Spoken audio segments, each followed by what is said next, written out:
Greetings and welcome to breaking news. Hopefully, I am now speaking into a microphone. There we go. Seems to be happening. Slide in sideways as usual. Here we go. Whoever's here gets here. That's cool. Appreciate that. Looks like X is piling in. That's good. Wolfram found his way here. What's up, Wolfram? How you doing? Last minute decision to go live this morning. I might regret it. But right now, still kinda getting my, shit together here, but, we're gonna be watching the Pete Hegseth confirmation hearing at some point. It hasn't started yet, and, still got a ton of things to do to get ready. Hello, Suzanne, how you doing? But I wanted to start at 9 AM because that was the standard time everybody else was going, and after this, we will redirect to Shelly and her afternoon show. Um, and right now, so I can get things going on here, I'm gonna put on this, and I'm gonna put on God bless, man, everything's mornings, man, this is why I don't do morning shows because everything's, like, clunky and, like, I just try to, like, click on the present button 3 times, and 3 times the goddamn menu bar came up above it, and that's just kind of things that happen in the morning, so but to Today. get us cooking,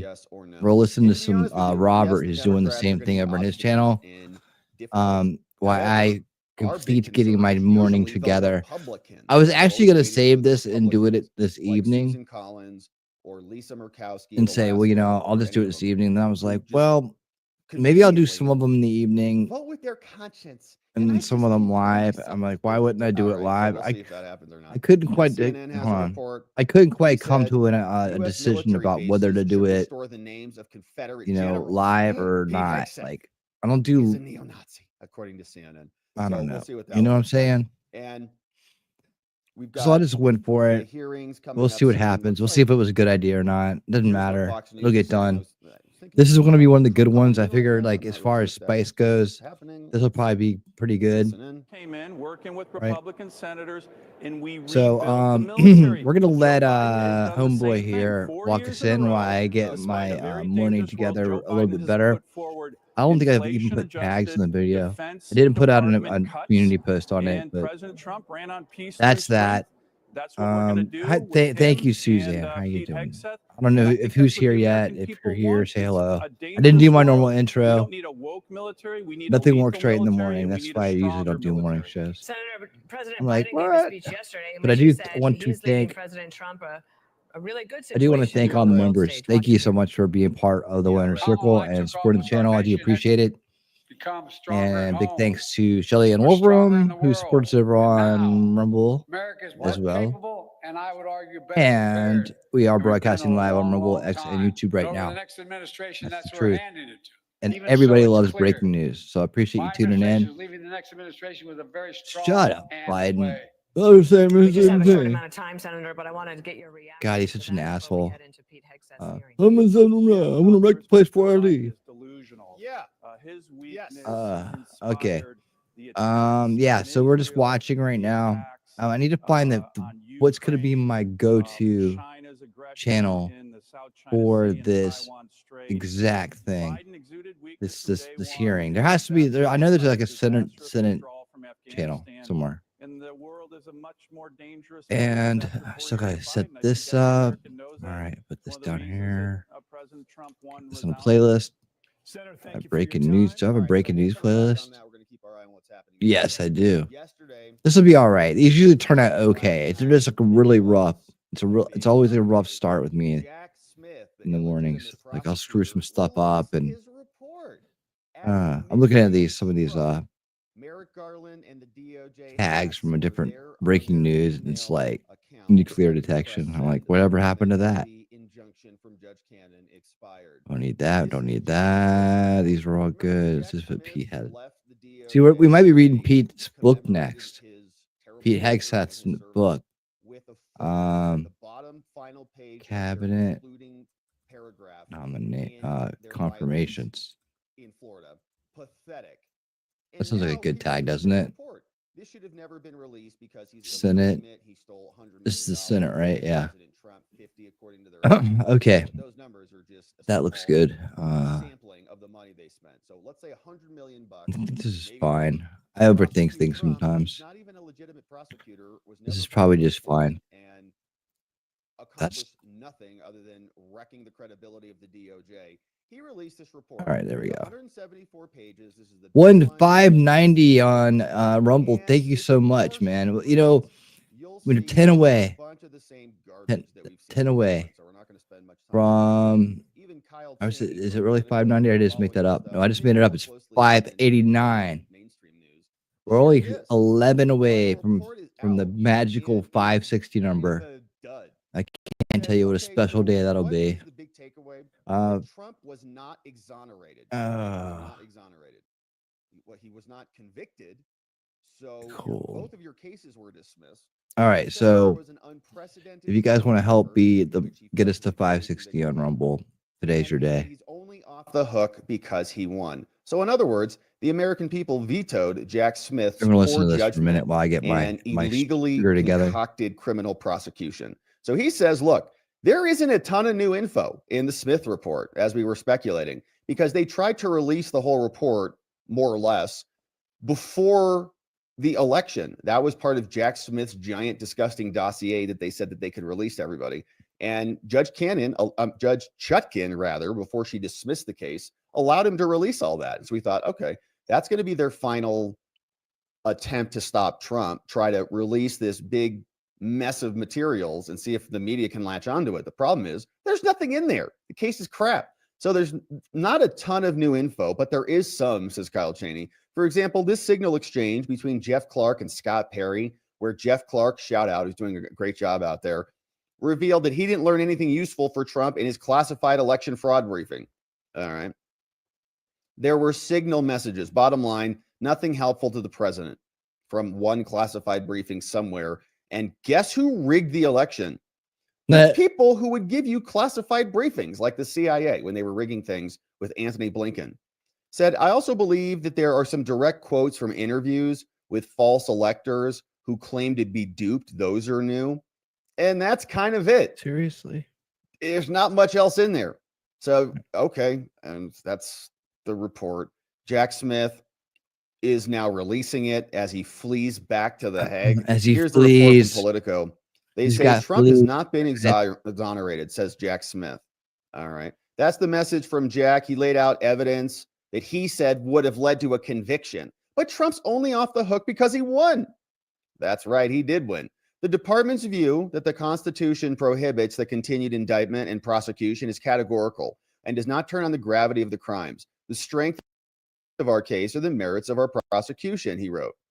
The admissible evidence was sufficient to obtain and sustain a conviction. Well, you didn't get him, though. You didn't get him. The Justice Department is withholding for now the classified documents case because we have a hearing on that on Friday. And the volume on the election case summarizes the trove of evidence that they claim they got. They interviewed a bunch of people, 250 people, 55 grand jury witnesses, Jeffrey Clark and others, explaining the same thing that they've been screeching about, like pathetic losers for the last 4 years or so, give or take. Says it was a late night release, and there was a lot of activity last night, man. It was pinging off everybody's phones, but there was some activity. Let me see if I can pull this up. Yeah. So this was the docket in Florida. And here is what was happening yesterday. So after the show, when we finished the show, there was a battle. Judge Cannon had already issued an order saying that she was going to be releasing some materials to the public. So then what happened is Trump filed a response, and that came skidding in late at night. And here's what Trump said. Well, this was a notice. Let me see. Did I have that one queued up? Yeah, Trump submitted a filing late last night and was basically saying, do not release this. And it doesn't look like it's on this docket yet. But then they came out and Judge Cannon denied their order And what happened was they released the report. So you can see even Anna Bauer was reporting this. There was 2 hours to go until the release. The president-elect, so Trump's counsel, filed another motion, right? This came out, I don't think you can see the time on this, but it was like, 10 o'clock at night, my time, or very, very late. So they submitted this. This is Trump's supplemental motion to stop the release of the report. Submitted all this. Of course, Judge Cannon took it and then denied it. They say today the court issued an order denying Trump's requested relief, but the court hasn't ruled on other motions. Trump filed to intervene. And so, in other words, Judge, you're too soon. You can't release this report yet because you haven't even heard Trump's arguments. They say, in addition to being unlawful, the publication of the final report serves no public interest. And it turns out it doesn't really, actually. It's the same garbage that was in his prior useless reports. This is especially true of Volume 1. They say that Smith has already abused his office to engage in an egregious series of public attacks on Trump. There's a lengthy speaking indictment that we read, numerous public filings, we got endless anonymous leaks, procedurally irregular 185-page broadside that they filed against Trump before the election. Yet another report would serve no purpose other than an attempt to smear Trump and attack his character. But the DOJ even itself admits that imposing stigma and opprobrium threatens a president's executive power. That's why they dismiss the cases against him. Such pointless stigma and opprobrium would attempt to undermine President Trump and his standing with world leaders, his domestic political actors who are here, the public, and more, which is what they're trying to do. Now, it's falling reminds flat, me of this guy, Robert Guerrero. Even the media is not talking too much about it. We'll go back and see what they're up to. But they say, look, this impedes the president. Any disruption that impedes the president could be VJ Singh or whatever his name is. Never before in our nation's history. That Viva had issues with, has the Department of Justice attempted to interfere with an incoming presidential administration. Isn't that the guy Viva had a big issue with? Interference with the peaceful transition is what it is. Let alone on the very eve of the inauguration by means of a false report issued by a discredited prosecutor like Jack, who is now resigned in disgrace. I know he's talked a lot about the department to do so until providing he's trying to step up his head tyrant to be heard. Not surprised. Trump respectfully submits that the court can hear argument on his motion. Right. So listen to, at least hear from us before you give the DOJ permission. Don't worry about it. It's early in the morning. I have low expectations for everything. Trump respectfully requests that the court allow Trump to intervene and then, of course, hear his arguments. This sensible course will ensure full ventilation of these important issues, which are not changed by what they say is in Volume 1. These issues are weighty. And so government says that they're going to release the volume right after midnight. And they did, man. It's like 12:01. Merrick Garland's like, send. Did you get it? Okay. The government counsel advises that we're releasing it. And of course, they did release it, signed by John Lauro and Gregory Singer. So the report is now out. It's basically a dud. Even the cables aren't spending a lot of time on it this morning. You'd expect it to be all over the place, right? All the J6 hysterics like Joe Scarborough going nuts about it. In fact, Fox News is the only station right now talking about it. Pence, the vice president then, and so Andy on. McCarthy. In each of those schemes, Bill, there are people who are, we now know, of course, that they are lawyers. They're, because of Justice Department rules, they're not named in the indictment, but we know who they are. They're closely scheming with Trump and doing most of the legwork in each of these schemes as Smith describes them. Yet it's not, he goes on to say we couldn't charge because, Trump became president and we have these rules that you can't indict or prosecute a sitting president. None of those other people are government officials. None of them had immunity. If he really thought that he had a strong case, he would have seen them indicted. So he argued that he could have gotten a conviction. Prosecutors are always going to argue that. In a word, should this have been made public? Yes or no, Andy? No. He's illegitimate. I think, Bill, the custom has now become that they're made public by the regulation. They're supposed to be confidential reports. I think it really doesn't matter. 3 weeks before the election, he did a 2,000-page proffer of his entire case. There's nothing in And this that was report also that's useless. different from what was in the proffer. In the meantime, David Weiss, final report on Hunter Biden. Whew, That okay. also dropped. He says other presidents have pardoned family members, but in doing so, none have taken the occasion as an opportunity to malign the public servants at the DOJ based solely on false accusations.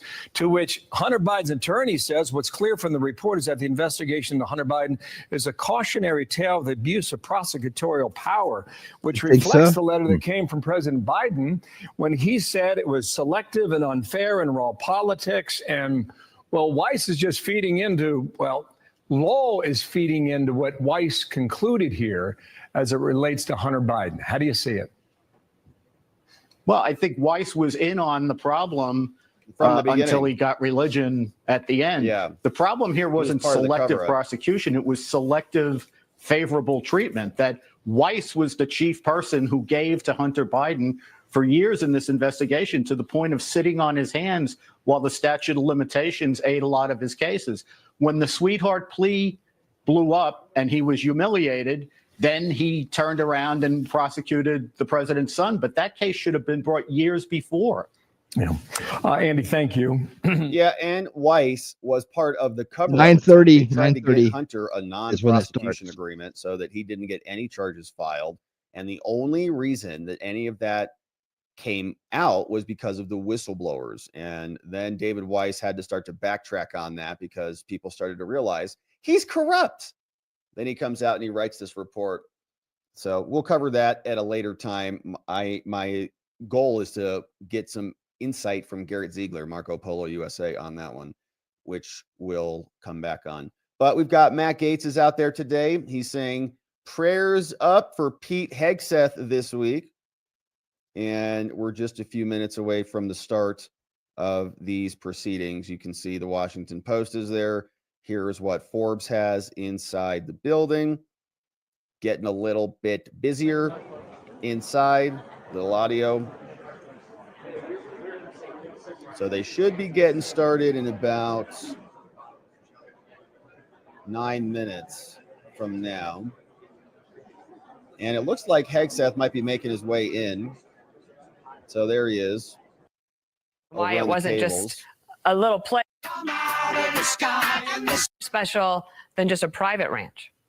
So that was MSNBC's Well, my news. father. Mr. Hegseth, I'm here. so the whole committee see the FBI background check. Yeah, we're going Do to you be going support to the whole committee see the the FBI background check? when any over to the All right, so you saw him hearing going any in minute, there, yeah. giving a thumbs up to the crowd. One of the big questions getting warmed up, guys. that we have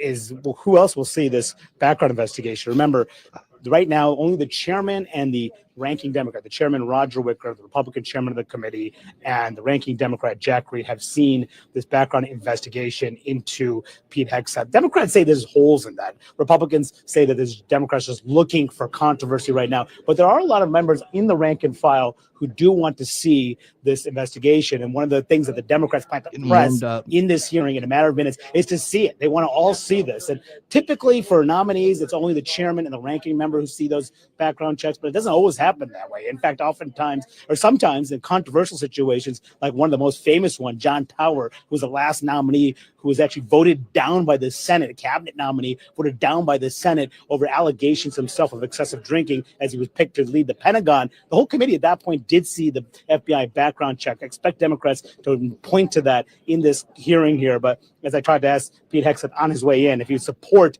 having the whole committee see that background check, didn't respond to that. Not surprising. Nominees often don't respond to questions on their way in. But Republicans are still feeling confident, despite all the Democrats ratcheting up their attacks, planning to go after him about everything from the past, about whether he's qualified for the job.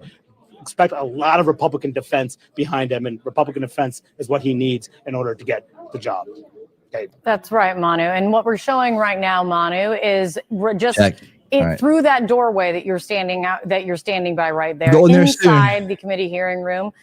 Pete Going there Hegseth is soon. going to be walking in. He's probably in there and shaking hands with people behind the dais. That's generally what they do before he's going to sit down.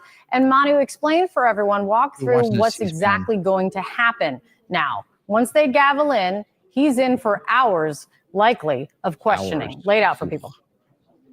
Lloyd Austin's was about 3.5, we 4 expect hours. this to be a very long, contentious affair. First, there'll be opening statements by the chairman and the ranking member. Then there'll be people who will be supporting Pete Man, we're Hegseth, gonna hear some introducing him as frustrating well. things today. The former Senator Norm Coleman, I'm told, will be one of the people supporting it, as well as Donald Trump's pick to be his national pushback against the attacks that he is down a not little bit qualified for the job. So then he'll make those mixed. statements, and then Pete Hegseth himself Well, will from, deliver his opening statement. thank We've you for seen dropping an these early links. copy of it. He's going When to we talk get- when about you how guys he are plans here to to try to listen bring to the Wolf. military back to a lethal fighting force, defend how he's a much Just pause, different and Lipson, House. unconventional He is here, the nominee Alchemizing the of sorts. So House. expecting to make his case. And then each of the members, the 27 members on the Senate Armed Services Committee, will All get about right. 7 minutes Um, each to question Pete Hegseth, and then start by the Republican, the Democrat. They're going to rotate, and then there'll be a second round of think we got questioning after everything that else for about going on 5 here, minutes or guys. so. So this is going to be a long, contentious affair. Can Democrats trip him up? Will it change Long, any Republican contentious minds? affairs. Huge question. As Pete Hegseth is trying to get one of the most important jobs in government, a critical moment is confirmation hearing in a matter of minutes. Let's go. And it is all of that wrapped into one, Manu, that you're hitting on. All right, so we're going to take a look at who's on this committee. You heard 9:30 it it starts. 27 9:30, people guys. on there. 5 It's like, minutes. oh my gosh, how do they get anything done? If there's 5 27 minutes. Congress people on there, but there's a bunch of them. So here is the list over from the official site over here. Committee members, armed services. Everything You can see a good. bunch of familiar faces. So Roger Wicker, Jack Reed. You already saw people in there like Mazi Hirono. So the Democrats got Tim Kaine, Elizabeth Warren, Oh, God. Tammy Duckworth, Mark Kelly from Arizona. And that's going to be bringing up the Democrat side. Tim so Kaine's on still the around? Republican team, we've got Remember that Tom guy? Cotton, Joni Erst, Dan Sullivan, Kevin Kramer, Rick Scott from Florida, Tommy Tuberville's there, Mark Wayne Mullen is in the house, Ted Budd, Eric Schmidt, Jim Banks, and Tim Sheehy, all going to be there representing the Republicans.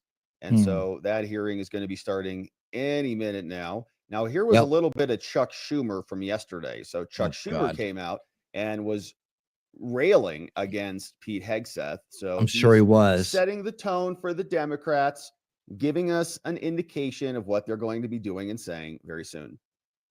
Yes. On Mr. Hegseth. Tomorrow's hearing with Pete Hegseth is a good example of why a thorough and tough nominations process is so important. Mr. Hegseth is Trump's pick, Donald Trump's pick to be Secretary of Defense. That's right. Sure is. Arguably the most important position in the entire cabinet. Wow. If confirmed, Mr. Hegseth will oversee a workforce of over 3 million people. Let's And go. handle issues of life and death on a regular basis. His job will be to keep our troops safe and keep our country safe. If there's any cabinet position that ought to have a steady and drama-free individual, it is certainly Secretary of Defense. Unfortunately, like Lloyd Mr. Austin. Hegseth's background is deeply troubling. Oh, put it no, he's not a generously. Democrat. We all have read reports about his radical views, Oh, his it's so alleged radical. He wants to clean up the excessive military.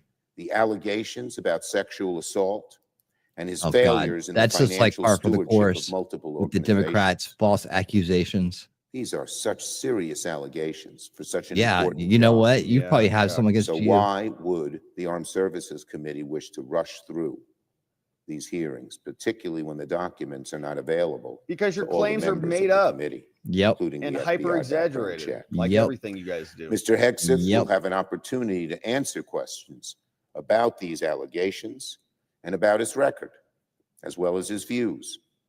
He can expect his hearing to be tough but respectful, candid but fair. The stakes during tomorrow's hearings will be very high, least not half just the for the time. nominee, but for the entire country.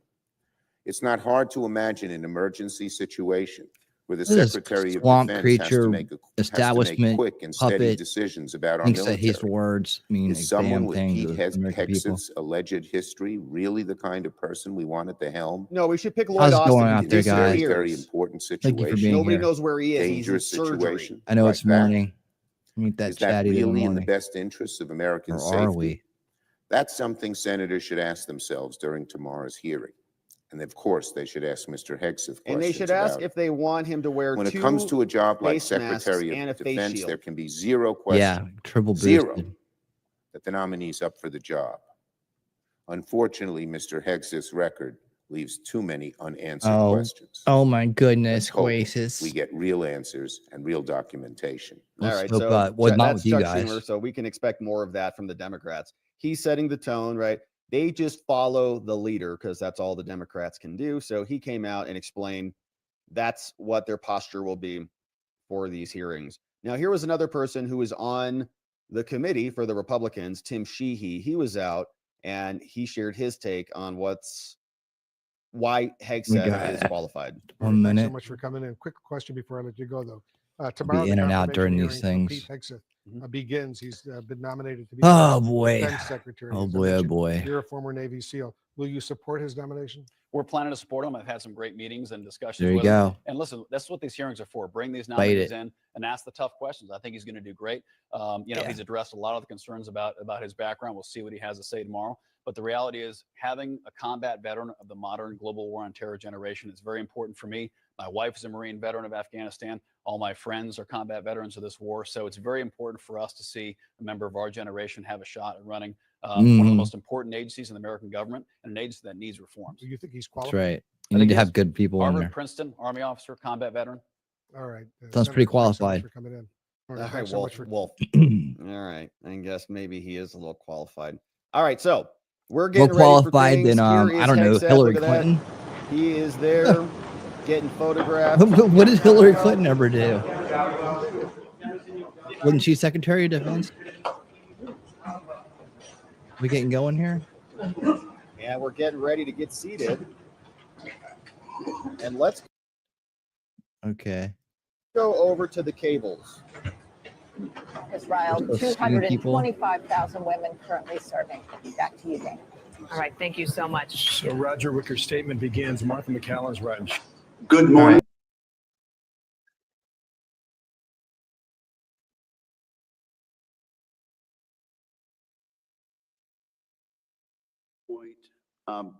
In light of the continued suffering Here we go. and death in and around Los Angeles, California, I'm going to ask my colleagues and those in the audience to observe a moment of silence.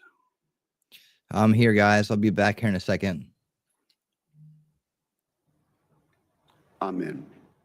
Thank you. That was a moment. I also want to take this opportunity to thank my good friend, Ranking Member Jack Reed. Okay. This is my first Really low. opportunity to chair this committee in this Congress. I want to thank Senator Reed. Under his chairmanship, he proved time after time that he cares deeply about national security and about the United States of America, and particularly the men and women who wear the uniform and stand watch both here and around the world to protect the United States. Senator Reed, I want to thank you for the many courtesies that you have extended to me in the past, and I look forward to working with you again in a bipartisan fashion this Congress. It's also appropriate to recognize and welcome 3 senators attending their very first Senate Armed Service Committee hearing as members. Senator Banks of Indiana, Senator Sheehy of Montana, and Senator Slotkin of Michigan. We are excited to have you as committee colleagues and look forward to many important contributions from each of you.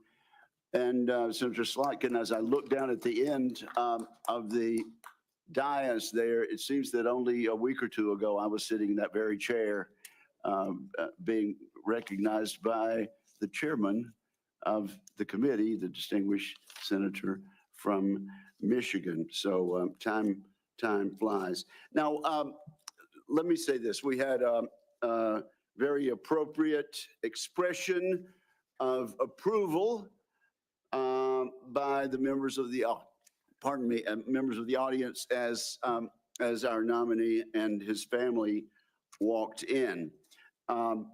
The distinguished ranking member and I sincerely hope that that is the last signal of approval or disapproval in today's hearing. people of the public are here. They're welcome to observe today's hearing. And Senator Reid and I agree, though, that no disruptions will be allowed. Audience members may not verbally or physically distract from the hearing, to include shouting, standing, or raising signage or gestures that block the view of the audience. And we're very serious about this, aren't we, Mr. Reid? And Absolutely, sir. those who do so will be immediately escorted from the room. Again, welcome to the witnesses, to his friends, and to interested members of the public.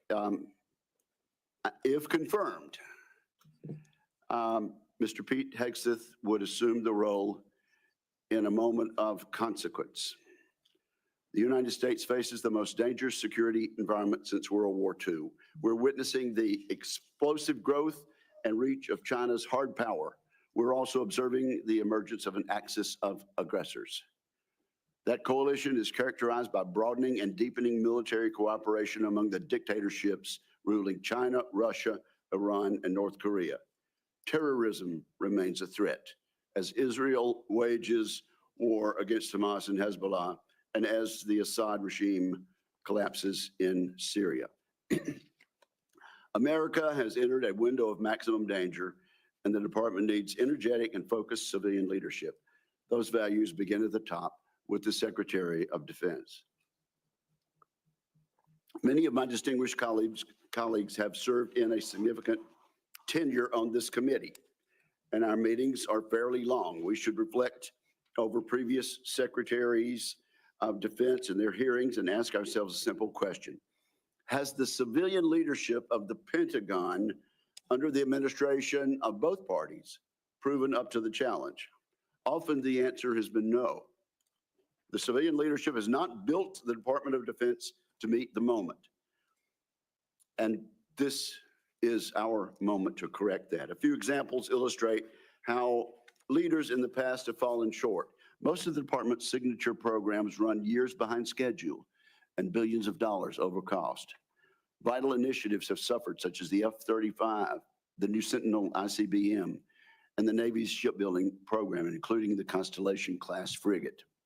The Department of Defense desperately needs civilian leaders who listen to the advice of combatant commanders, many of whom would benefit from innovative systems.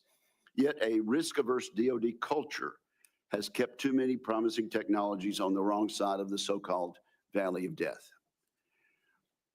That tenuous period between experimental prototypes and production contracts. Defense companies backed by venture capital receive less than 1% Hi, Heidi. of defense contracts. As we all know, the Pentagon still cannot even pass an audit. The department must simplify and streamline its bureaucracy so it can respond to innovation. Staffs have ballooned. Organizations are top-heavy. Civilian leaders have promised time and again to slim down the bureaucracy, and perhaps genuinely hoped to. Every day, men and women in uniform make tremendous contributions to U.S. security. They and the American people deserve a Pentagon that does the same. Today's Department of Defense is no longer prepared for great power competition. It is not a national defense institution ready to achieve and sustain technological supremacy across the range of operations. Admittedly, this nomination is unconventional. The nominee is unconventional, just like that New York developer who rode down the escalator in 2015 to announce his candidacy for president. That may be what makes Mr. Hegseth an excellent choice to improve this unacceptable status quo Damn right. that I just All right. described. He is a decorated post-9/11 combat veteran. He will inject a new warrior ethos into the Pentagon, a spirit that can cascade from the top down. Mr. Hegseth will bring energy and fresh ideas to shake up the bureaucracy. He will focus relentlessly on the warfighter and the military's core missions, deterring wars and winning the ones we must fight. He will bring Right. a swift end to corrosive distractions such as DEI. Today, many simply acknowledge and live with these systemic problems I There have are mentioned too. earlier. In So, acquisition, Jacob, accountability, good to see you, man. technology transition, and organizational civil service reform. Mr. Hegseth will actually move to fix these issues decisively. In short, I'm confident that Mr. Hegseth, supported by a team of experienced top officials, will get the job done. Get it The done. Secretary of Defense is an incredibly important position, but the Secretary's span of control is limited. The Pentagon is vast with 3 million plus personnel, uniformed civilian and contractor. A successful secretary understands that steering the ship means focusing his attention Come on on in. strategic level priorities. The secretary must be supported with exceptional subordinates who will run the day-to-day affairs of the Office of the Secretary of Defense, the military services, and the other DoD components. I'm also confident that as an infantryman, Mr. Hegseth understands the military principle of commander's intent. Communicate the clear objective, empower subordinates to use initiative and judgment, and hold everybody accountable. We must not underestimate the importance of having a top-shelf communicator as Secretary of Defense. Other than the president, no official plays a larger role in telling the men and women in uniform, the Congress, and the public about the threats we face and the need for a peace through strength defense policy. I have no doubt Mr. Hegseth will excel in a skill in which many of his predecessors have fallen short. Much has been made of both Mr. Hegseth's personal life and some of his policy pronouncements. Regarding his personal conduct, Mr. Hegseth has admitted to This is of falling you. short, Yes. as we all do from time to time. It is noteworthy that the vast majority of the accusations leveled at Mr. Hegseth have come from anonymous sources. Yeah, what a surprise Contrast there, these right? anonymous accusations with the many public letters of support and commendation. We have seen letters from people who served with Mr. Hegseth. These individuals have worked with him professionally. They really know him and his character. These patriotic Americans have been willing to put their names and reputations on the line to support Mr. Hegseth. I look forward to sharing these testimonials with the American people. Let me mention one right now. It comes from David Bellavia, who earned the Medal of Bellavia. Honor for heroic actions in David combat in Fallujah, Bellavia. Iraq. David Bellavia writes the following: Pete is fearless, unflappable, and confronts conflicts head on. He's a leader to the core. That's When right. Pete is confirmed as the next Secretary of Defense of the United States of America, this country will finally know the privilege of having a true ambassador able to speak on behalf of this generation and its two-decade global war on terror. Washington doesn't build men like Pete. Combat builds men like Pete. As There I you have said, it. there are more letters expressing the same endorsement. Today, we'll hear from the nominee directly. I want to thank Mr. Hegseth as well as his loved ones for being here today. I look forward to discussing his nomination. I look forward to hearing from Mr. Hegseth about the ways he hopes to rebuild the American strength that secures the peace.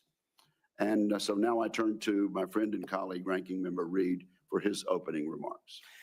Well, thank you very much, Mr. Chairman. I I'd mean, like the to whole first sell here is like congratulate you on your chairmanship. anybody's better than Hillary Look Clinton, forward to right? continuing our committee's strong tradition I mean, you can't do bipartisanship a worse job than she collaboration. did.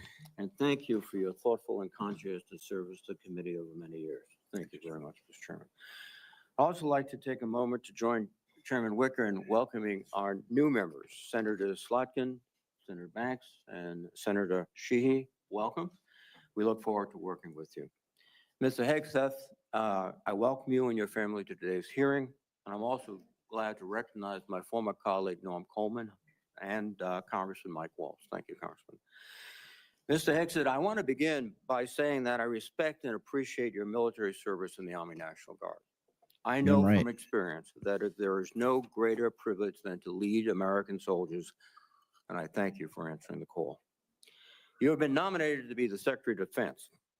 The Secretary is responsible for leading a department of 3.5 million service members and civilians, an annual budget of nearly $900 billion, and Mhm. hundreds of thousands of aircraft, ships, submarines, combat vehicles, satellites, and the nuclear arsenal. The Secretary also plays a powerful role with our allies, partners, and adversaries abroad. And as we speak, China is seeking to undermine our interests, intimidate our friends, and challenge our standing in the world. Russia's campaign against Ukraine threatens not only Europe, but the entire global order. Ongoing violence in the Middle East has teetered on the edge of all-out war, and the ideologies and actions of violent extremists endanger our citizens, even on our own soil, as the recent tragedy in New Orleans painfully reminds us. These are perilous times, and the position of Secretary of Defense demands a leader of unparalleled experience, wisdom, and above all else, character. The Secretary is expected to be a fair, nonpartisan, and responsible leader, as well as a trustworthy advocate for the men and women that he leads. Mhm. Mr. Hegseth, I do not believe that you are qualified to meet the overwhelming demands of this job. Because you're a We must Democrat, acknowledge the scumbag, concerning swamp public creature. reports against you. A variety of sources, including your own writings, implicate you with disregarding the laws of war, financial mismanagement, Nah. racist and sexist remarks about Oh, men and Jesus. women in Shut up, uniform, Whitey. alcohol abuse, sexual assault, sexual harassment, and other troubling issues. I have reviewed many of these allegations and find them extremely What's up? alarming. How you doing, Angry? Good to see you, Indeed, the buddy. totality of your Taking own your writing thunder? and I doubt alleged it. conduct would disqualify any service member from holding any leadership position in the military, I much less doubt being that. confirmed as the Secretary of Defense. Nonetheless, I understand But that I you did promise reject I would many cover of these reports as they involve these whistleblowers, non-disclosure agreements, and anonymous, although cabinet numerous picks a sources, long time ago. including those who have faced political Even if it meant getting up intimidation early in the for morning, sharing which I their don't really like experiences. doing. I hope you will address each of these allegations thoroughly and truthfully during your testimony. Just as importantly, I hope you will pledge to prevent any repercussions for whistleblowers, both civilian and military, if confirmed. If they're legit, Mr. Hegseth, why would he during not? our meeting last week, you said that if confirmed, your top priority would be, quote, restoring a warrior culture to the Department of Defense, because you believe the U.S. military has been weakened by political correctness. And it has. Over the years, you have made Just call it clear your wokeness. opinion of the military's diversity initiatives. As you Yeah, we're getting, quote, those are gone. diversity is not our strength, unity is. And That's on a true. recent podcast, you said, quote, Unity is our I'm strength. straight up just saying we should not have women in combat roles. When I joined the Army as a young officer in the 1970s, the U.S. military I don't know. I'm not was in the rife military. with Military racial guys, tension. what do you think? Women were prohibited from serving in most roles. Gay service members were Mine banned. too, and man. we Mine too, relied on a national 357. How you draft to fill doing? our ranks. Not so The kidding. soldiers I served with were proud to do so, but it was Nice. certainly not the Thank you nation's for most being capable here. And military by not so any kitties standard. and We have Jacob are made holding great down the progress rumble since side. then. Today, the Department of Defense is fully integrated. Every race and religion is accepted. Women serve in all combat roles and leadership positions. Sexual orientation is irrelevant to service, and the all-volunteer force visibly reflects the nation. Yeah, and you guys are giving out free training Our surgery. military is more diverse than it has ever been, but more importantly, it is more lethal than it has ever been. This Thanks is to not a drones, coincidence. robots, and the Mr. smart Hegseth, guys I running hope those you'll things. explain why you believe such diversity is making the military weak and how you propose to undo that without undermining military leadership and harming readiness. Are you trying to say that we were weaker when we didn't have trainees Mr. Hegseth, another reason I'm running deeply around in high concerned about your heels? nomination is your disregard for the law of armed What do my conflict veterans and your out there support say? for service members who have been convicted of war crimes. These are our veterans. You have Our veterans. championed the pardoning of military members who were turned in by their fellow soldiers and SEALs. And let me emphasize that. They weren't discovered by reporters. They were turned in by fellow soldiers and fellow SEALs. And also pardoning of military contractors convicted of killing 14 Iraqi citizens without cause. You also guys had advocated the Hillary Clinton as restitution your of Secretary interrogation of methods Defense. like waterboarding that have been defined as torture, and you have belittled the advice and counsel of The easiest Judge comeback in the Advocates world. General while on deployment. In your book, The War on Warriors, you write, quote, should we follow Right. the Geneva Convention if our Warriors are forced to follow rules Sold out arbitrarily and puppet asked said. to sacrifice more lives so that international tribunals feel No better shame about from the sold themselves. out. Aren't we just better off in winning our wars according to our own rules? Mr. Hegseth, I No, would we're ask getting that you into explain cultural how you, if Marxism. Sorry, confirmed, would Jack. maintain good order and discipline within our forces and the support of our allies and partners by rejecting international law and the law of war. What? I'm also What is he concerned about talking your about? abilities as a competent manager Making of shit up. organizations far less complex than the Department of Defense. From 2008 to 2010, you led the organization Veterans for Freedom, which had an annual budget of less than $10 million. In each year you were in charge, expenses far exceeded revenues until the organization teetered on bankruptcy and had to be merged with another group. In fact, according to public reporting, an independent forensic accountant reviewed the organization's finances and discovered doesn't get to evidence respond to of any of gross this. financial This is- mismanagement. I would note that this report has not been made available to any government agencies, You're guessing. which is, I think, alarming. But a Republican advisor to you during your tenure at the organization who read the report stated, and I quote, "I watched him run an organization very poorly, lose the confidence of donors. He wasn't perfect the first time. Uh-oh. And was forced to merge with another Oh, no. organization who individuals felt could run and manage Hillary funds on Clinton behalf ran the of Clinton donors more Foundation. responsibly than he could. I don't know how he's going to run an organization with an $857 billion budget and 3 million individuals. And that is the only comment we've had and the only access we've had to the forensic report. Is that better, A similar Thomas? thing happened with the Concerned Veterans for America, a second veterans group that you led from 2011 until 2016. During those 5 years, tax records show that the organization spent more than it raised. Just as troubling are reports that a significant amount of debt was incurred from social events and parties filled with excessive drinking and questionable personal behavior. Yeah. Mr. Well, you're Hegseth, pissed I because hope you didn't you get will an explain invite. what actions you will take, if confirmed, to be a better steward of Defense Department's large budget. Finally, while I appreciate our meeting last week, it is unacceptable that you did not meet with any other Democratic members of this committee before this hearing, as has been our bipartisan tradition. Oh, geez. The During my time in the tradition, Senate, I Pete. have voted for and worked closely with Secretaries of Defense appointed by We Republican weren't able to presidents. pay you off. While and we scare may you disagree get politically, ammo. there was always an understanding that rank partisanship should have no place when it comes to providing for the men and women who serve in uniform. Yeah, you still And do Mr. it. Hegseth, I am troubled by the many comments you have made, both as a commentator and in your published writings. For example, in your book, American Crusade, you wrote, quote, "Modern leftists who represent the soul of the modern Democratic Party literally hate the foundational ideas of America." You also Base. wrote, "The other side, the left, is not our friend.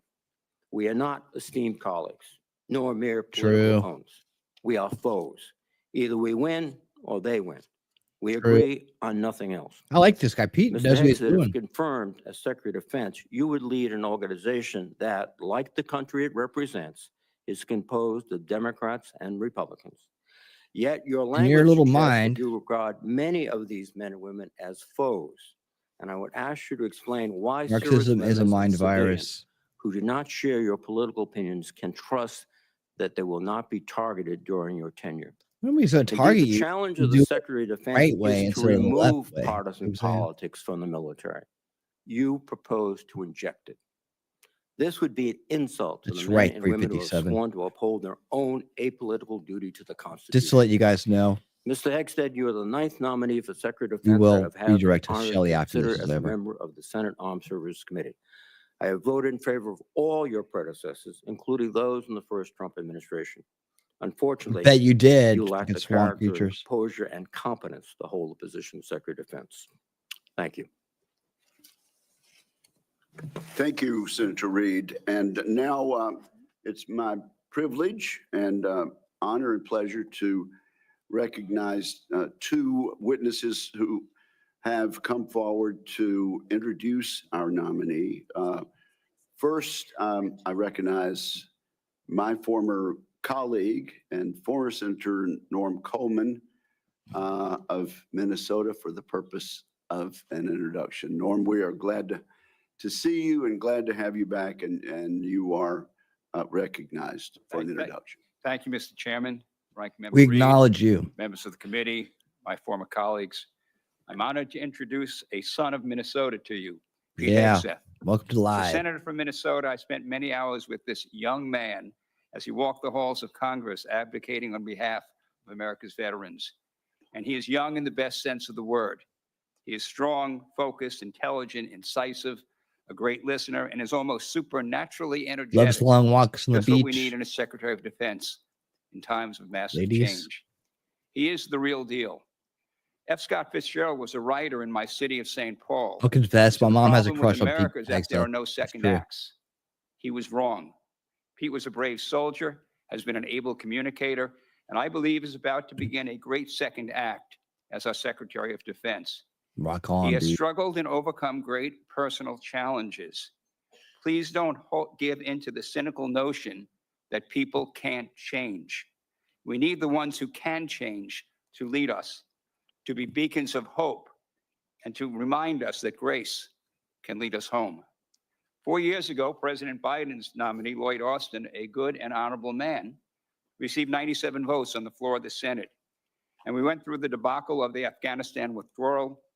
Putin invaded Ukraine. The Houthis endanger our shipping lanes. We witnessed Israeli miracles against America's enemies in the Middle East, where the United States was more of an impediment than a help. Our recruitment numbers have sunk dramatically, and our southern border has suffered a slow but dangerous invasion.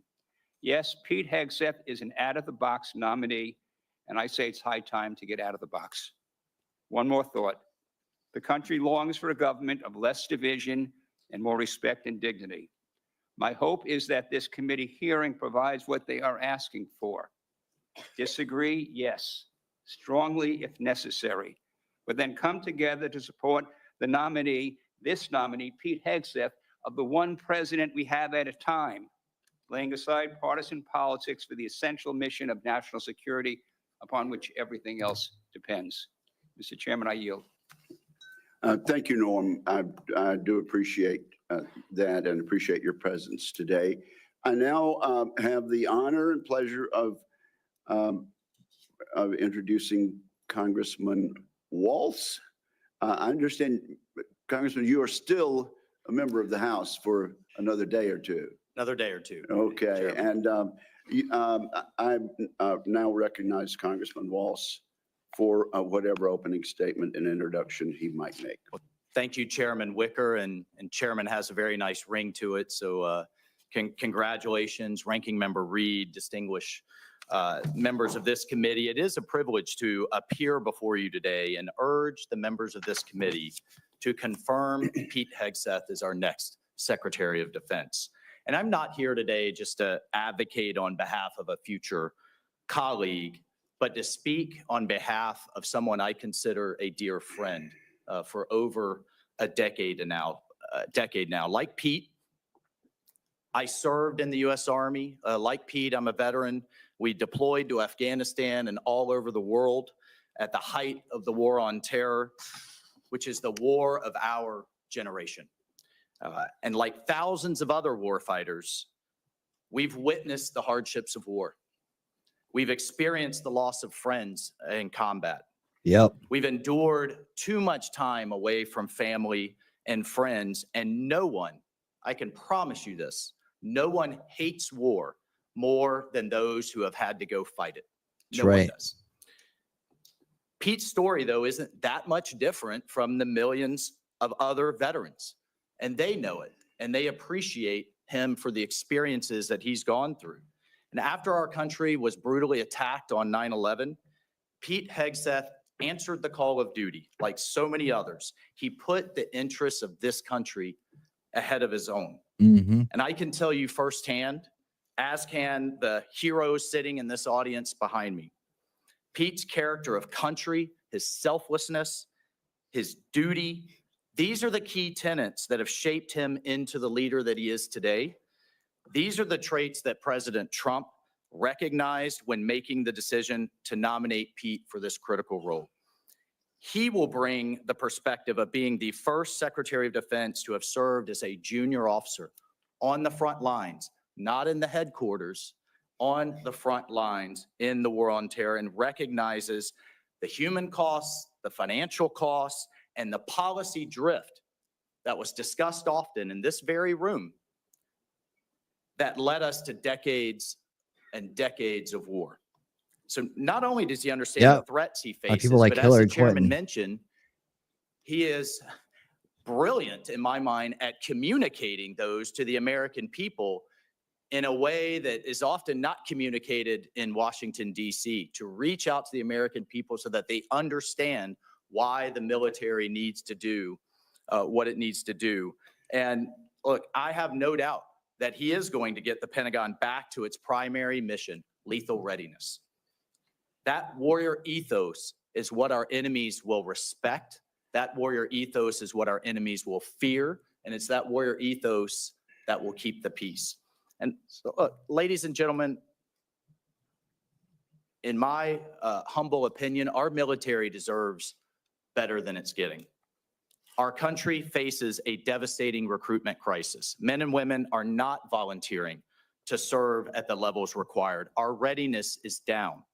Our costs are up. And it seems like nearly every major weapon system, again, often discussed in this very room, is costing too much, delivering too little, and taking way too long. The bottom line is the status quo is unacceptable. It's not working. And the members of this committee, you all know it. You know it's not working. And the members of the House Armed Services know it's not working. And we have hearing after hearing, year after year. And here we are decades later describing the same problems. The Pentagon has continuously failed audits. The businesses that want to do business with the Pentagon have to pass an audit, but the entity itself fails an audit. Innovation is stalled, morale is down, standards have been weakened, and meritocracy is less valued. And as a result, our adversaries have been emboldened all over the world. Ladies and gentlemen, it's time for change. It is time for change. You all have literally seen thousands of veterans, as the chairman cited one amazing Medal of Honor recipient. But we have seen thousands of veterans expressing their support for Pete. This is a man who can reinvigorate that warrior ethos, and this is a man that will lead. I can't imagine having a more capable partner in my position as National Security Advisor. Pete is a man of family, of faith, and he's committed to making our country stronger again. And most importantly, brother, I know this in my core, he will always have as a first principle the service members that are out there on the front lines for all of us at the heart of every decision he makes. So senators, I urge you to support this confirmation. It is critical that President Trump has his national security team in place for the challenges ahead. And I thank you. Thank you, Mike, for your testimony. And I'm guessing that each and every member of this committee will want to have you on speed dial for the next few years. So thank you both.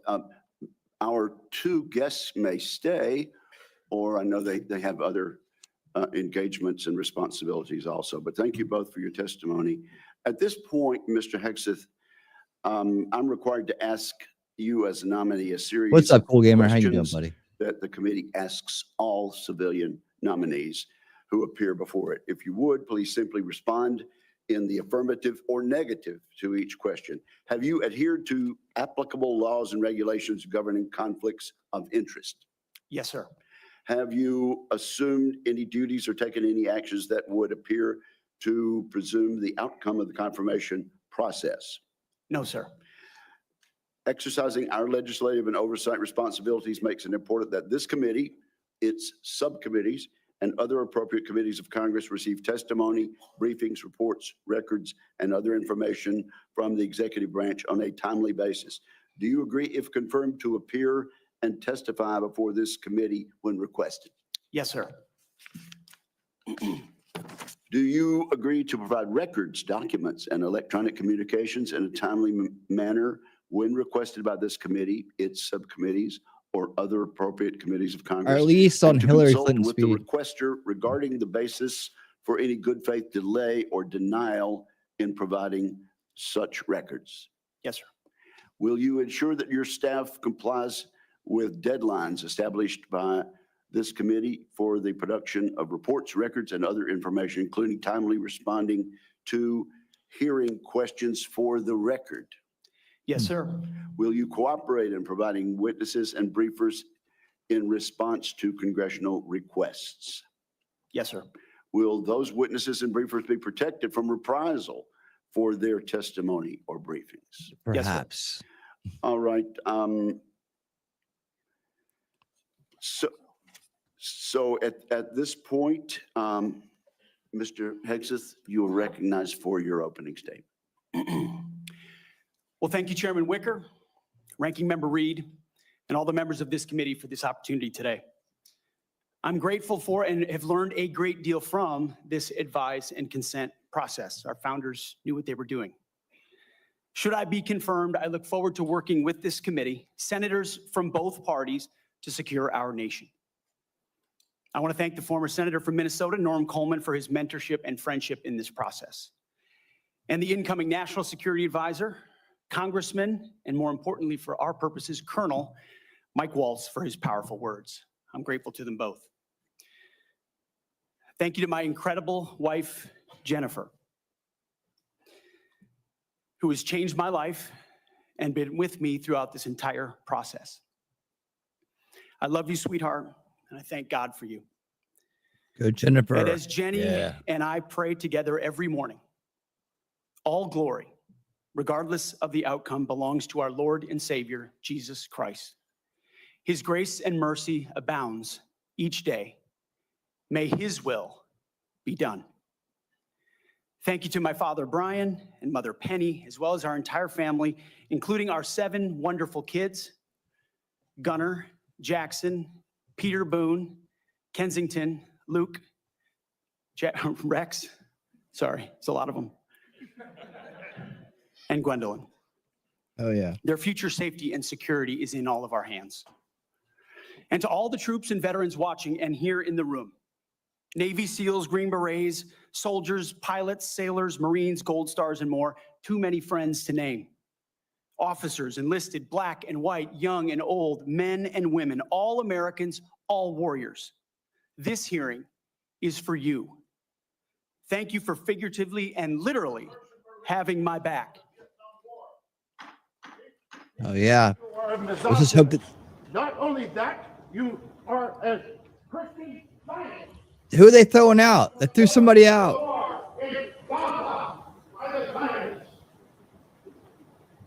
Who is that? Somebody's been thrown out. Authorities for their swift reaction to like that an elderly outburst gentleman and, bitching about something. State that similar interruptions will be treated in like manner. Hopefully, just hope they don't go Mr. into a Hegseth, you zebra may alert. continue. Because I don't see a lot As of I'll say zebras on again, lapels in there. Thank you for figuratively and literally having my back. I pledge to do the same for all of you. And you It's will. an honor to come before this committee today as President Donald Trump's nominee for the office of Secretary of Defense. 2 months ago, 77 million Americans gave President Trump a powerful mandate for change, to put America first, do the mandates at home and abroad. I want to thank President Trump for his faith in me and his selfless leadership for our republic. The troops We're ready. have Yeah. no better commander-in-chief than we're Donald Trump. As highly I've said to many trained, of you in private meetings, when President Trump chose me for this well-practiced position, the group right primary here. charge he gave me was to bring the warrior culture back to the Department of Defense. He, like me, wants a 7 Pentagon kids. laser focused on lethality, meritocracy, warfighting, accountability, and readiness. Oh God, nothing. Here comes it. Oh, code pink. It's code pink. That's code pink right there. See, there she is. That's the leader of them. Throw those code pinkers out. Throw them out. Throw them all out. Throw that lady out too. The one with the blonde hair. Get her. Get her You out. may continue, sir. That's code pink. Returning the Pentagon back to warfighting, that's it. That's my job. Mr. Hegseth, suspend your remarks. Let me just say this.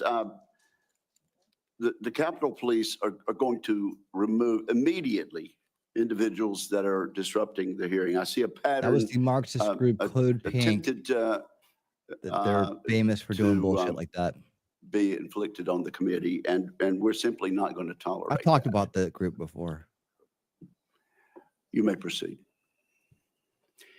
To bring back warfighting, if confirmed, I'm going to work with President Trump and this committee to, one, restore the warrior ethos to the Pentagon and throughout our fighting force. In doing so, we will reestablish trust in our military, addressing the recruiting crisis, the retention crisis, and readiness crisis in our There's another one. ranks. Yep. Dude, you got to throw all the pinkers out of there. See that lady right there? The hat on? You see that lady? She's the leader of Code Pink. Like, I don't know why she's still, they know who she is. I don't know why she's still sitting there.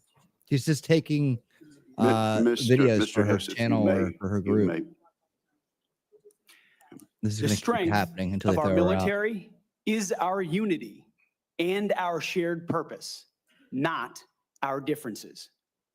Number two, we're going to rebuild our military, always matching threats to capabilities.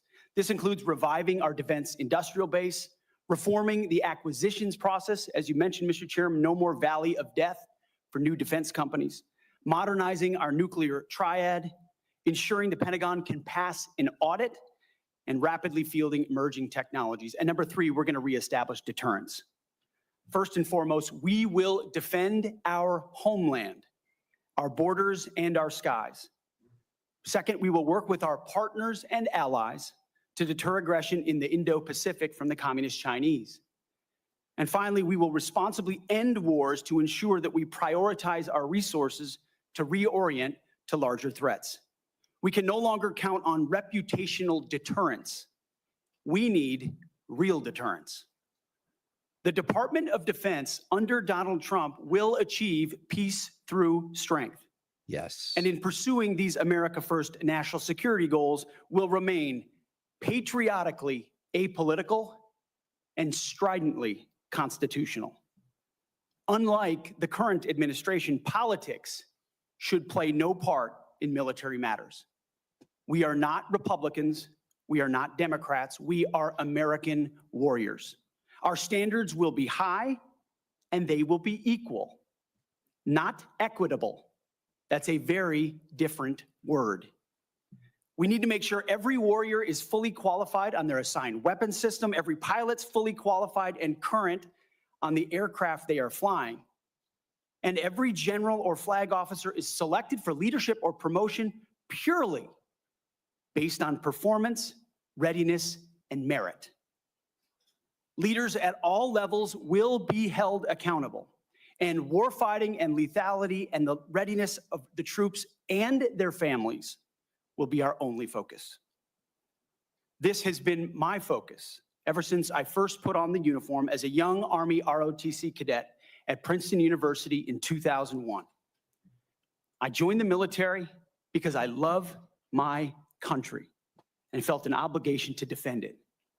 I served with incredible Americans in Guantanamo Bay, in Iraq, in Afghanistan, and on the streets of Washington, D.C., many of which are with me here today. This includes enlisted soldiers I helped become American citizens, and Muslim allies I helped immigrate from Iraq and Afghanistan. Because when I took off the uniform, my mission never stopped. Now, it is true and has been acknowledged that I don't have a similar biography to defense secretaries of the last 30 years. But as President Trump also told me, we've repeatedly placed people atop the Pentagon with supposedly the right credentials, whether they are retired generals, academics, or defense contractor executives. And where has it gotten us?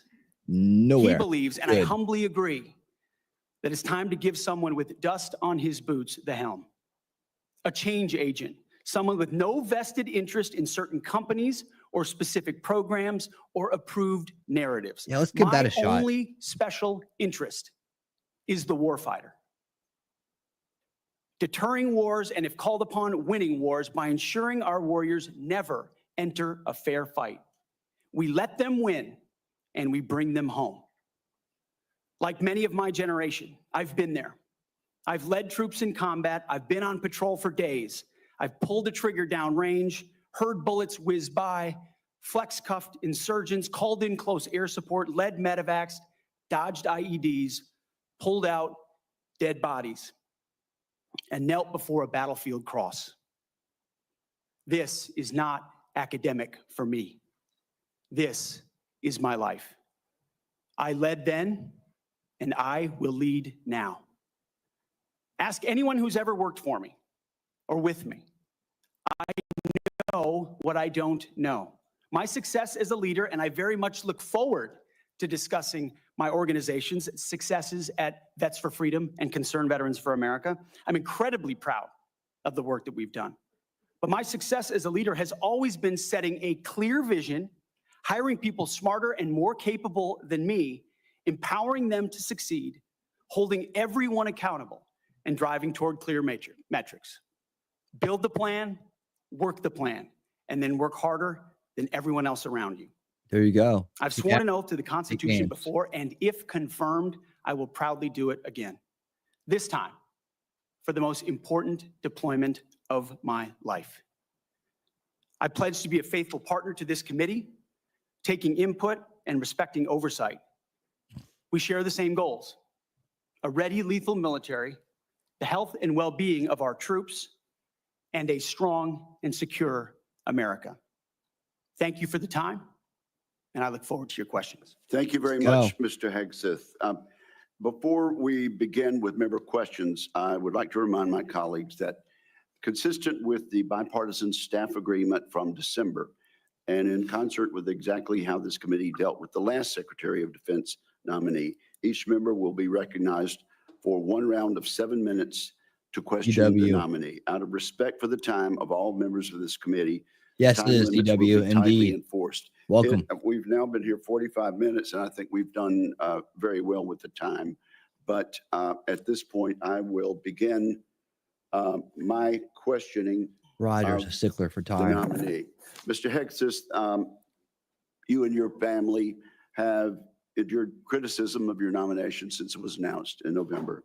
Yeah, they don't want a winner Let's in get there. into this allegation about sexual assault, inappropriate workplace behavior, alcohol abuse, and financial mismanagement during your time as a nonprofit executive. I should note that the majority of these have come from anonymous sources in Per the usual from the liberal media establishment publications. Democrat Party. But I want to give you an opportunity to respond to these allegations, sir. Mr. Chairman, thank you for that opportunity. You are correct. We undertook this responsibility with an obligation to That's the right, troops Wolfram. to do right by them for our warfighters. And what became very evident to us from the beginning, there was a coordinated smear campaign orchestrated in the media against us. It never happens. That was clear from moment one. And what we knew is that it wasn't about me. Most of it was about President Donald Trump, who's had to endure the very same thing for much longer amounts of time. And he endured it in incredibly strong ways. So we, in some ways, knew it was coming. We didn't understand the depth of the dishonesty that would come with it. So from story after story in the media, left-wing media, we saw anonymous source after anonymous source based on second or third hand The old accounts. playbook. And time again, stories would come out. Same old And playbook. people would reach out to me and say, you know, I've spoken to this reporter about who you really are, and I was willing to go on the record. But they didn't print my quote. They didn't print any of my quotes. Or I've worked with you for 10 years, or I was your accountant, or I was your chief operating officer, or I was your board member, or I was with you on 100 different tour stops for Concerned Veterans for America. No one called me. No one asked about your conduct on the record or off the record. Instead, a small handful of anonymous sources were allowed to drive a smear campaign, an agenda about me, because our left-wing media in America today, sadly, doesn't care about the truth. They don't. All they were out to do, Mr. Chairman, was to destroy me. And why do they want to destroy me? Because Yeah, man, get I'm a it. change agent and a threat to them, because Donald Trump was willing to choose me, to empower me, to bring the Defense Department back to what it really should be, which is warfighting. That's So right. I'm willing to endure these attacks. But what I Yeah, will man. do is He's a stand up for soldier. the truth and for my reputation. False attacks, anonymous attacks, repeated ad nauseum, printed as nauseum, as facts. We have provided to the committee, Mr. Chairman, and I know you're going to share, on the record statement after on the record statement from people who have served with me, worked with me at Fox News, Concerned Vets, Vets for Freedom, you name it, from the top of the chain to the bottom, who will say, I treat them with respect, with kindness, with dignity. That's men, that's women, that's black, that's white, that's every background. I have prided myself as a leader of respecting people, being professional. That is the balance of mine. I'm not a perfect person, as has been acknowledged. Saved by the grace of God, by Jesus and Jenny. I'm not a perfect person, but redemption is real. And God forged me in ways that I know I'm prepared for. And I'm honored by the people standing and sitting behind me, and look forward to leading this Pentagon on behalf of the warfighters. Thank you, Mr. Hegseth. Go. And frankly, I'm sure there are millions of Americans watching who would agree that they've experienced that same sort of redemption. So I do appreciate that. I realize that it involves a little bearing of the soul, but thank you for that. Now let's talk about top line defense spending. I have a plan. I think you've read it. I've issued another plan for Freedom's Forge, which you've also had a chance to look at. And you have noted correctly that the current trend line of defense spending falling below 3% of our GDP is a threat to national security.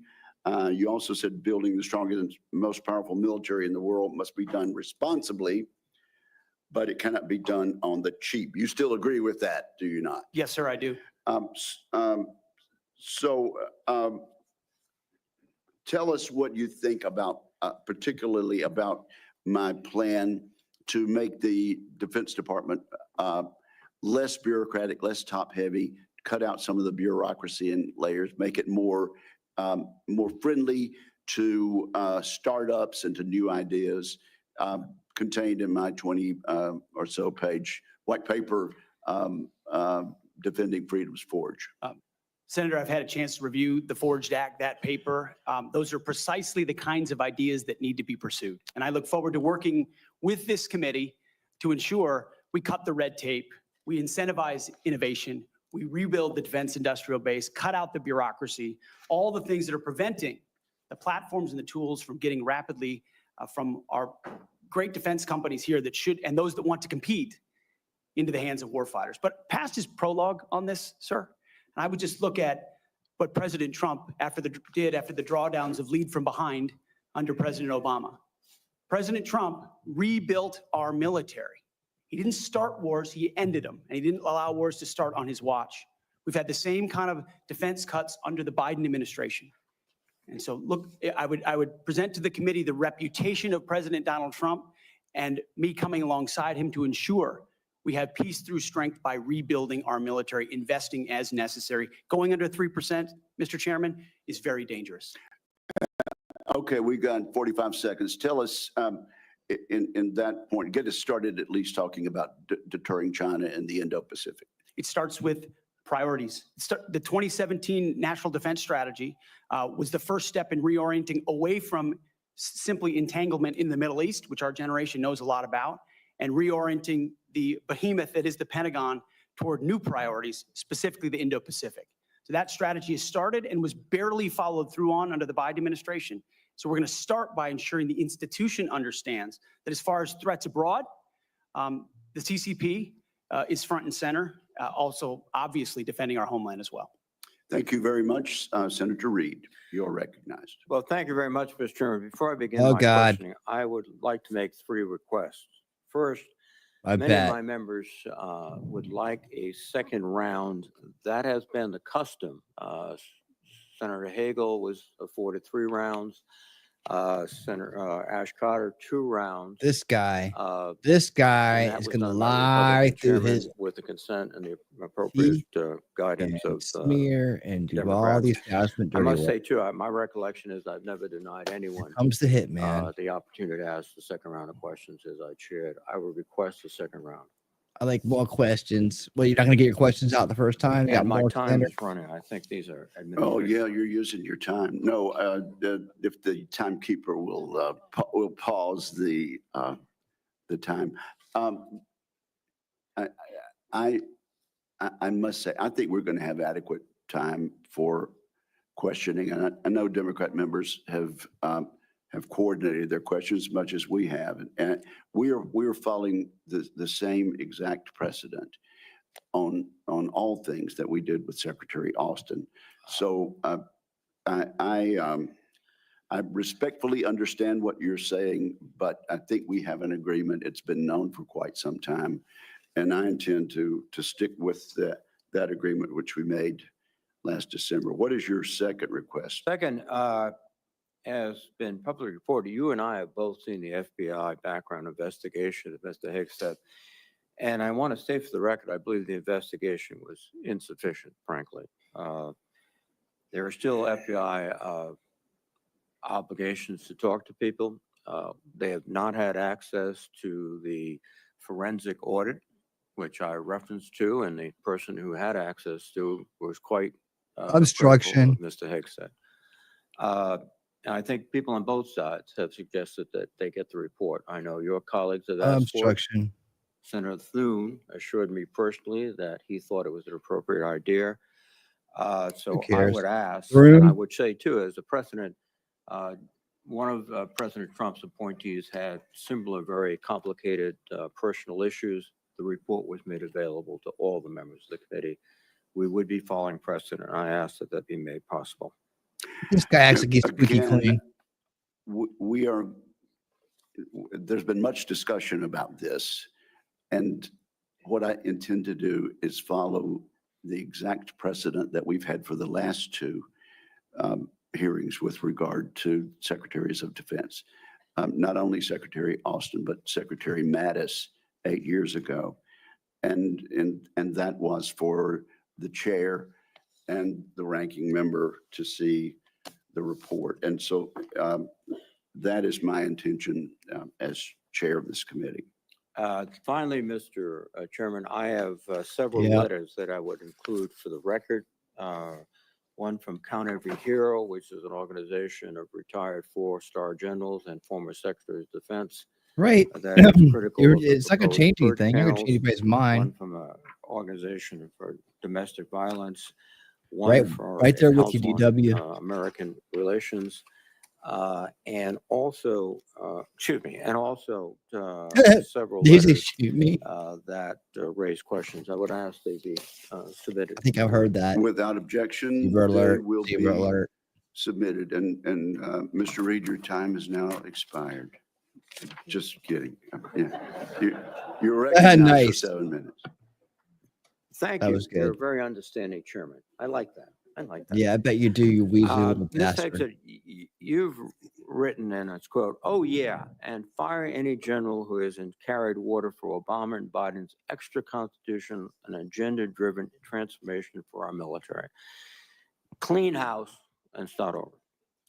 It's come to my attention that current serving military personnel have received emails threatening them with being fired for supporting the current DOD policies. Come to your attention, One mail huh? that was sent to a military officer with the subject line, "Clean house," reminiscent of your specific comment, states, and I quote, "With the incoming administration looking to remove disloyal, corrupt, traitorous, liberal officers such as yourself, Yes. we will certainly be putting your name into the list of those personnel to be removed. We know you support fair the enough. woke DEI policies and will Those are ensure you gone. never again influence anyone in the future. Yep, You good idea. and redacted spouse's name will be lucky if you're able to collect your military requirement." End quote. Yep. Now, I Tops you want to fuck with remind everyone America. that these policies that are being referred to date back to the UN. decades, the We know. 1940s and 50s. No, with no, respect no, no, to no, racial discrimination, no. particularly. No, they don't, you liar. And administrations of both No, they parties, don't. including the Trump administration and their first party, caused those policies to be enforced. Mr. Hegseth, are you aware of these emails being sent to officers? Senator, you mentioned the word accountability, which is something we have not had for the last 4 years. Are you Oh. aware of these messages being sent to officers? Certainly, I'm not aware of that. It's not one of my efforts, but there's been no accountability for Excuse the me. disaster of the withdrawal in Afghanistan. And that's precisely why we're here today, Excuse me. is that leadership has No. been unwilling to take accountability. It's the time to I'm restore messing that to everything our up. most Stop senior it. ranks. You've written publicly that DI policy is a distraction and have military personnel walking on eggshells. Do you Well, they're just not believe that walking in high emails like heels that with their that are men. essentially threatening both a serving officer and a spouse and claiming that they'll lose their pension will have a distraction and detract from the lethality? Senator, you mentioned the 40s and 50s, and you're precisely right.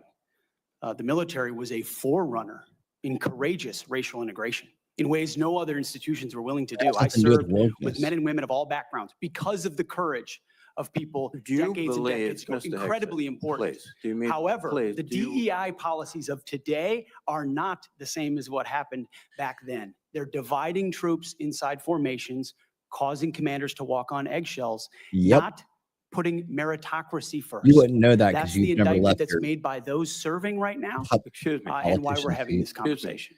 All of your public comments don't talk about meritocracy. They talk about liberal democratic efforts that are destroying the military, that those people are our enemies. That's not meritocracy. That's a political view. And your goal, as I see emerging, is to politicize the military in favor of your particular positions, which you've outlined extensively, which would be the worst blow to the professionalism of the United States military and would undercut readiness, undercut retention, because I can Does this see guy have the military officers background at receiving all? these emails This guy, beginning to wonder Jack very Pete, seriously if they should just some continue. talking head politician. me Probably change puppet for the subject military for a industrial moment complex. here. Why is he even here? Why is he in the armed services? You've been Committee? instrumental in Ranking securing member. pardons for several Is convicted he war an criminals. ex-military? In at Hey, least two Jacob, of these what's up? cases, the military personnel who served in combat with these convicted service members were not supportive of the pardons. They did their duty as soldiers to report war crimes. Your definition Shelley. of lethality seems to embrace those people who do commit war crimes, rather than those who stand up and say, this is not right. Happy Tuesday. So what's the response to your service members who personally witnessed these and courageously reported them to their superiors? Senator, as someone who's led men in combat directly and had to make very difficult decisions, I've thought very deeply about the balance between legality and lethality, ensuring that the men and women on the front lines have the opportunity to destroy with and close the enemy, and that lawyers aren't the ones getting in the way. I'm not talking about disavowing the laws of war or the Geneva Conventions or the Uniform Code of Military Justice. Sir, I'm talking about restrictive rules of engagement that these men and women behind me understand they've lived with on the battlefield, which has made it more difficult to defeat our enemies. In many of the cases you're talking about in particular, sir, there was evidence withheld, there was prosecutorial misconduct, and as someone who looks case by case and defaults to the warfighter, to the men and women with dust on their boots, not the second guessers in air-conditioned offices in Washington, D.C. Excuse me. I look case by case and was proud to work with President Trump to understand those cases and ensure that our warriors are always looked out for. Those cases were adjudicated by who? People in Washington or fellow non-commissioned officers who had also served, sacrificed, and believed in the ethic of the military? Who were the court martial? Senator, in multiple cases, they were actually acquitted, In but some charges cases, lingered. yes, Regardless of where those some were convening committed. authorities were, yes, sir. Some were, but others were convicted, and you asked for pardon. That's the only reason you asked for pardon, because they were convicted. But the other factor too is you've already disparaged in writing the Geneva Convention the rules of law, all of these things. How will you be able to effectively lead a military in which one of the principal elements is discipline, respect for lawful authority? You have made statements to your platoon after being briefed by a JAG officer. Well, by the way, would you explain what a JAG off is? I don't think I need to, sir, Why not? because the men and women watching understand. Yeah. Well, perhaps some of my colleagues don't understand. Well, it's because you're all It would jack-offs. be a JAG officer who puts his or her own priorities in front of the warfighters. Their promotions, their medals, in front of having the backs of those who are making the tough calls on the front lines. Thank Well, you, Senator Reid. Interesting. Thank you, Senator Thank you Reid. very much. Senator Fisher. Thank you, Mr. Chairman, and welcome, Mr. Hegseth, to you and to your family. Yeah, Senator Thank you Reid's for the meeting that we jack-off, had. too. We talked about a number of things. First and foremost was that nuclear weapons Be, are fixing foundational something to eat to here. our I'm gonna be national on defense, and having a safe, active effective, avatar and credible for a while. nuclear I am deterrent here. underpins our alliances, and as you know, it deters our adversaries. Nuclear deterrence has been, and you and I believe, agreed on this, it must continue to be unequivocally the highest priority right, Miss mission Debbie. of the That's right, Department Miss of Debbie. Defense. But deterrence only works if our adversaries believe our nuclear forces are effective and credible. Yes, All Miss three Debbie. legs of our triad are undergoing that generational recapitalization programs, and we cannot afford any more delays in those programs. Sir, do you believe and agree with President Trump's 2018 nuclear posture review that preventing adversary nuclear attacks is, quote, the highest priority of the United States? Senator, yes, I do. If confirmed, will you commit to supporting all three legs of the nuclear triad and to using every tool available to deliver these systems on schedule? Senator, yes, I do, because ultimately our deterrence, our survival is reliant upon the capability, the perception, and the reality of the capability of our nuclear triad. We have to invest in its modernization for the defense of our nation. While former secretaries of defense have stated that nuclear deterrence is the highest priority, we haven't really seen that translated into budget Miss requests Shelley. or using the tools like the Defense Production Act.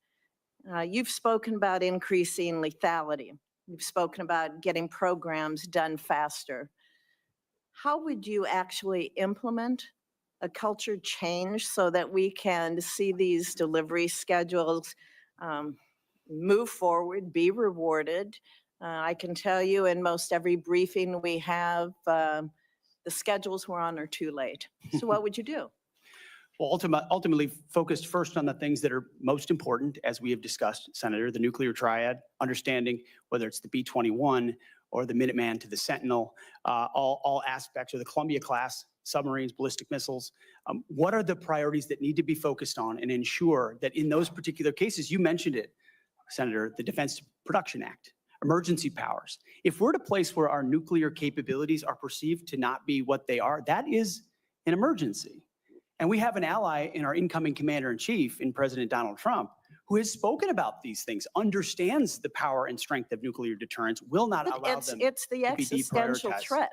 It's the existential threat to this nation. How do you change the culture? It's not just the Production Act that's going to be able to do it. How are you going to move forward faster?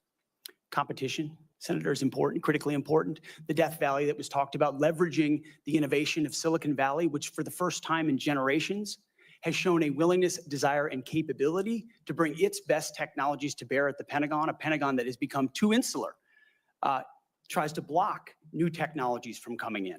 So we have to embrace that, there's some great Office of Strategic Capital, DIU initiatives that provide loans to companies to participate, because you have to invest in the defense industrial base for the longer term projects. We have the capability, the missiles and the munitions, but also to rapidly field emerging technologies that we need on the battlefield right now. So as we learn things, say in the war in Ukraine, those technologies, as we look at threats we're going to face find ways to rapidly field those using off-the-shelf technologies or standard designs, modular designs.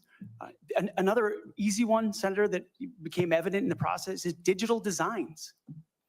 The Pentagon often builds entire systems without first using a digital design, Okay. which means you build prototypes and then scrap them and start over again. No private sector business could survive doing business that way. So there's a lot of innovation, and I'm going to hire a lot of smart people already have to help with that. In the 2025 NDAA, it was established to a new position, the Assistant Secretary of Defense for Nuclear Deterrence, Chemical and Biological Defense Policy and Programs.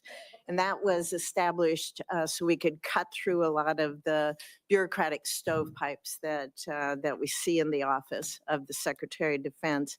If confirmed, will you direct the Department of Defense components to expeditiously implement this reform? It sounds, I would want to look directly at exactly what that reform is. It is I great. take your word that it's great, Senator. I will review it robustly, and I look forward to implementing. Okay, thank you.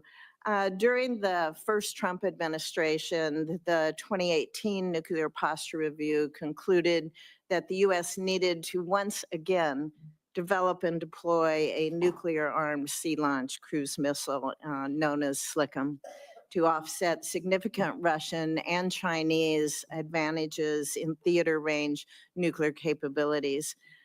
Since then, Congress, on a strong bipartisan basis, has directed the Navy and the National Nuclear Security Administration to continue this effort. Do you support the SLCM program? As of right now, Senator, based on what I know, I do, but one of my answers I'll have repeatedly throughout this morning is getting an opportunity to look under the hood, classified material, get an understanding of true capabilities vis-a-vis enemy capabilities. Because what we know right now on the nuclear, sorry, Senator, what I know on the nuclear side is that Russia and China are rushing to modernize and build arsenals larger than ours. We need to match threats to capabilities, and the systems we elevate will be tied to whether those capabilities are needed based on the adversaries we face. Would you ensure that this program is executed according to law? Absolutely. Absolutely, Senator. What, short here, what is your plan to revitalize the industrial base in this country? Needs to be real short. Real short. Serious investment targeted at systems that we truly need by also incentivizing competition and laser focus from the OSD, from the Office of Secretary of Defense, to all the particular strategic initiatives to revive them so it's not just one system, it's multiple systems. You may want to expand on that on the record. At this point, my colleagues, I would ask unanimous consent to enter into the record a letter organized by a group called Flag Officers for America, which has 120 retired generals and admirals offering their support for Mr. Hegseth's nomination. I ask unanimous consent. Without objection, it is entered into the record. Senator Shaheen. Good morning, Mr. Hegseth. Good morning, Senator. I was pleased when I was contacted on your behalf about meeting before this hearing. I've been on this committee since 2011, and during that time, I voted to confirm 6 nominees to be Secretary of Defense should be 3 easy then. administrations, 2 This should be Democratic easy. and 1 Republican. The first Trump administration. Every one of those nominees met with me and my Democratic colleagues on this committee before the hearing. So as you can imagine, I was disappointed when no one ever followed up. When we followed up with your office, you were not able to meet. Do you understand that if you're confirmed to be Secretary of Defense, that you will have a responsibility to meet with all members of this committee, not just Republicans? Senator, I very much appreciate and understand the traditionally bipartisan nature of this committee. Their national defense is not partisan. It should not be about Republicans or Democrats. And so I look forward to working together with you and your colleagues on priorities facing this nation. Yes. I think we would expect that. And one reason that I wanted to meet with you was because I thought it would be really helpful to better understand your views on women in the military. Because you've made a number of surprising statements about women serving in the military. As recently as November the 7th of 2024 on the Sean Ryan Show, you said, and I quote, "I'm straight up saying that we should not have women in combat roles. It hasn't made us more effective." The quote went on a little longer, but that was the gist of it. Oh my God, it's that was hurt before you feelings were time. nominated to be Hurt Secretary of feelings Defense. time. Hurt Mr. Hegseth, feelings do you know time. what percentage of our military is comprised of women? I believe it's 18 to 20%, Senator. It's almost 18%. Oh, And in hurt fact, feelings. DOD's 2023 demographic report Don't you hurt her indicated feelings. that there are more women serving now and there are fewer separations. So they make up a critical part of our military. Wouldn't you agree? Yes, ma'am. Women in our military, as I have said publicly, have and continue to make amazing contributions across all aspects of our battlefield. Well, you also write in your book, The War on Warriors, with the chapter, The Deadly Obsession with Women Warriors, that, quote, "Not only are women comparatively less effective than men in combat roles, but they are more likely to be objectified by the enemy and their own nation in the moral realms of war." Well, Mr. duh. Hegseth, should we take it to believe that you believe that the two women on this committee who have served honorably and with distinction made our military less effective and less capable? I'm incredibly grateful for the two women who've served our military in uniform and including in the Central Intelligence Agency, contributions on the battlefield, indispensable contributions. Senator, I would like to clarify, when I'm talking about that issue, it's not about the capabilities of men and women, it's about standards. And this committee has talked a lot about standards. Standards that we, unfortunately, over time, have seen eroded in certain duty positions, certain schools, certain places, which affects readiness, which is what I care about the most, readiness I on the appreciate battlefield. that. And so my but comments point however, time and time again to standards. your statements publicly have not been. You're to not that saying effect. it the way I want you After to, your though. nomination, you did state to a group of reporters that you, quote, "support all women serving in our military today who do a fantastic job across the globe, including combat." So what I'm confused about, Mr. Hegseth, is which is it? Why should This is women so in our stupid. military, if you were the Secretary of Defense, believe that they would have a fair shot and an equal opportunity to rise through the ranks? If on the one hand, you say that women are not competent, they make our military less effective, and on the other hand, you say, "Oh no, now that I've been nominated to be the Secretary put of those Defense, words in his I've mouth. changed my view on women in the military." What do you have to say to the almost 400,000 women who are serving today I about say your that you're position manipulating them on and whether gaslighting they the should be situation. capable to rise through the highest ranks of our military? You're making it Senator, up, I would lady. say I would be honored to have the opportunity to serve alongside you, shoulder to shoulder, men and women, black, white, all backgrounds, with a shared purpose. Our differences are not what define us. Our unity and our shared purpose is what define us, and you will be treated fairly and with dignity, honor, and respect, just like every man and woman in uniform, just like the men and women that I've worked with in my veterans organizations, to include when I was a headquarters and headquarters company commander in the Minnesota National Guard. Well, I appreciate your 11th hour conversion, but Mr. Chairman, for the record, I whatever, would like you to submit crotchety Chapter old 5, A bat. Deadly Obsession with Women Warriors, for the record. Yeah. Mr. Hegseth, Without Maybe you should read the whole objection, it will chapter instead of be, just skimming over it, lady. are you familiar with the Women, Peace, and Security agenda at the Department of Defense? Have you ever had your period? Yes, ma'am, I before? am. It's like, This is a law look, that was man, signed during trying to defend our President-elect country Trump's here. first term. It was legislation that I sponsored with Trying to get the Republican corruption Senator out. Capito of West Virginia. It was Women's co-sponsored by feelings. Marco Rubio, the nominee to be the President-elect's Secretary of State. It was led in the House of Representatives by Kristi Noem, the President-elect's nominee to be the Secretary of Homeland Security. It mandates that women be included in all aspects of our national security, including conflict resolution and peace negotiations. And at the Department of Defense, it has been the law for 8 years under both the Trump and Biden administrations. The DOD has incorporated women Why don't you throughout think its it's gonna be the same? decision-making as a result.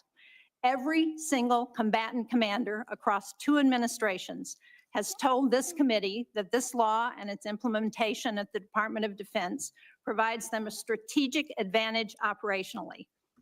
based on your comments, it appears that the example that you would like to set, not only for women in this country, but for women across the globe, 50% of the world's population, as the Here she prospective goes. nominee Here's the to part she lead makes up the right most here. combat credible military in the entire world, is that Is that? women Make it up. should not have an equal opportunity in our There military. it is. So will You you can always commit tell when to it's coming, can't you? preserving the Women, Peace, and Security Law She's setting at up the DoD whole and including in your budget manipulation. The gaslighting is coming. the 'cause requisite funding to which continue is- to that is, restore and resource these there programs throughout lays the it out. DoD? Senator, I will So commit to frustrating. reviewing that like program this. and ensuring it aligns with America First national security priorities, meritocracy, lethality, and readiness. And if it advances Yes. American interests, it's something we would advance. If it doesn't, it's something we Well, would look at. since former President Trump signed the law, I hope that he agrees with you. Well, duh. Thank you, He's the one who Senator appointed Shaheen. him. You At don't this think he point, figured that I out would ask beforehand? unanimous consent What do you think? You to just enter found into Pete the Hegseth record off the 5 street and said, "Hey, letters of you support go from on in there. female We haven't service talked." members and combat veterans who support Mr. Hegseth's nomination. These women represent diverse viewpoints, from a retired colonel with over 25 years of service to an active duty Navy surface warfare commander to a senior airman. They support Mr. Hegseth and comment on his focus on merit, Yep. warfighting readiness, Suck it. military training status, and the warrior ethos. So without objection, it will be entered into the record. And now I'm honored to recognize Senator Cotton for 7 minutes. Mr. Hegseth, let's continue on this line of questioning about what's sometimes referred to as women in combat. I think that phrase is certainly Look, she's something gonna of a leave. misnomer. What? Where you going, Many lady? members of this committee have served in combat in the last 25 years. You going to hang to upside include down in women a cave? and men. I'm sure all those men served with women, whether they were military police officers or they were pilots Tom. or Lay whether it they out were for us, intelligence buddy. analysts or medics or what have you. Clean You up. served. I assume you served with women who were on the front lines as well. Is that correct? Yes, sir. And were those women anything other than skilled, brave, and honorable in their service? They were some of the best soldiers I worked with. So Senator. women have been serving in combat for a long time. Women have even been serving in combat units like infantry battalions And for how a many long times time, did you in hurt roles someone's like feelings when you were medics or there? mechanics or what have you. So what we're talking about That's here just what matters when specifically it comes to national is security. women in ground combat roles in jobs like According to the infantrymen or Democrats. artillerymen or special forces. Now, until about 10 years ago, that wasn't the case. Under Secretary Panetta, those roles were opened up to women to serve in. Day Has President Trump drinking. indicated at all that he plans to rescind or alter that guidance? You're correct to point out, Senator, that these are the decisions that the commander in chief will have the prerogative to make. He has not indicated to me that he has plans to change whether or not women would have access to these roles. However, I would point out, ensuring that standards are equal and high is of importance to him and great importance to me. Because in those ground combat roles, what is true is that the weight of the ruck on your back doesn't change. The weight of the 155 round that you have to carry doesn't change. The weight of the 240 Bravo machine gun you might have to carry doesn't change. And so whether it's a man or a woman, they have to meet the same high standards. And Senator, in any Until we place implement the where those things have exoskeletons. been eroded or in courses, criteria have been changed in order to meet quotas, racial quotas or gender quotas, that is putting a focus on something other than readiness, standards, meritocracy, and lethality. So that's the kind of review I'm talking about, not whether women have access to ground combat. Okay, so thank you. So Yep. you expect no change to that guidance, but as you point out, in Go these run towards those specific bullets, jobs, ma'am. There are irreducible physical demands. We expect our intelligence analysts and our mechanics to be physically fit in the military, but it's different when you're in the infantry or the artillery. You just mentioned a few things. Let me point it out. An artillery shell weighs almost 100 pounds. An Abrams tank round weighs around 50 pounds. The M240 Bravo machine gun with its tripod weighs almost 50 pounds. The average weight of a full kit, ammo, water, commo, body armor for a soldier is over 100 pounds. Nothing commo? you can do can change any of those things, Camo? right? That is physical reality. I'm gonna smack that guy.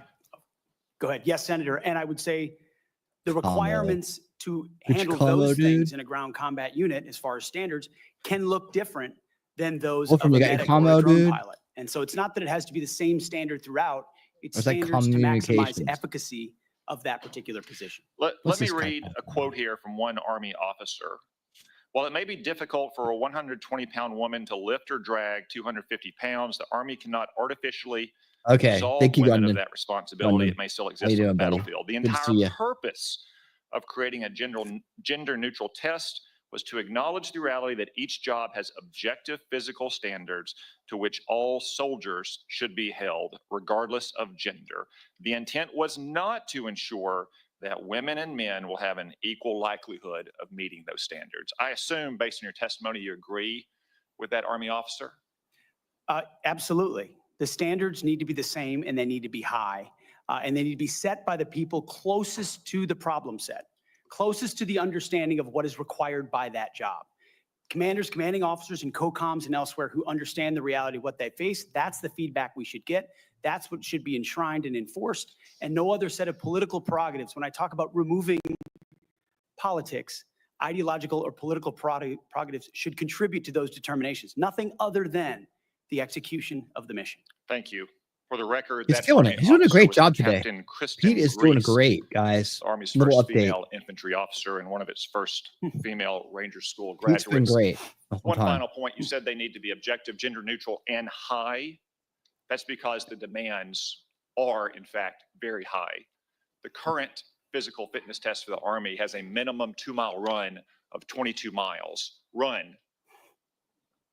And I want the reporter to note that I'm putting run in air quotes because 22 miles at 2 miles is not running. It may be jogging. It's probably walking fast. Let's move on.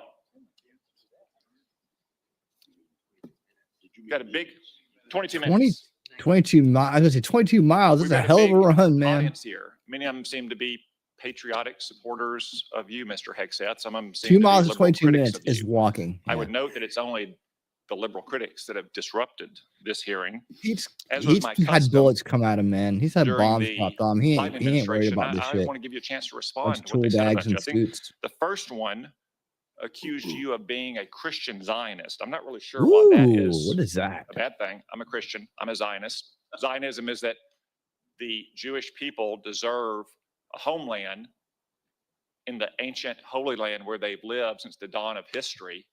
Do you consider yourself a Christian Zionist? Senator, I'm a Christian. Oh my and I God. robustly support the You state don't of know how many Israel people you're and its triggering right now. existential defense and the way America comes alongside them is their great Tom ally. doesn't Because care who another, he another triggers. protester, and I think You're this happy, one was a Tom. member of Code Pink, which, by the way, is a Chinese Communist front group these days, said that you support Israel's war in Gaza. They're in the I room, support by the way. Israel's existential war in Gaza. I assume The leader is like right me and behind you. President Trump, Like, you support can that probably war as well, steer. don't you? Senator, He I said do. Code Pink, I didn't he? support Israel destroying and killing every last member of Hamas. And the third protester said something about 20 years of genocide. I assume that's our wars in Iraq and Afghanistan. Do you think our troops are committing genocide in Iraq and Afghanistan? Senator, I do not. I think our troops, as you know, as so many in this committee know, did the best they could with what they had. We're not the outcomes, and tragically, the outcome we saw in Afghanistan under the Biden administration put a stain on that, but it doesn't put a stain on what those men and women did in uniform, as you know full well, Senator. Thank you, Mr. Hegseth. Pete is killing it. Thank you, Senator. He Cotton. mentioned At the this Code point, Pink protesters in the room. I ask unanimous consent As to offer to the record Extensions of a letter communist submitted by Chinese. He's pretty much on top of Abbasi, that. son of former city council president of Samarra, Iraq, who worked with Mr. Hegseth in Iraq. Without objection, that will be entered. Senator Gillibrand. Thank you, Mr. Chairman. Oh, look who's back. Thank you, Mr. Hegseth. I do want to thank The you for old your bat service. made it back in time for and I her, want to thank her you for your little willingness to buddy serve in this to bring up capacity. women in the military again. I have many concerns about your record and particularly your public statements Mhm. because I wonder they what are they are. so hurtful to the men and women who are currently serving in the U.S. military. Feelings are hurt Harmful to because of you, morale, PD. harmful to good order and discipline. If you are saying that women I shouldn't told be you. serving in the military, and I'm going to read you your Yeah, quotes, yeah, because let's the reiterate quotes that. themselves are terrible. You will have to change how you see women to do this job well. And I don't know if you are capable of that. So I want to press on these issues that my colleague Jean Shaheen brought up because she said it so well. Yeah, So she first said it of well all, this you year around the answered your room. questionnaire. Do you believe that any American who wants to serve in their country in the military and can meet objective standards set by the military should be allowed to serve without limitation? You've said yes to that question. But then in all of these other circumstances, you've denigrated active duty service members. We have hundreds of women who are currently in the infantry, lethal members of our military serving in the infantry, but you degrade them. We'll You send them in say, first. we need moms, but not in the military, especially in combat units. So specific to Senator Cotton's question, because Senator Cotton was giving you This woman's never layups done to a lick of differentiate anything in between her different life. types of combat. And specifically, as secretary, would you take any action to reinstitute the combat arms exclusion for female service members, knowing full well you have hundreds of women doing that job right now? And the standards, your 2 mile run, Tom, is about the Army combat fitness test. It is not the requirements to have an MOS 11 Bravo, which is the infantry. These are the requirements today for people serving in the industry, men and women. They are gender neutral and they are very difficult to meet. They have not been reduced in any way. And our combat units, our infantry is Just lethal. because your old ass can't So do it please doesn't mean it's not explain easy. specifically, because you will be in charge of 3 million personnel. He'll do a great job. Big job.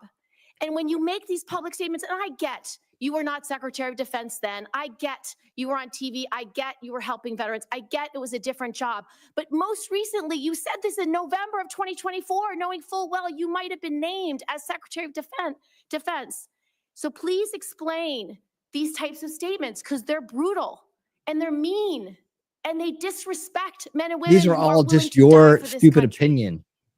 They really are. Well, Senator, I appreciate your comments. He's going to be nicer And than I I would would point be out, about it. I've never disparaged women serving in the military. I respect every single female service member that has put on the uniform, past and present. Say it. Get on My your knees and critiques, say it. Senator, recently and in the past, and from personal experience, have been instances where I've seen standards lowered, and you mentioned 11 Alpha, 11 Bravo, MOS, places in units, and the book that has been referenced multiple times here, The War on Warriors.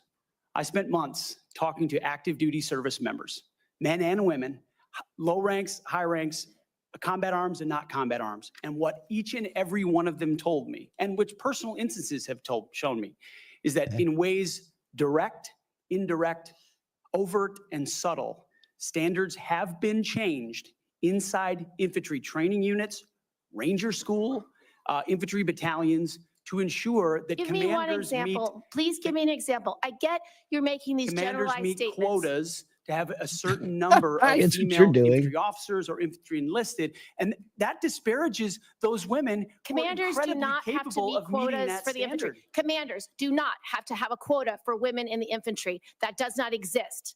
It does not exist. And your statements are creating the impression that these exist, because they do not. There are not quotas. We want the most lethal force. But I'm telling you, having been here for 15 years, listening to testimony about men and women in combat and the type of operations that were successful in Afghanistan and in Iraq. Oh, yeah. Women were essential for many of those units. When Ranger units went in to find where the terrorists hiding in Afghanistan or in Iraq, if they had a woman in the unit, they could go in, talk to the women in a village, say, where are the terrorists hiding? Where are the weapons hiding? And get crucial information. So they were to good make at gossip. sure that we can This win woman, that she's battle. saying they were good So at You gossiping. cannot denigrate women in general, and your statements This do isn't that. like- We don't want women This in the isn't military, taking bullets on the especially front in combat. line or fighting What off a a group terrible of statement. terrorist So please, men. do not deny that you've made those You're statements. talking You about have. going in and getting We gossip from take the the local responsibility ladies. of standards very seriously, and we will work with you. Wow. I'm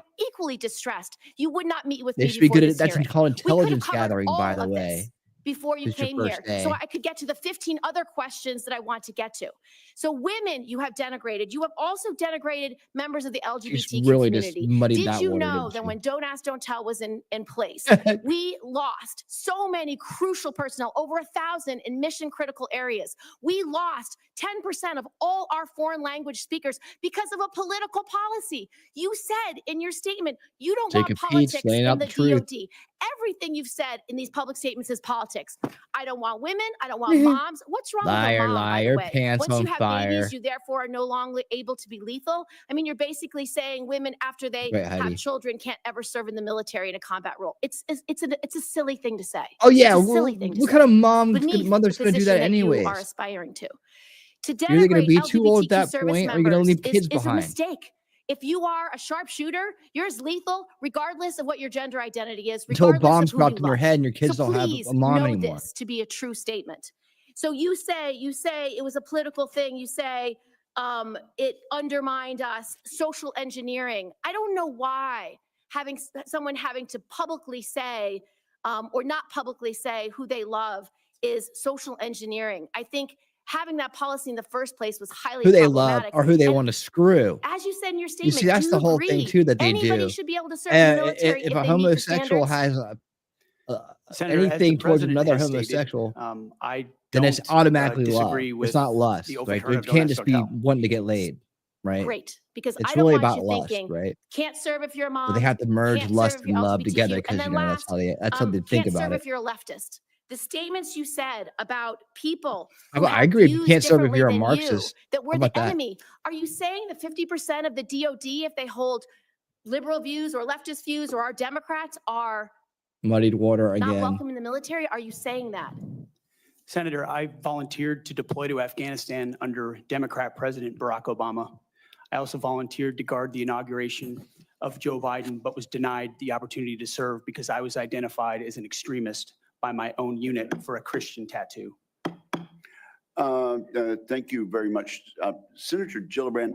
Well, that just tells you about you the held up a condition of the document, military. You're extremist and for being a referred to Christian? it during your questioning. What? Would you like that entered into the record? What? Okay, yeah, okay, we'll delete. We'll submit a clean it up. copy. Without objection, that will be admitted at the point of your question. And I Yeah, would well, they're like not to trying to enter make into the sense, record at Charlie. this They're point a trying letter to, of support put on from optics retired Air and put on a Force show for the Colonel Melissa people who Cunningham. Colonel Cunningham supports spend their Mr. time getting Hegseth sound bites, thinking and they're mentions his informed, warrior and ethos, combat effectiveness, spend most of their and time maintaining entertaining themselves for military getting high. training standards. So without objection, both of those will be admitted, and I Numbing now out, recognize checking Senator out. Rounds.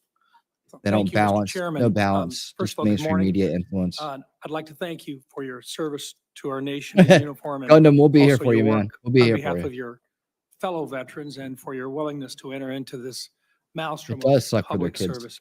I think the presence of so many veterans who have showed up to support you speaks volumes. I also want to recognize your family service and sacrifice. You know as well as anyone that it's not just the man that enters the arena, but it's the entire family who also works their way through this process as well. I appreciated our meeting with you and with your wife, Jennifer, this last month. This will be good. I thought that we had an excellent conversation, and I appreciate your statement and your answers to the advanced policy questions, especially your desire to bring a renewed focus on warfighting and lethality back to the Pentagon. I also respect and I appreciate my friend and colleague, Senator Gillibrand, and some of her questions, and I know that she had a number of them in there. You had an opportunity to respond very briefly. Were there any other responses that you would like to make or clarifications that you would like to make before I move on to my questions? Senator, thank you very much for the opportunity to meet and for the question. I would also acknowledge you were mentioning female engagement teams, which have shown a great deal of success on the battlefield. It would be and universally acknowledged as such. I've been in Iraqi homes where the language and gender barrier was real, and the ability to have someone there to help in that process would be a massive accelerant in mission success.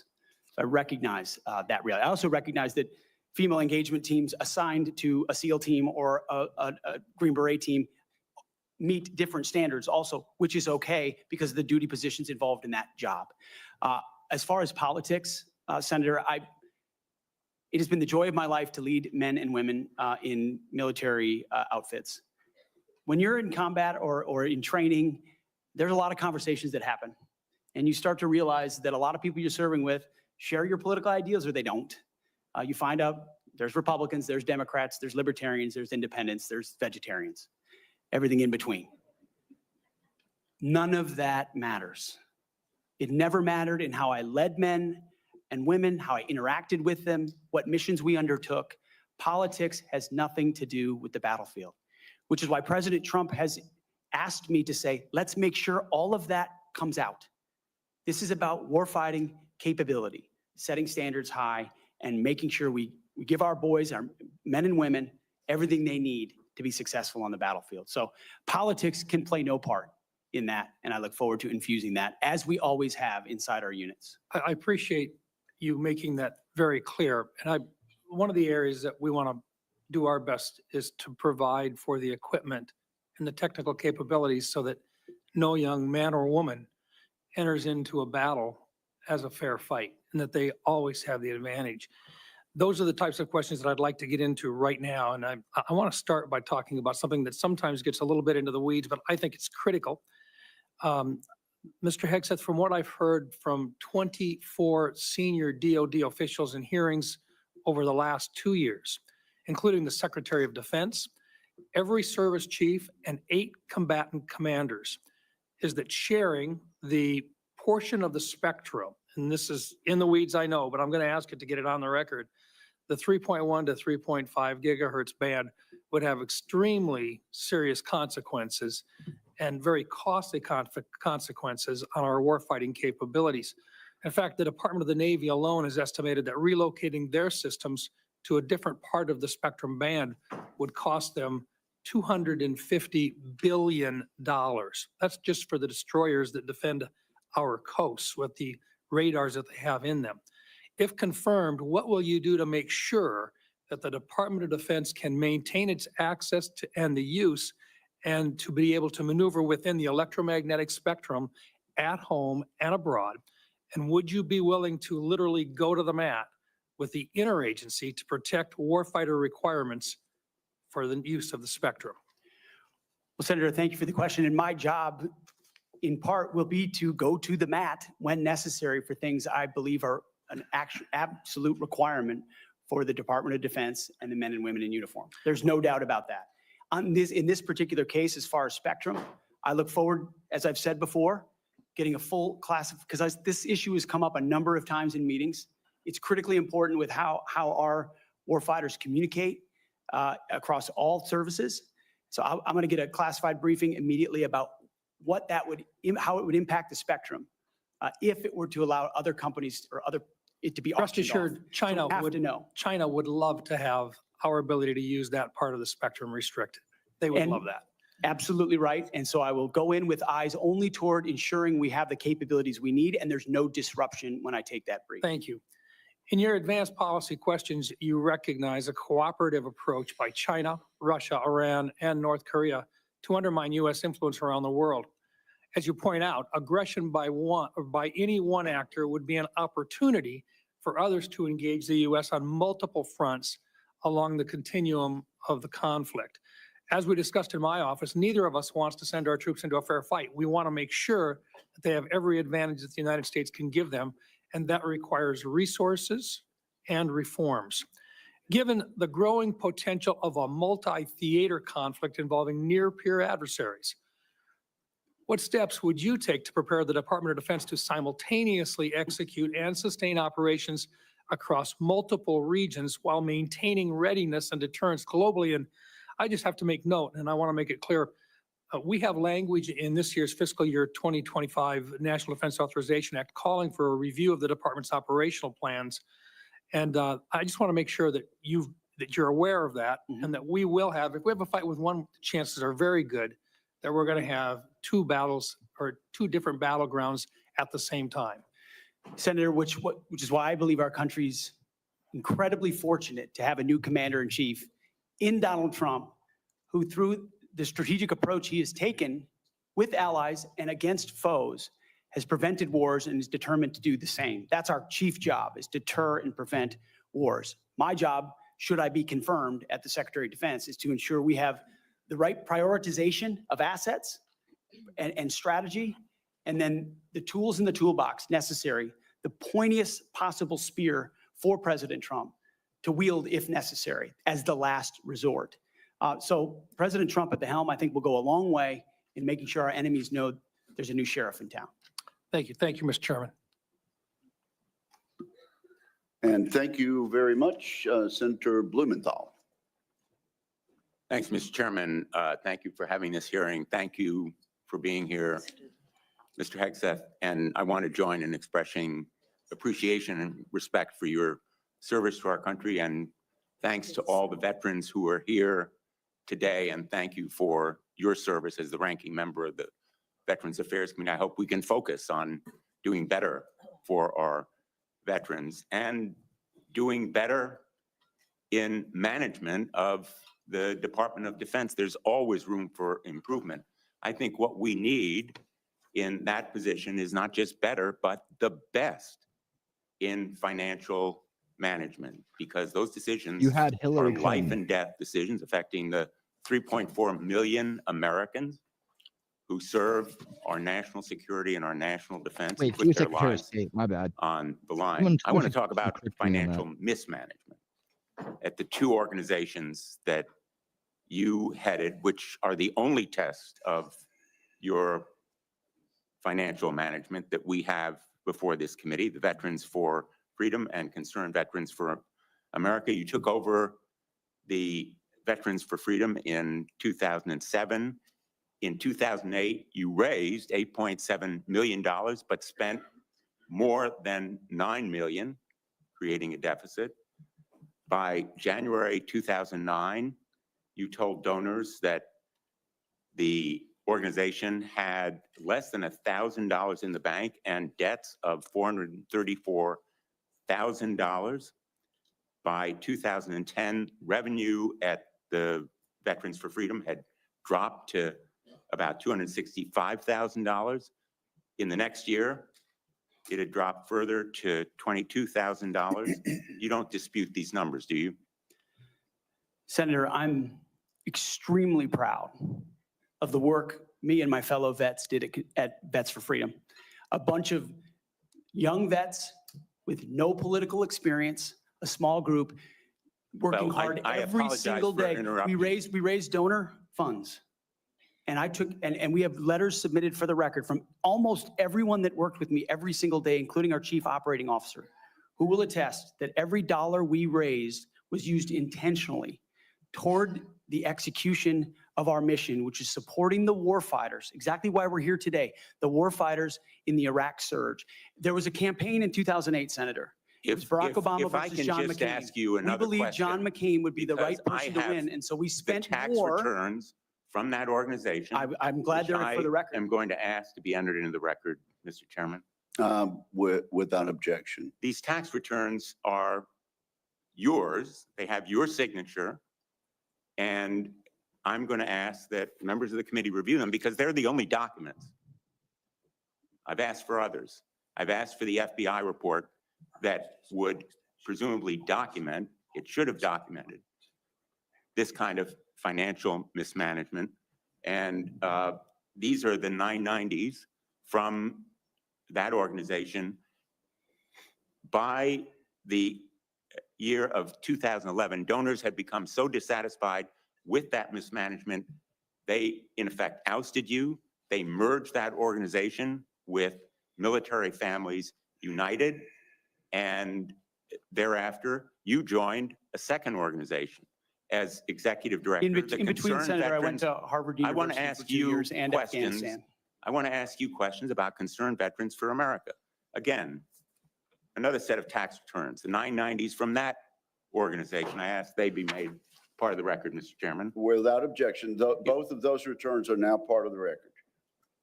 2011 to 2016. At the end of 2013, shortfall of $130,000. At the end of 2014, shortfall of $428,000. You had a surplus the following year, but then another deficit of $437,000. By the time you left, that organization had deep debts, including credit card transaction debts of about $75,000. That isn't the kind of fiscal management we want at the Department of Defense. We can't tolerate it at the Department of Defense. That's an organization with a budget of $850 billion, not 10 or 15 million, which was the case at those two organizations.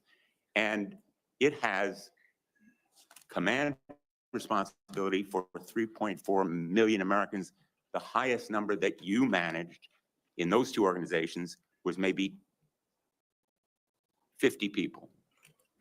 Let me ask you, how many men and women now serve in the United States Army? What is Sen's strength?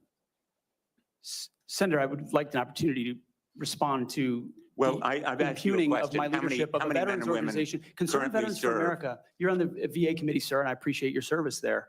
The VA Accountability Act and the Mission Act were all brainchilds of Concerned Veterans for America. We used our donor money very intentionally and focused to create policy that bettered the lives of veterans. Mr. Hegseth, I'm asking you a very simple question. How many men and women currently serve in the United States Army? Senator, the United States Army, 450,000 on active duty, sir.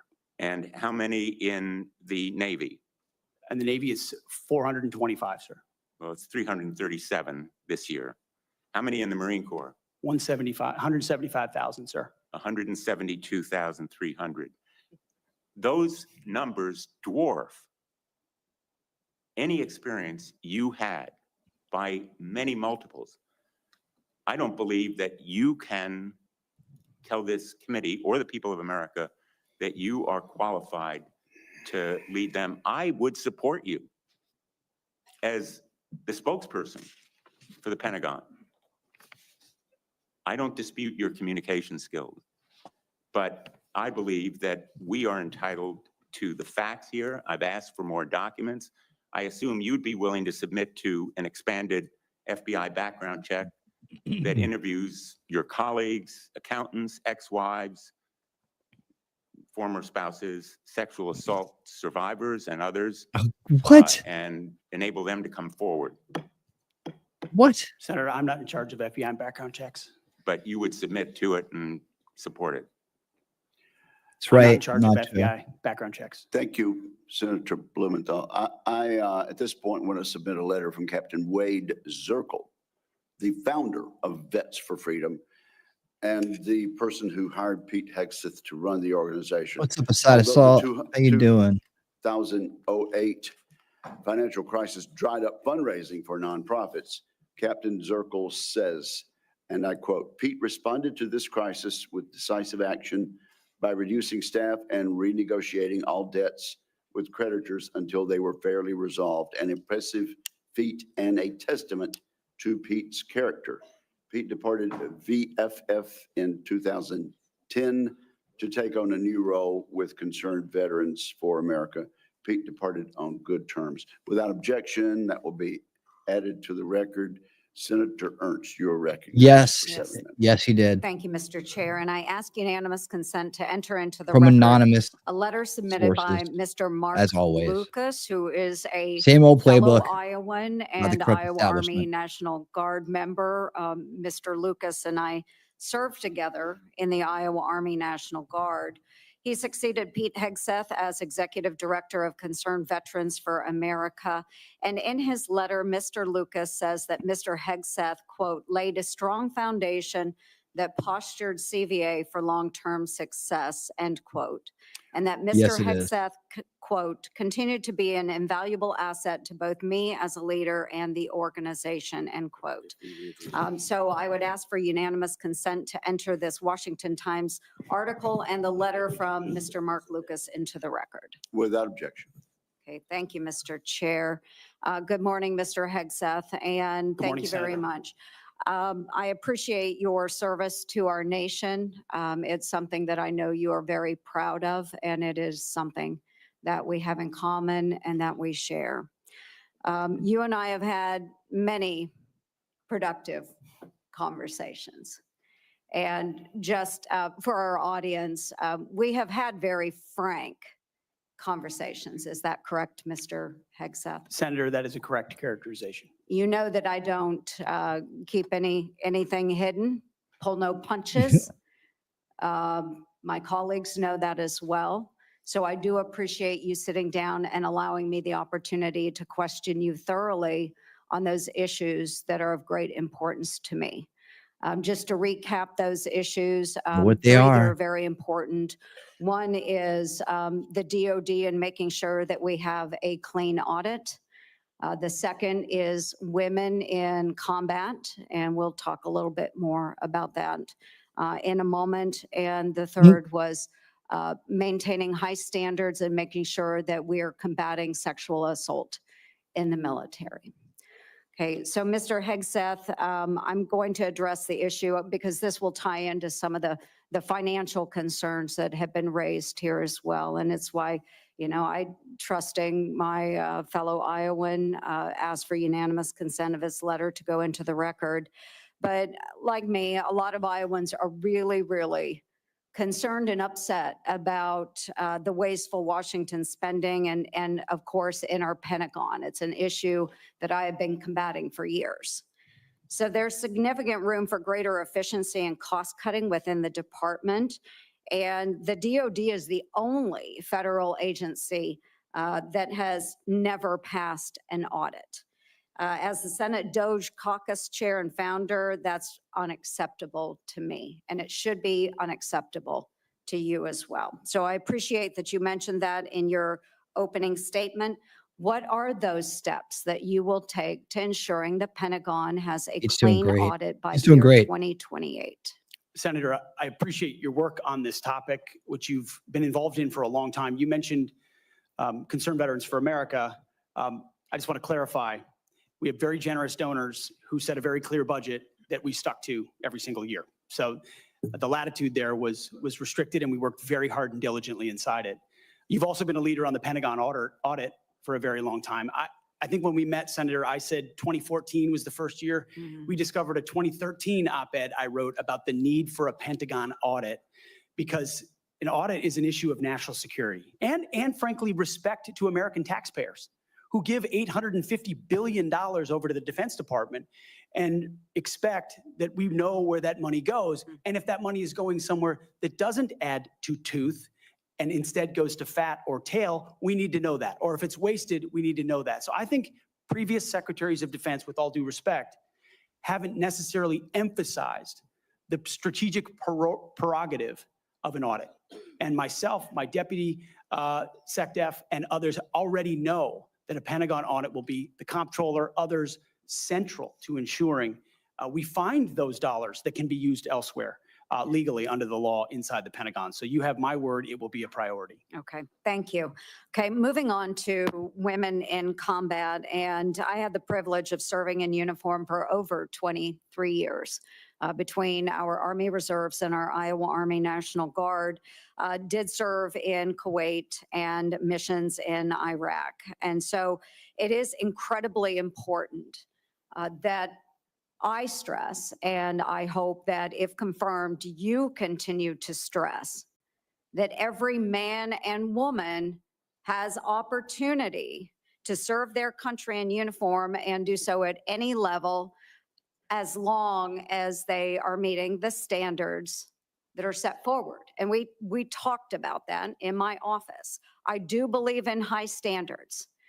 Now, I was denied the opportunity to serve in any combat role because I have a lot of gray hair. And the policy has changed since then, okay? So I've been around for quite a while.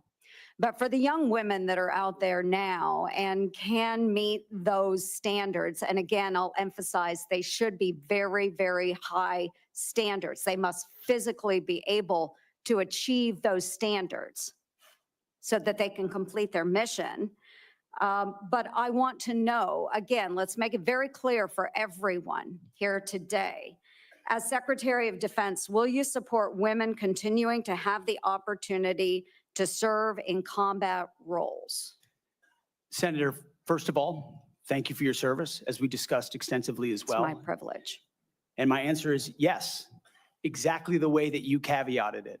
Yes, women will have access to ground combat roles, given the standards remain high, and we'll have a review to ensure the standards have not been eroded in any one of these cases. That'll be part of one of the first things we do at the Pentagon, is reviewing that in a gender neutral way, the standards, ensuring readiness and meritocracy is front and center. But absolutely, it would be the privilege of a lifetime to, if confirmed, to be the Secretary of Defense for all men and women in uniform who fight so heroic. They have so many other options. They decide to put their right hand up for our country, and it would be an honor to have a chance to lead them. Thank you. And just very briefly, we only have less than a minute left, but we have also discussed this in my office. A priority of mine has been combating sexual assault in the military and making sure that all of our service members are treated with dignity and respect. This has been so important. Senator Gillibrand and I have worked on this, and we were able to get changes made to the Uniform Code of Military Justice to make sure that we have improvements and on how we address the tragic and life-altering issues of rape, sexual assault. It will demand time and attention from the Pentagon under your watch if you are confirmed. So as Secretary of Defense, will you appoint a senior level official dedicated to sexual assault prevention and response? Senator, as we have discussed, yes, I will. Okay, and my time has expired. Thank you for your answers. Senator Hirono. Thank you, Mr. Chairman. Mr. Hegseth, welcome. Thank you. I am focused on your fitness to serve, including your character and temperament and your overall qualifications to do the job. And I do appreciate the comments of Ranking Member Reed with his concerns regarding your nomination, because I share those concerns. As what a part of my surprise. responsibility as a member of this committee to ensure the fitness of all nominees to come before any of the committees on which I sit, I ask the Speaking of following two fitness. initial questions. First, since you became a legal adult, have you ever made unwanted requests for sexual favors or committed any verbal or physical harassment or assault of a sexual nature? No, Senator. Have you ever faced discipline or entered into a settlement relating to this kind of conduct? Senator, I was falsely accused in October of 2017. It was fully investigated, and I was completely cleared. I don't think completely drop it. cleared is accurate, but What you the think fact doesn't matter. is that your own lawyer said that you entered into an NDA Right. And paid a person who accused you of raping her a sum of money to make sure that she did not file a complaint. Moving on. As secretary, you will be in charge of maintaining good order and discipline by enforcing the Uniform Code of Military Justice, UCMJ. In addition to the sexual assault allegations, and by the way, the answer to my second question should have been yes. I have read multiple reports of your regularly being drunk at work, including by people who worked with you at Fox News. Do you know that being drunk at work is prohibited for service members under the UCMJ?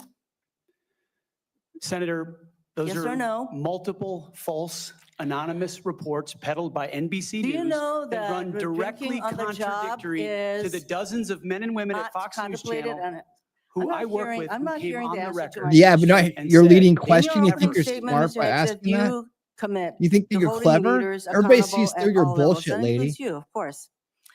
And frankly, as secretary, This is you one will of be those on people the that think job everybody's stupid but 24/7. her. I'm Maisie. I'm You so smart. recently promised some of my Republican colleagues that you stopped drinking and won't drink if confirmed, correct? Absolutely.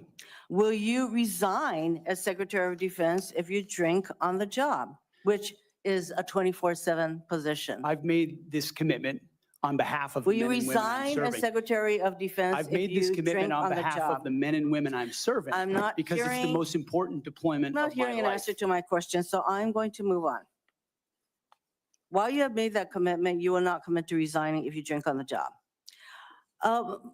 As Secretary of Defense, you will swear an oath to the Constitution and not an oath to any man, woman, or president, correct? Senator, on multiple occasions, including as a young second lieutenant, I have sworn an oath to the Answer is Constitution, yes. and I'm proud to do so. Yes, ma'am. In June of 2020, then President Trump directed former Secretary of Defense Mark Esper to shoot protesters in the legs in downtown DC, an order Secretary Esper refused to comply with. Would you carry out such an order from President Trump?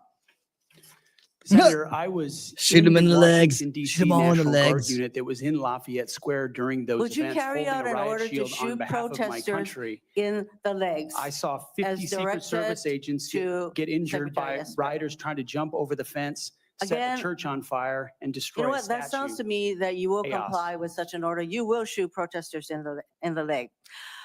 Moving You on. just keep President-elect has injecting your own attacked opinions, don't you, our lady? allies in recent weeks, This is why Hawaii has so refusing many to problems. rule out using military force to take over Greenland and the Panama Canal, and threatening Oh, to what's up? How you doing? to make Canada the 51st state.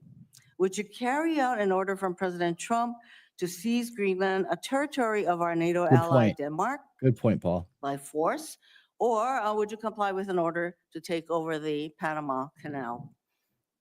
Senator, I will emphasize that President Trump received 77 million votes to be the lawful We're commander-in-chief not of talking this about the country. election. My question is, would you use our military to take over Greenland or an ally of Denmark?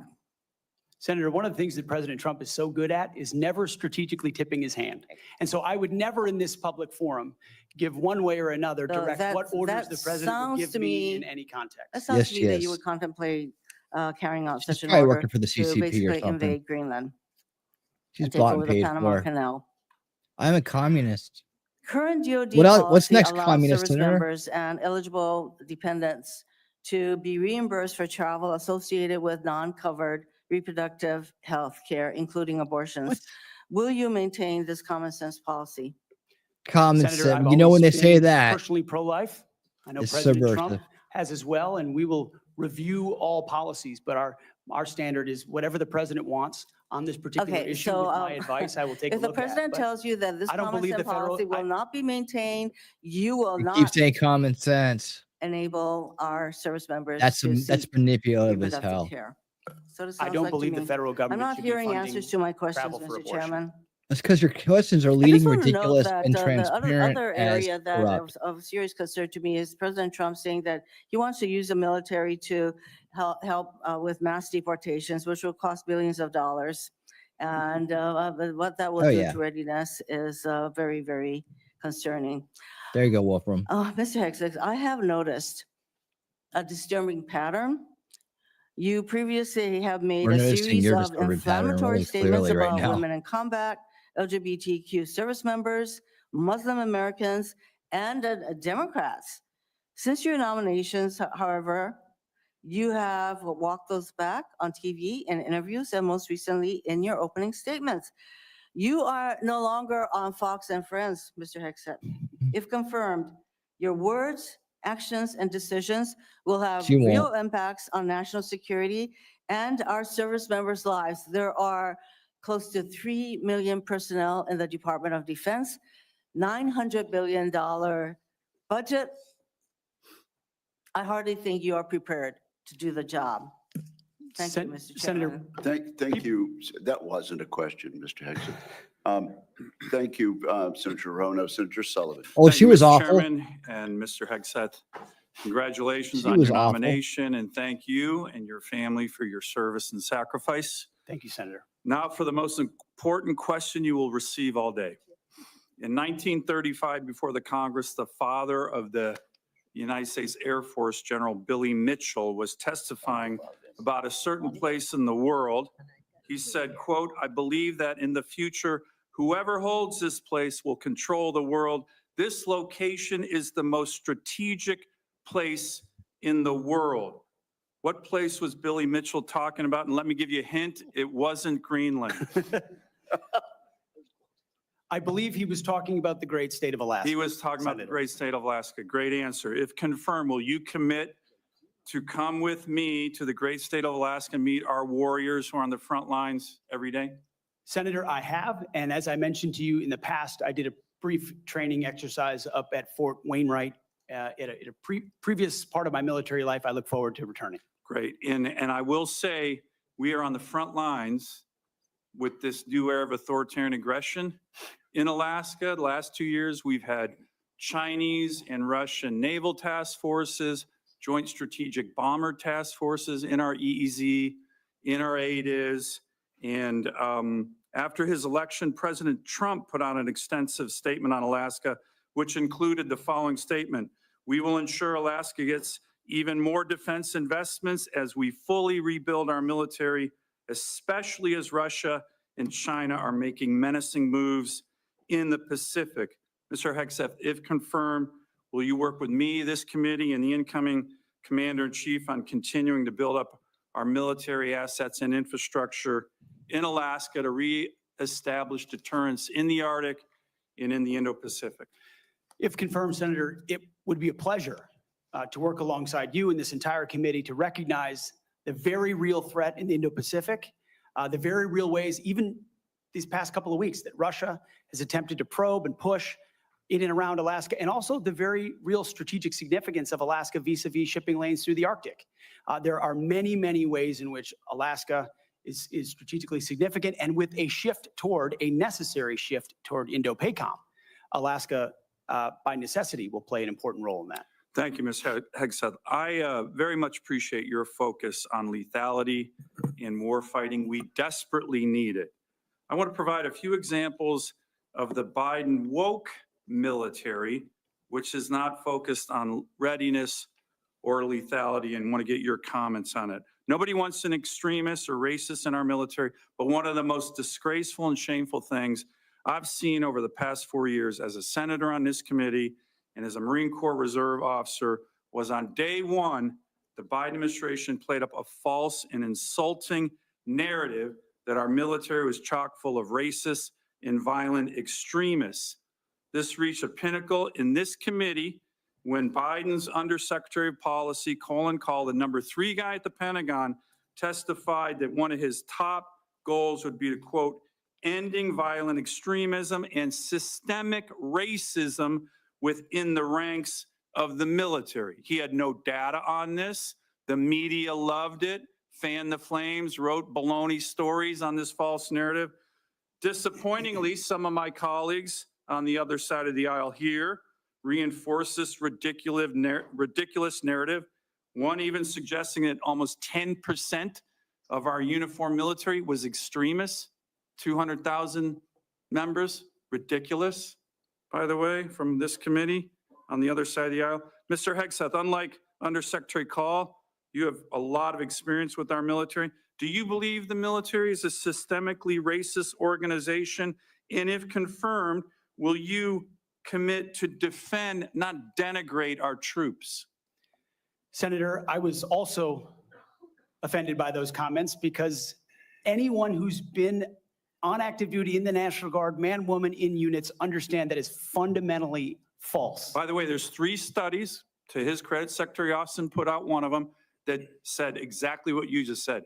Fundamentally false. Senator, they knew it. Anyone who'd been in a unit knew it. One could argue that if not the least, one of the least racist institutions in our country is the United States military. Being a racist in our military has not been tolerated for a very long time. One of the greatest civil rights organizations in America. Would you agree the U.S. military is one of the most forward-leaning, probably one of the greatest civil rights organizations in American history? No doubt.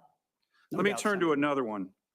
Last year at a hearing before this committee, I called on the Biden Secretary of the Navy to resign because he's failing in his ability to build ships. We are being completely outbuilt in terms of ships by the Chinese, and yet this Secretary of the Navy has been focused on climate change, not building ships in lethality.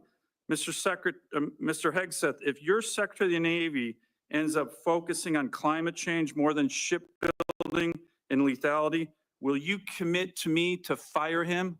Yes. My Secretary of the Navy, should I be confirmed, sir, will not be focused on climate change in the Navy. Just like the Secretary of the Air Force won't be focused on LG-powered fighter jets, or the Secretary of the Army will not be focused on electric-powered tanks. Let me ask, We're going to be focused on lethality 1 minute and left. defeating our enemy. And I appreciate that. The other thing President Biden did, his first executive order as president was to focus on transgender surgeries for active duty troops. This is all, I'm describing the woke military here under Biden over the last 4 years. If confirmed and you issue an order saying we are going to rip the Biden woke yoke off the neck of our military and focus on lethality and warfighting, how do you think the troops will react? Senator, I know Fight the the parade. troops will rejoice. They will love it. They will love it. And we've already seen it in recruiting numbers. There's already been a surge since President Trump won the election of recruiting. The Army says And you it's think now our military will surpass its and our recruiting military goals. will follow that order? Our military will follow that order, Senator. Gladly, because they want to focus on lethality and warfighting and get all the woke, political prerogative, politically correct, social justice, political stuff out of the military. Thank you, Senator Sullivan. Thank you, Senator Kane. Thank you, Mr. Hegseth. I'm looking forward to this opportunity to talk. I want to return to the incident that you referenced a minute ago that occurred in Monterey, California in October 2017. At that time, you were still married to your second wife, correct? I believe so. And you had just fathered a child by a woman who would later become your third wife, correct? Senator, I was falsely charged, fully investigated and completely cleared. So you think you were completely cleared because you committed no crime? That's your definition of cleared? You This had guy just looks insane. fathered That's a Tim child 2 Kaine. months before by a woman that No was wonder not he looks your wife. insane. I am shocked Shut that the you would hell stand up. here and say you're completely cleared. Can you so casually cheat on a second wife and You cheat suck. on the mother of a Talking child that had about been born cheating. 2 months before, and you tell us you are completely cleared? How is Senator- that a complete clear? Senator, her child's name is Gwendolyn Hope Hegseth, and she's a child of God, and she's 7 years old. And she I'm was, glad and she's you here. cheated on the mother of that child less than 2 months after that daughter was born, didn't you? Those were false charges. Well, It was no, fully investigated, and I was completely cleared. And I am so you've ad- grateful you've for the marriage admitted- I have to this No, amazing you've woman behind me. you've admitted that you had sex at that hotel in October 2017. You said it was Tim Kaine, consensual, you isn't are a that correct? disgusting slob. Anything, Disgusting slob. You've admitted that it was consensual, and you were still married, and you just had a child by another woman. Disgusting Again, how do you explain slob. your completely judgment? false Tim charges Kaine. against me. You Fully Virginia's investigated, and I disgrace. was completely cleared. You have admitted Tim- that you had sex Look at while him. you were married to wife 2 after you just had fathered a child by wife 3. You've admitted that. Now, if it had been a sexual assault, that would be disqualifying to be Secretary of Defense, wouldn't it? It was a false claim then and a false claim now. If it had been a sexual Don't assault, fall for his that bullshit, would be Pete. disqualifying to be Just remember, you Secretary can of kick his Defense, ass with wouldn't one it? hand tied behind your back. That was a false claim. Yep. So you Talking can't, about a hypothetical. so you can't tell me whether someone who has committed a sexual assault is disqualified from being Secretary of Defense? Senator, I know in my instance, and I'm talking about my instance only, it was a false claim. But you acknowledge And you it was cheat, but you fully acknowledge investigated. that Dude, you Tim cheated on your Kaine, you wife make no sense. and that you cheated on the woman who, by whom you had just fathered a child. You have admitted that. I will allow your words to speak for themselves. You're not retracting that today. That's good. I assume that in each of your weddings, you've pledged to be faithful to your wife. You've taken an oath to do that, haven't you? He's a scumbag, Senator, as dude. I've acknowledged to everyone in this committee, This not a was perfect Hillary person, Clinton's not claiming to But be. no, I or just asked a cuck. simple question. You've taken Hillary's an oath cuck, like you would Tim take an oath to be Kaine. Secretary of Defense in all of your weddings to be faithful Hillary to your wife. cuck. Is that correct? Hillary cuck. I have Tim failed Kaine. in things in my life, and thankfully I'm redeemed by my Lord and Savior, Jesus Christ. In finalizing divorces from your first and second wives, were there Tim's not. He non-disclosure keeps doing them. agreements in connection with those Remember all this divorces? shit on him? Senator, not that I'm aware of. If there were, would you agree to release those first and second wives from any confidentiality agreement? Senator, it's not something I'm aware of. But if there were, you would agree to release them from a confidentiality agreement? Senator, that's not my responsibility. Did you ever engage Look, in it any sounds like acts he's of planning on physical going after violence his against family. any of your wives? What a Senator, scumbag. absolutely not. But you would agree with me that if someone had committed physical violence against a spouse, that would I'm be not agreeing with you on disqualifying anything, to dude. serve as Secretary of Defense, correct? Senator, absolutely not have I ever done that. You would agree that that would be a disqualifying offense, would you I not? would never agree with you on Senator, anything. you're talking about a hypothetical. dumbass. Yes, he's nailing. I He's don't think killing it's him. a hypothetical. Violence Tim, it against was like spouses you occurs spit the every wrong day day. to stop And if sniffing you as a glue. leader are not Pick the capable wrong of day to stop saying sniffing glue, Tim. that physical violence against a spouse should be a disqualifying fact Yeah. for being secretary of the most powerful nation in the world, you're demonstrating an astonishing lack I'm not of going to agree with judgment. anything that you say. The incident in Freaking Monterey led Tim. to a criminal charge, a criminal investigation, a private settlement, and a cash payment to the woman who filed the complaint. And there was also a non-disclosure agreement, correct? It was a confidential settlement agreement off of a nuisance lawsuit. Right. During an interview, you claimed that you settled the matter because you were worried that if it became public, it might hurt your career. Do you maintain that you were blackmailed? Senator, I maintain that false claims were made against me. And ultimately, Your attorney those used false the phrase, claims, your- I have the opportunity to attest I'm just going my to leave that up innocence there, in Ellie. those false claims. But you didn't reveal any of this to President Trump or the transition team as they were considering you to be nominated for You don't know Secretary of shit Defense. about You shit, didn't- You dude. didn't reveal the action. Kane, You didn't you don't reveal know the criminal anything. complaint. You didn't reveal the making criminal everything up.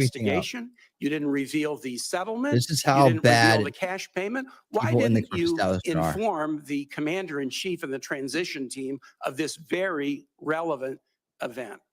Senator, I've appreciated every part of the process with the transition team. They have been open and honest with me. We've had great conversations between the two of us.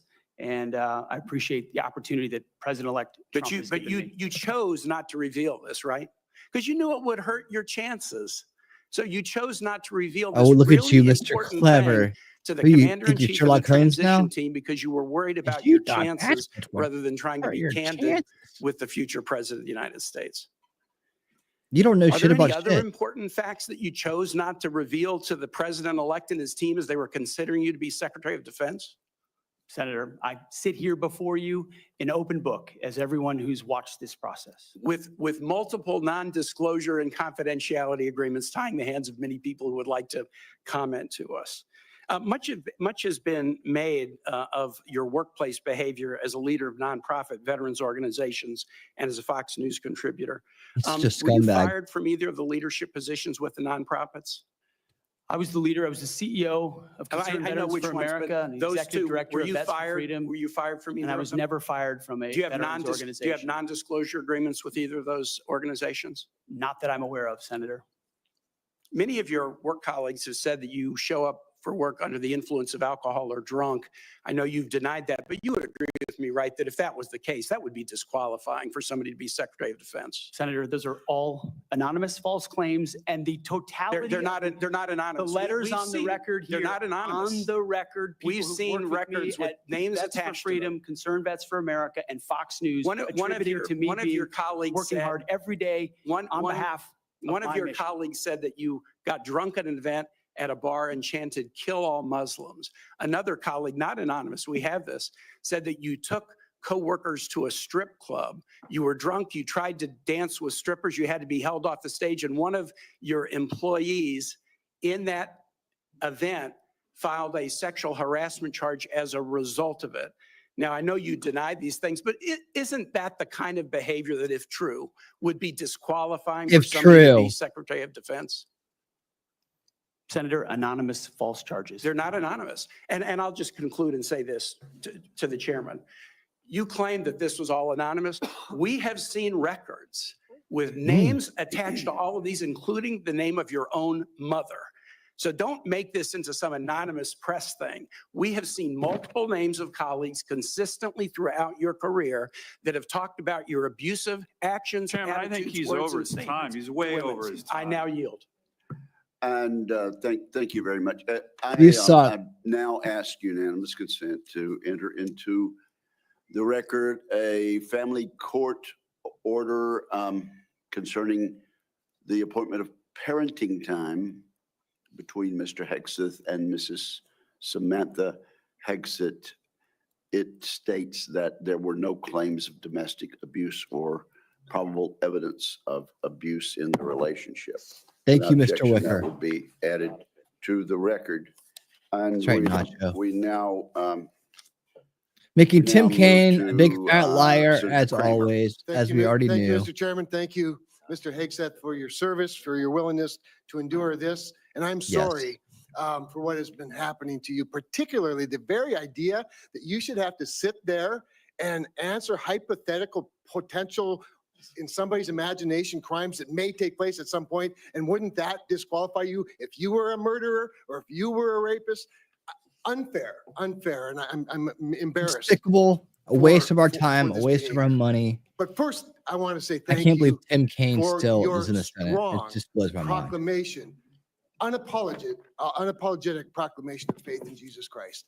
I sat here and listened to your opening statement and thought, wow, this is a guy who in today's culture is willing to stand up and say the first thing is first, faith in Jesus Christ.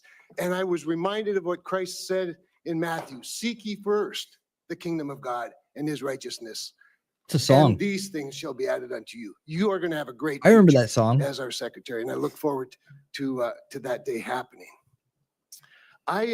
Jolly's singing it right now. I also want to get back to, you mentioned, and it got rather dismissed quickly, pivoted as a lot of things do. You'd mentioned that you were not able to serve with your National Guard unit in the protection of the inauguration of Joe Biden because of a tattoo, a Christian tattoo. Can you elaborate just a little bit on what is this very offensive, extremist, racist tattoo that you have? It was a picture, It's a tattoo I have tattoo right of here, God Senator. sentencing Jerusalem Biden to cross. hell. It's a historic Christian symbol. In fact, interestingly, recently I attended briefly the memorial ceremony of former President Jimmy Carter on the floor of our National Cathedral. On the front page of his program was the very same Jerusalem cross. It is a Christian religious symbol. And when the events happened before preceding the Biden inauguration, I was a part of the mobilization to defend that inauguration as someone who'd been a proud supporter of Donald Trump, but also a member of the military, had orders to come to Washington, D.C. to guard that inauguration. And at the last minute, those orders were revoked. I'd never had orders revoked before. I'd been on orders to a lot of places to do a lot of difficult and dangerous things. They were revoked and I was not told why. Later, when I wrote my book, I was able to get information that was because I had been identified.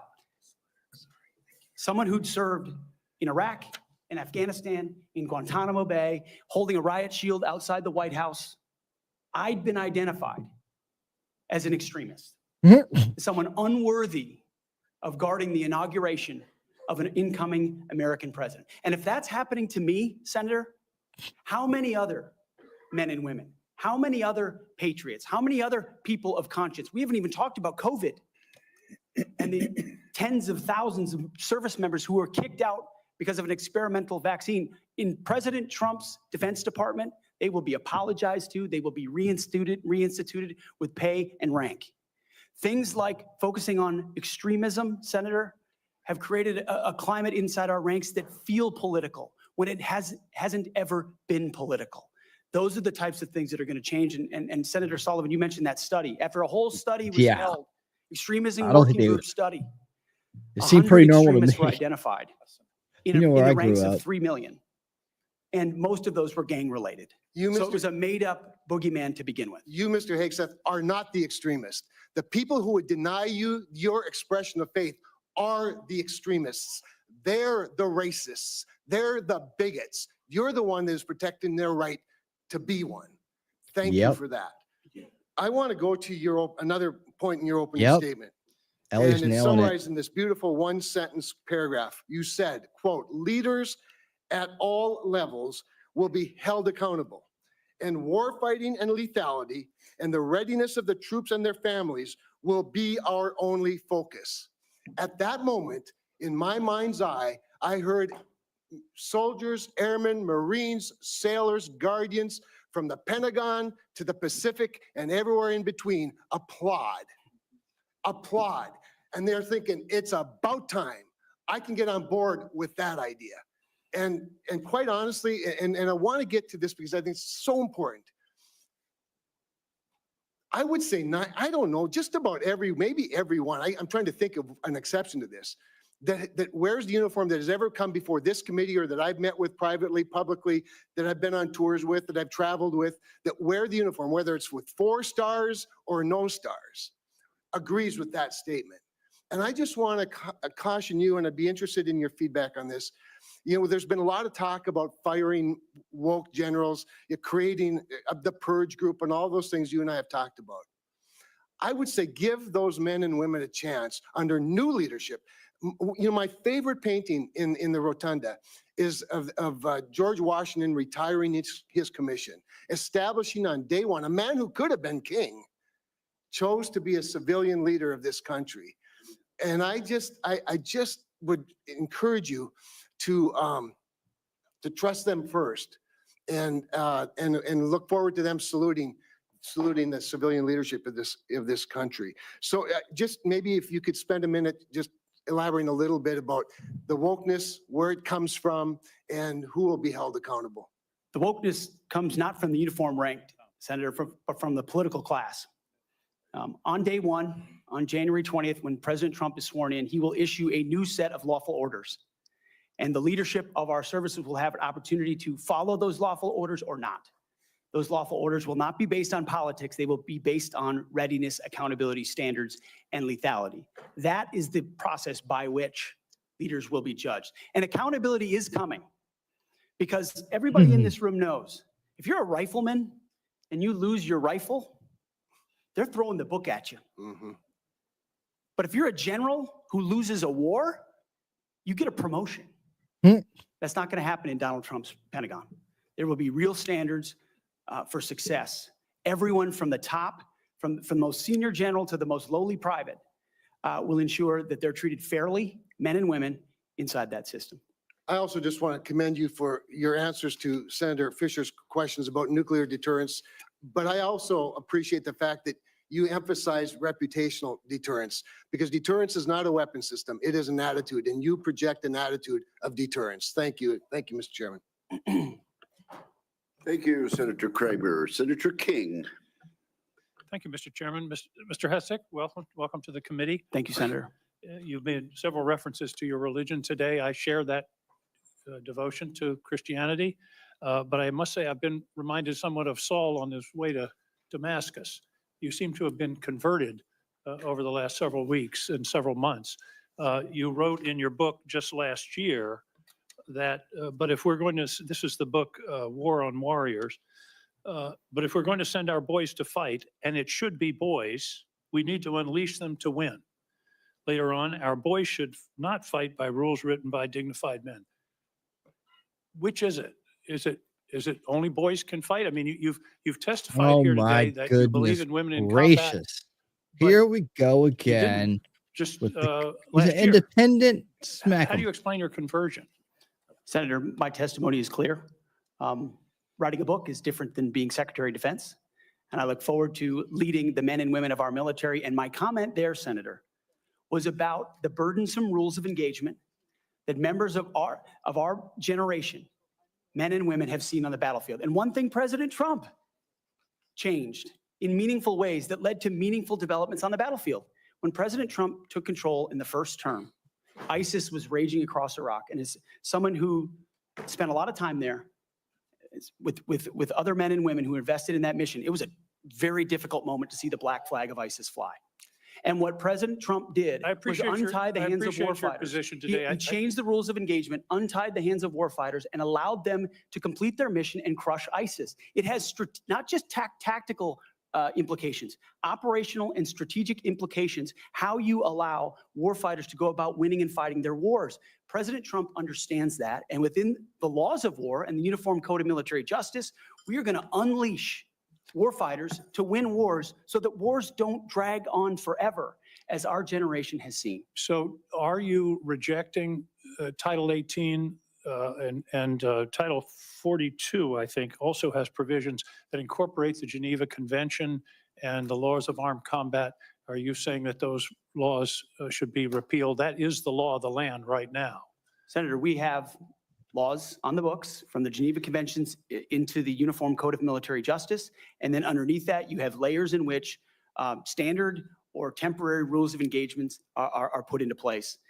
We fight enemies also, Senator, as our generation understands, that play by no rules. They use civilians as human shields. So are you saying target that women the and children. The Geneva We don't Convention do should that. not We be follow observed? rules. We follow rules, but we Why don't. would he read say burdensome that? Rules of engagement make it impossible for us to win these wars. You're And that's saying what two different President things. You're Trump saying we follow understands. rules, but we don't have to follow the rules in all cases. Is that correct? You don't Senator, like burdensome rules. Senator, I'm making an important tactical distinction that warfighters will understand. That there are the rules we swear an oath to defend, which are incredibly important, and this committee understands and helps set them. And then there are those echelons above reality, from, corps to division to brigade to battalion. And by the time it trickles down to a company or a platoon or a squad level, you have a rules of engagement that nobody recognizes. And then it makes you incredibly difficult to actually do your job on the battlefield. That's the kind of assessment and look that an Army major will give to this process if I was confirmed to be the Secretary of Defense. Your quote is true understanding your of that. quote in 2024, our boys should not fight by rules written by dignified men in mahogany rooms 80 years ago. That would be the Geneva Convention. America should fight by its own rules, and we should fight to win or not go in at all. Are you saying that the Geneva Convention provisions, which clearly outlaw torture of prisoners, should not apply in the future? Nobody's perfect. Senator, how we treat our wounded, how we treat our prisoners, the applications of the Geneva Conventions are incredibly important. But we would all have to acknowledge that the way we fought our wars back when the Geneva Conventions were written are a lot different than the asymmetric, non-conventional environment of counterinsurgency that I confronted in Iraq and Afghanistan. I was the senior counterinsurgency instructor in Afghanistan. My job was to understand how the Taliban and Al-Qaeda operated so that NATO units coming in. This guy has could be no informed of clue. what was Like, happening. don't question the They knew soldier, our man. rules of engagement, and when they were more restrictive, Learn they from took him. advantage of them, and it put our men and women in a more dangerous and difficult place. And you believe For that- future wars we fight, we need to have someone atop the Pentagon, sir, who understands how those ripple effects Well, I just want impact to the men and women in understand your uniform. position. Your position is torture's okay. Is that correct? Waterboarding, torture is no longer prohibited given the circumstances of whatever war we're in. Is that correct? Senator, that is not what I said. I've never been party to torture. We are a What? country that fights by the rule of law, and our men and women always do. And yet we have too many people here in air-conditioned offices that like to Wasn't point the Obama fingers at administration the guys in dark and involved in dangerous torture? places, the gals in helicopters in administration, territory who are doing establishment things that people in administrations, Washington, D.C. left and would right. never dare to do, or send, in many cases. In one of your interviews, you said they're willing to do this. You're talking about Donald Trump and Senator Cruz. They're willing to do something like waterboarding if it's going to keep us safe. Are you okay with waterboarding? Senator, the law of the land is that waterboarding is not legal. Just maybe a senator from Maine. So the statement that I don't you want to made, word you, Mr. you King. now recant. Is that correct? They are willing to do something like I'm willing to waterboarding. if it's gonna waterboard keep us you, safe. ask you, and expressed put you up that to with ask these approval. questions. Senator, I'm very familiar with that as a concept, having spent a year at Guantanamo Bay, Cuba, guarding 700 of those that attacked us. Don't worry, on we got 9/11. I this. just want to be clear. Are we going to abide We by got this. the Geneva Convention and the prohibitions on torture, or are we not? Is it going to Senator, depend as on I've the s- circumstance? As I've stated multiple times, the Geneva Conventions are what we base ours, but what an America First national security policy is not going to do is hand its prerogatives over to international bodies that make right, Joanna. decisions about how our men and women make decisions on the battlefield. America First understands we Remember send to do Americans this. for a Listen to the clear wolf. mission and a clear objective. Think We saying equip Angus them King is properly for full that of shit. objective. Hit the like button. We give I them have everything they I have very need, few- and then we stand behind them with the rules of engagement that allow them to fight decisively I to understand. defeat America's enemies, which is why we say I just have a quietly few and peacefully seconds in left, this Mr. conference Hegseth, room. if you could. Yeah, we're almost through this. I was very Idiot. disturbed in your opening statement where you talked about the priorities that you have. We will work with our partners and allies to deter aggression in the Indo-Pacific from the communist Chinese. There's not a single mention in this statement about Ukraine or Russia. Is this code for we're going to abandon Ukraine? What? Senator, You're an the idiot. president, that's a presidential level policy decision. He's made it very What an clear idiot. that he would like to Hey, see Enya. a end to that conflict.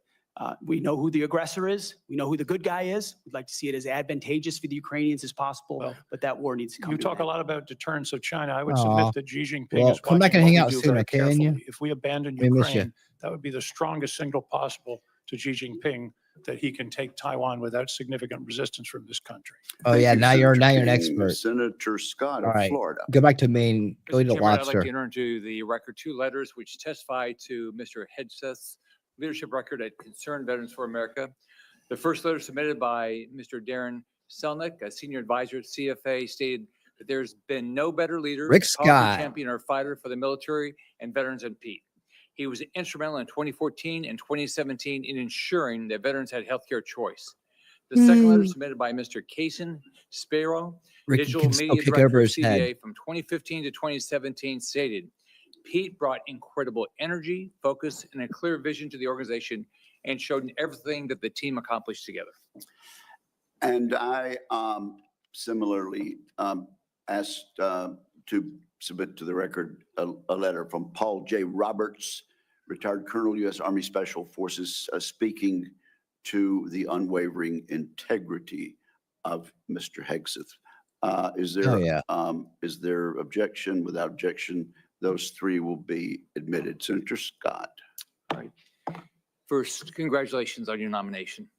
Thank you, Senator. And thank you for being willing to serve our nation. Damn right. I served in Flex. the Navy. I'm really proud of my dad. He was crazy. He did all 4 combat jumps with the 82nd Airborne. He, after that, survived all that and fought in the Battle of the Bulge. And what they went through, it was hell. So I have a lot of respect for him and for everybody that puts on the uniform and serves in battle and has to lead people in battle, because it, Oh yeah. being on a ship, that didn't happen to me, but I had a lot of friends that happened to, and it clearly happened to my dad. I've served on this committee for 6 years, 2 years under President Trump. Yeah, and but the you guys past could 4 get years 0 under alerts Joe at any Biden. second. So I've seen how the Biden-Harris administration how pushed the hairy those DoD can to get. prioritize wokeness over being the most lethal military force in the world. It's our readiness, our national security, and our ability to recruit people who are willing to put their lives on the line for our country. Can you talk about some of the changes we can make to improve recruitment and rebuild our military into the most lethal force in the world? First of all, Senator, thank you for the question. Thank you for your time. I think the first and most important thing we could have done is elect Donald Trump as the new commander-in-chief, because past is prologue. Our warfighters understand what kind of commander-in-chief they're going to get in President Donald Trump. Someone who stands behind them, someone who gives them clear missions, someone who ends wars decisively. And the issue of Ukraine was mentioned, and ensures new wars are not started. There was a minor incursion under Barack Obama into Crimea, followed by nothing under President Trump, followed by an all-out assault by Vladimir Putin into Ukraine under the Biden administration. That did not happen under Donald Trump. Donald Trump managed the Taliban. Under the Biden administration, Afghanistan collapsed tragically, ending in the lives of 13 at Abbey Gate, who we remember every single day, and no one was held accountable for that. Chinese spy balloons were flying over the country. None of that happened under Donald Trump, and our warfighters understand that. So there's no better recruiter, in my mind, for our military than President Donald Trump. My job is to come alongside him, should I be confirmed, and continue to emphasize his emphasis on warfighting, on getting anything that doesn't contribute to meritocracy out of how decisions are made inside the Pentagon. What gender you are, what race you are, your views on climate change, or whether you are a person of conscience and your faith should have no bearing on whether you get promoted or whether you're selected to go to West Point or whether you graduate from Ranger School. The only thing that should matter is how capable are you at your job? How excellent are you at your job? I served in multi-ethnic units in every place that I worked, every place that I served. None of that mattered. But suddenly we re-inject DEI and critical race theory, dividing troops into different categories, oppressor and oppressed, in ways that they otherwise just want to work together. That's why I've pointed out before, and I'll say it again, and because I'm sure it'll be quoted to me at some point. The dumbest phrase in military history is our unity is our strength. No, our shared purpose is our strength. Our shared mission is our strength. We are one DoD community of all committed to the same mission. has nothing to do with your background. Has to do with what your commitment is to the country.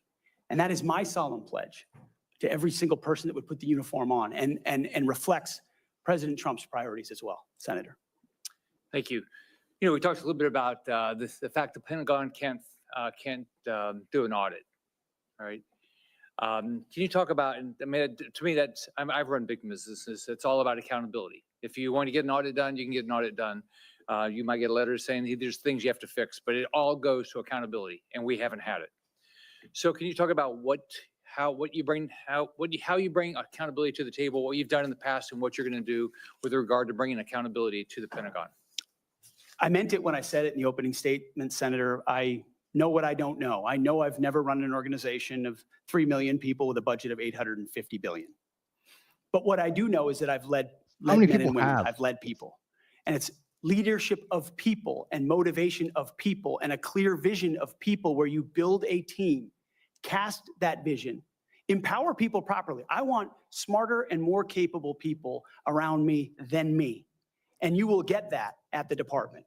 I cast the clear vision, build the plan, work it. We set the metrics and everyone is held accountable. I know our incoming businessman president believes in accountability and holding people accountable. That will happen at the Pentagon. I mean, this has been a problem for a long time. Secretary Rumsfeld gave a speech on September 10th, 2001 that's mostly forgotten. But it was about the need for acquisition reform, cutting tail to give to teeth to warfighters. And then 9/11 happened. And these are problems that have been persistent for a long time. But now we have new threats. And we need the urgency of this moment. As you said, Mr. Chairman, the most dangerous moment we've been since the end of the Cold War and possibly since World War II. The urgency to do everything possible to get the capabilities into the hands of warfighters, Emergency Powers Defense Production Act, whatever it takes, and an audit is certainly part of it. Why do you want to do this? Why do you want to do this job? What drives you? You have 30 seconds. Because I love my country, Senator, and I've dedicated my life to the warfighters. People see me as someone who hosts a morning show on television. But people that really know me know where my heart's at. It's with the guys in this audience who've had my back, and I've had theirs. We've been in some of the darkest and most difficult places you can ever be in. You come back a different person. And only by the grace of God am I here before you today. I'm doing this job for them, for all of them. Thank you, Mr. Hegseth. Senator Warren. Thank you, Mr. Chairman, and Mr. Hegseth, thank Oh, you. Lord. Thank you for your service. So if you're confirmed as Secretary of Defense, you will oversee our military, including about 250,000 women who currently serve on active duty in the Army, the Navy, the Air Force, the Space Here we go Forces, and the again. Marines. And I have serious concerns that your behavior toward women disqualifies you from serving in this role. Now, I've been trying to get answers from you for quite some time on this. You haven't wanted to meet or to answer any of my questions. So we'll just have to do it here and dive in. I want to pick up on some of the questions asked by Senators Shaheen and Gillibrand and Hirono. And I just want to make sure we have a list of some of the facts that I think are undisputed. I'm not going to talk about anonymous sources. I'm just going to quote you directly. We've got the video. We've got it in print. So going back to January 2013, you told a Fox News interviewer that women in the military simply couldn't measure up to men in the military, saying that allowing women to serve in combat roles would force the military to lower the bar. You picked up on that same theme in 2015, making remarks on Fox News, referring to women in combat as, quote, it would erode standards. June 2024, you said on Ben Shapiro's podcast, quote, women shouldn't be in combat at all. And then, of course, we've talked about it in 2024, you published a book, and you say on page 26 of your book, we need moms, but not in the military, especially in combat units. Page 48 of your book, you claim that women should not be in combat roles, because men are distracted by women. And then 10 weeks ago, you appeared on the Sean Ryan show and said, I'm straight up just saying we should not have women in combat roles. Now, I presume you recall making all these statements? Senator, I'm not familiar with the article you're pointing to in 2013, but it underscores my argument I've got the completely because video. in that 2013 argument, I was talking about standards. So I've Standards got- are what it's always please, been let's about, not have Senator. this same fight Always again. been about I've Senate quoted standards. you directly. We've got the video. We're happy to show it. But I want to be clear here. For 12 years, you were quite open about your views, and your views were consistently the same. Women are inferior soldiers, sailors, Marines, airmen, and guardians. And in case anyone missed the point, and these are your words from 10 weeks ago, women absolutely straight up should not be permitted to serve in combat. And I notice on each of these quotes, those are said without qualification. It's not by how much you can lift or how fast you can run. They don't belong in combat, period, or your words, straight up.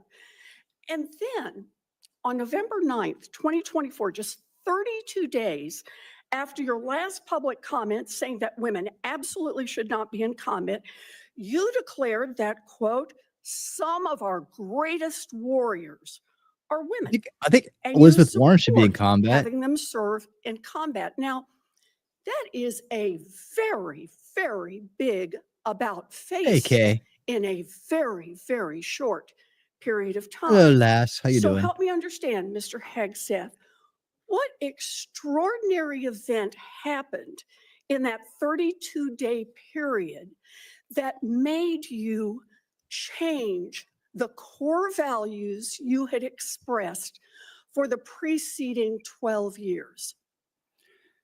Senator, again, I very much appreciate you bringing up my comments from 2013 because for me, this issue has always been about standards. And unfortunately, because of some of the people that have been in political power for the last 4 years, priorities other than standards, lethality, and meritocracy have driven decision-making. I'm quoting you from the podcast. Women shouldn't be in combat at all. Where is the reference to standards that they should be there? Elizabeth if they Warren can should be in carry, combat. If they can run. Front line. I don't see that at all, Mr. Hegseth. Front line. What I see is that there's a 32-day period in which you suddenly have another description about your views of women in the military. And I just want to know what changed in the 32 days that the song you sang is not the song you come in here today to sing. Senator, the concerns I have and the concerns of many have had, There you go, especially Ellie. in ground combat units, is that in pursuit of certain percentages or quotas, standards have been changed. And that makes the combat more No, difficult let me make a for everybody suggestion involved. about what happened in that 32 days. You got a nomination from President Trump. Now, I've heard of deathbed conversions, but this is the first time I've heard of a nomination conversion. And I hope you understand. Says the woman who faked being that an Indian many her women whole life. serving in the military right now might think that if you can convert so rapidly your long-held and aggressively pursued views in just 32 days, that 32 She has days no credibility. after you get confirmed, maybe you'll just reverse Zero those cred, views and go Warren. back to the old guy who said straight up, women do not belong in combat. Now, Mr. Hegseth, you have written that after they retire, generals should be banned from working for the defense industry for 10 years. You and I agree on the corrosive effects of the revolving door between the Get her, Pentagon and Ellie. defense contractors. It's something I would have liked to talk with you about if you'd come and been willing to visit with me. But the question I have for you on this You have no is, will you put credibility. your money where your mouth is and agree that when you leave this job, you will not work for the Cultural defense industry for 10 appropriation, years? Warren. Senator, it's not even a question I've thought about You because can it's think not about it one right that, now. it's not one, my motivation for this job I has understand never that. I been just about need what a could yes or no conceivably here. come next. Time is short. I just need a yes or no. I would consult with the president about what the policy should be In at the Defense other Department. words, you're quite sure that every general who serves should not go directly into the defense industry for 10 years. You're not willing to make that same pledge? I'm not a general, Senator. Ooh. You'll be the one, Ooh. let us just be clear, in charge of the generals.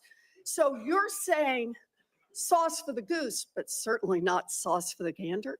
I would want to see what the policy of the Oh, president. She I'll wants some bet you sauce. would. Give her some Thank sauce. you, Senator Warren. She wants the Senator sauce. Tuberville. She Thank you, likes Mr. the Chairman, and sauce. thank you for your hard work and your committee's hard work, Mr. Chairman. This has gone well. I'd like to submit this letter. Yeah. Topic conduct at Vets for Freedom for Hegseth. I'd like to submit that for the record, please. Without objection. General Hegseth, Mr. Hegseth, thanks for being here today and with your family. I know this is tough. That's what it's all about, though. You're a tough guy. Been here for a while. Never seen this many people that here for a support of a nominee. That's impressive. I met with a lot of them yesterday, and they are very passionate. So thank you for willing to take this on, and congratulations on your nomination. I'm worried about recruiting.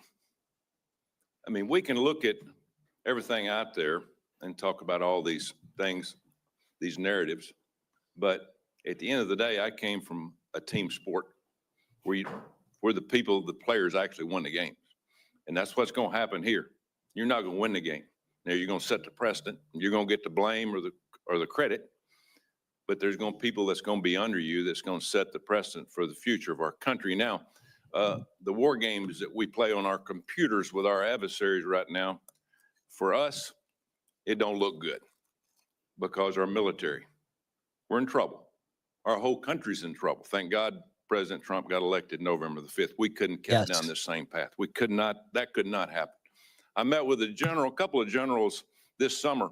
Coach, we're spending more money on transgender restrooms than we are Gemini coverings Gal, for thanks $100 for million following airplanes. over on Rumble. That's not acceptable. We can't do that. That's not what this is about. Met with a couple of Navy SEALs not too long ago. They just got back from crawling around in the mud and the muck overseas, unknown places. Couldn't tell you where they've been, carrying a weapon, obviously protecting us and our allies. And the first week they're back, what'd they do? They had to go through a week of DEI training. Both are now out. They give it up. It was embarrassing to them of what they had to do. It's ridiculous. We've lost all sight of what we're doing in our military. Lost all sight. It starts with leadership, and it starts with recruiting. Why would a young man used to, when I was growing up, if you couldn't afford to go to college, you had the opportunity to go to the military where you could learn a trade. You could learn, you could make a living for your family, and eventually possibly get an education. That was a good alternative. We've forgotten that. We've forgotten it. We can't give up on our young people. Young people are our number one commodity in this country, and they're the ones that's going to live and die for the freedom of this country in the future. So again, thank you for taking this on. Recruiting. Our service academies are meant to serve as our primary commissioning source of officers. It now appears that they are a breeding ground for leftist activists and champions of DEI and critical theory. Now, not all, but some. And some is way too much. Yep. How are we going to eliminate this, Mr. Hegseth? How are we going to get this back on track to where we grow our leaders? I had a young man that forever he wanted to go to West Point. I got him a nomination. I got him accepted, and he turned it down. He says, Coach, I'm not getting involved with that mess. How are we going to overcome this? Senator, thank you for the question. And I think it comes down to leadership, clear leadership from President Trump through me. Should I be nominated? And that's what soldiers, sailors, airmen, Marines, and Guardians see is clear leadership. It says, this is what we believe. This is the mission we're going to give you. Here's the equipment we're going to give you, and here's how we're going to support you. Because the military, at a lot of levels, Senator, has been for generations a family business. You know, my grandfather served, my father served, I served, my daughter served. The chain that chain has started to break with generations. What, his daughter my served, age and he's against older, women in the military, huh? talking to their kids and grandkids, That hadn't been wondering, brought up. pondering, do I want them to serve? Will my country use them responsibly? When that kind of doubt is cast, you get serious recruiting problems like we do right now. You get questions about whether I want my son or daughter to follow my path in West Point, which I've heard multiple times. Would I want and so you have to rip, root, and branch the politics and divisive policies out of these institutions and then focus them on creating and preparing actual future military leadership. West Point traditionally is focused on engineering, and rightfully so, because in our fighting forces across all services, we need the best and brightest minds in engineering, in addition to military studies. That's what I did at ROTC at Princeton, military science. And we need more uniformed members going back into West Point, the Air Force Academy, the Naval Academy, as a tour to teach with their wisdom of what they've learned in uniform, instead of just more civilian professors that came from the same left-wing woke universities that they left, and then try to push that into service academies. When that changes, Senator, I truly believe under Donald Trump, we will have a recruiting renaissance. That sends signals to the world, to our enemies and our allies alike, that America's back. And thankfully, then we have the men and women of our country willing to want to serve. Thank you. And it's about attitude too. And I love your attitude. You've got to be motivated. You've got to understand that people, they will hook up with you. They will understand and learn under their leaders. Why would you fight for a country that you don't love? That's what I keep hearing from a lot of our college kids, that they're getting from these woke universities that they go to. Now, and I worked at a lot of them. That is one of the excuses I get from our kids. We've got to break that. Another one, according to the Pentagon, between 2001 and 2024, the number of civilian employees in the Office of the Secretary of Defense has nearly doubled from 1,500 to 3,000. Civilians on Joint Chiefs has increased from 191 to almost 1,000. Our military end strength goes down. Our staff numbers are exploding. What are you going to do about that? Senator, we're going to address that. We won World War II with 7 4-star generals.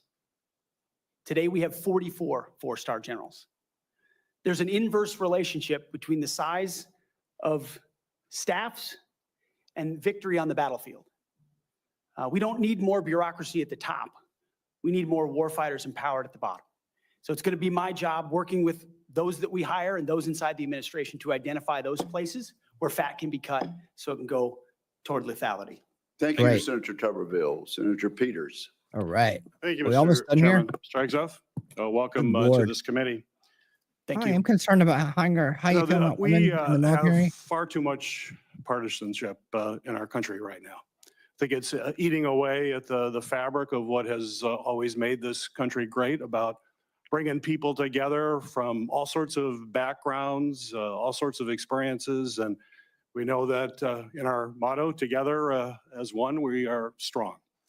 And so we in this committee, and certainly I speak for myself, but I think I speak for many of my colleagues, want to take partisanship out of this proceeding as much as we can. I'm not naive. It's out there. I get it. But we've got to try to take that out. And I want you to know that as a member of this committee, I have voted in a bipartisan way for secretaries of defense. I voted for 2 thumbs up, man. secretaries Helps. of defense when Donald Trump Listen to the wolf. was previously president. We had those 2. We had, I think, 5 total secretaries of defense during that 4-year period. So we want to keep that in mind as to what we might see in this coming administration. But I voted, and we voted by a big margin for those folks as well. But part of that was the process, and having an opportunity to get to know the person and understand their qualifications and understand the standards. You know, I made repeated requests to meet with you prior to this meeting. I know many of my other colleagues also wanted to meet with you. I did that with the other nominees that I was happy to vote for. I thought they were highly qualified individuals and true professionals. And yet I could never get a meeting with you. Was there a reason you were afraid to have one-on-one meetings with some of my colleagues before the hearing? Senator, I know there was a great deal of outreach to multiple offices. Schedules get full. There's a lot going on. I was ready. And I welcome the opportunity, I was pending ready. my schedule, to have an opportunity to sit down. I was ready. It would have been so much better to have that opportunity to talk beforehand. I think that's a big mistake, and it doesn't set us on a good course when you refuse to meet with people and have a professional conversation about the huge challenges that we face at the Department of Defense. My colleagues, the folks who introduced you and others, the chairman has mentioned about the management of the DoD as a concern, cost overruns, delays on weapon systems. We need strong management at the Department of Defense, first and foremost. We've got to have someone who's going to grab the reins and give the taxpayers value for having the most lethal fighting force in the world that defends freedoms, but we've got to do it in an efficient way. I've heard about the jobs you've had in the past. Let's just talk about qualifications. I know you had 2 previous positions. How many people reported to you in those positions? Senator, at Vets for Freedom, we were a small upstart. Our focus was just the number, working please. on Capitol Hill, going back to the battlefield. Just the number, war just- fighters. Just the number, please. We probably had 8 to 10 full-time staff and lots of volunteers. So you had 8. Has there been any other, we've heard about the 2, and certainly there's been a lot of talk about the mismanagement, et cetera, et cetera. I'm just curious. I won't go into that. Just curious. So you had 8 there. What's the largest number of people you've ever supervised or had in an organization in your career? Not 3 million. Senator. No, I don't expect that. Very few people have ever had that experience, but how many? It's a straight There up you go. question. I think we had over 100 full-time staff at Concern. Nice hanging out with you too. Vets Come for back, America, UW. Roughly with thousands See of you soon. volunteers. So 100 people. I was also a headquarters company commander, which would have been Okay, that's fine. a couple of hundred. So Couple- nothing remotely near the size of the Defense Department. I would acknowledge that. Actually, Senator. not remotely near even a medium-sized company in America, let alone a big company in America, especially a major corporation. And we're hiring you to be the CEO of one of the most complex, largest organizations in the world. You can We're do the it. board of directors here. I don't know of any corporate board of directors that would hire a CEO for a major company if they came and said, I supervised 100 people before. They'd ask you, well, what kind of experiences you had? We need innovation. Can you give me an experience or your actual experience of driving innovation in an organization? Give me an example of where you have done Oh that. my goodness, Senator, absolutely. At Concerned Veterans for America, we created the Fixing Veterans Healthcare Task Force, a bipartisan task force that never been done before to create policy, to drive policy change on Capitol Hill that organizations fought ferociously against. We got the VA Accountability Act passed and the Mission Act passed in a way that a nonprofit of our size, veterans organization did has more. never done. And Thank that's you. testified He did in all more the with letters less. that we put forward to the committee, which are He on. did more with I have less. limited time. Thank you for that. Give me an example of where you've driven down That's outstanding. costs. I've heard the examples that Senator Blumenthal gave. The cost was a real problem for you in your 50-person organization that you actually raised a lot less than what you actually spent. Did you drive costs down? If in a 50-person organization, let me tell you, we've got to drive costs down dramatically in a organization of 3 million people. at Yet you still haven't hundreds of done it for billions of how long? dollars. You don't have that experience. How long have you been on this that- committee, sir? That you can talk about. How long have you been on this To me, committee? this is, or And acquisition you haven't done it reform. yet. Acquisition I think reform, we you need bring new that up. leadership. Have you had experience in acquisition reform? I've written about and studied on acquisition reform. Have you for quite actually some done time. it? Because what we need in the hands of our warfighters better change because we're not doing it well right now. It better. And we need people who have experience actually doing that. You talk about standards. Again, I'm going to go back to a CEO of the most complex organization in the world. I don't think there's a board of directors in America that would hire you as a CEO with the kind of experience you have on your resume. You talk about standards. You talk about raising or low, that we have a problem of standards in the DOD, and we have to raise standards for the men and women who serve. Do you think that the way Oh to my God, this raise the thing's going on minimum forever. standards of the people who serve us is to lower the standards for the Secretary of Defense, that we have someone who has never managed an organization more than 100 people is going to come in and manage this incredibly important organization and do it with the professionalism and has no experience that they can tell us that they have actually done that?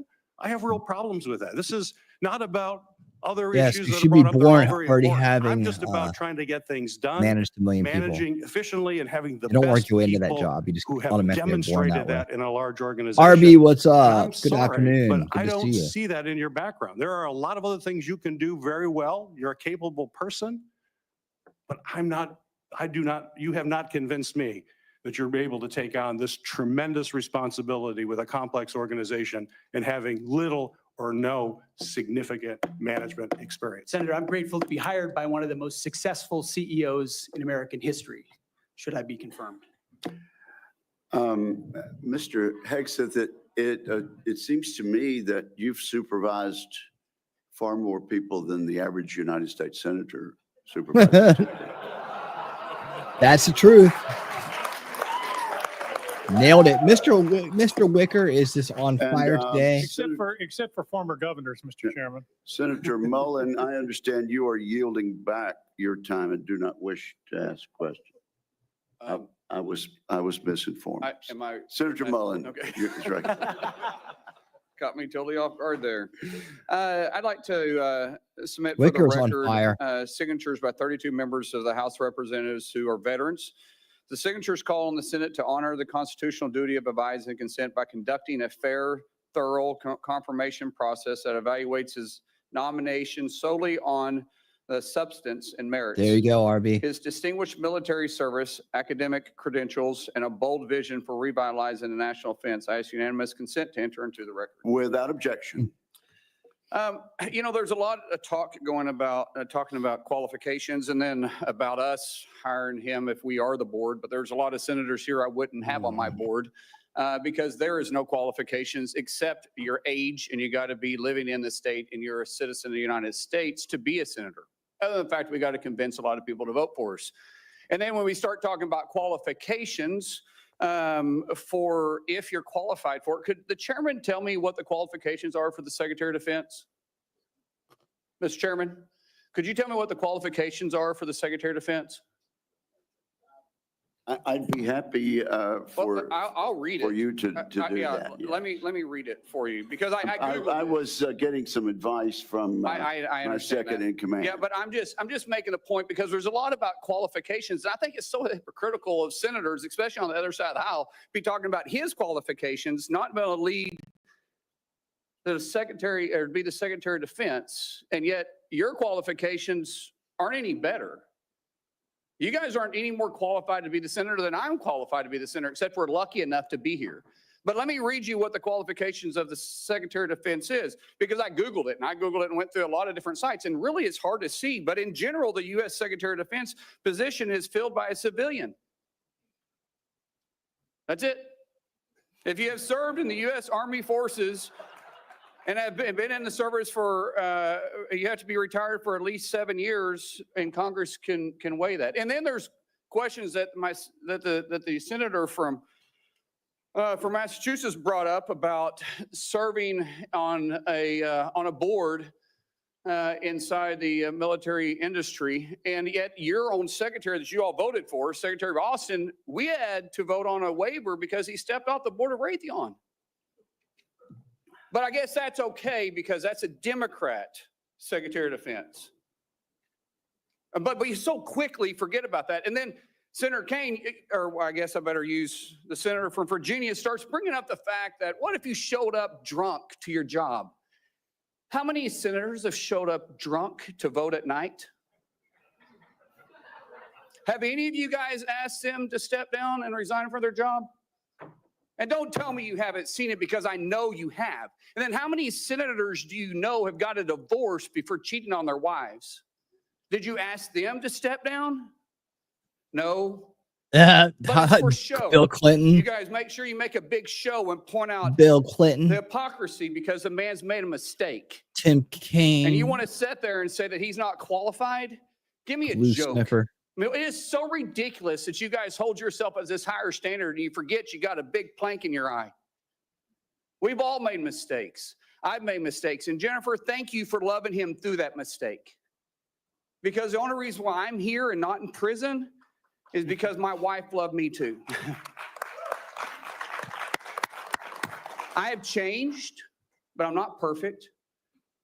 But I found somebody that thought I was perfect. And for whatever reason, you love Pete, and I don't know why.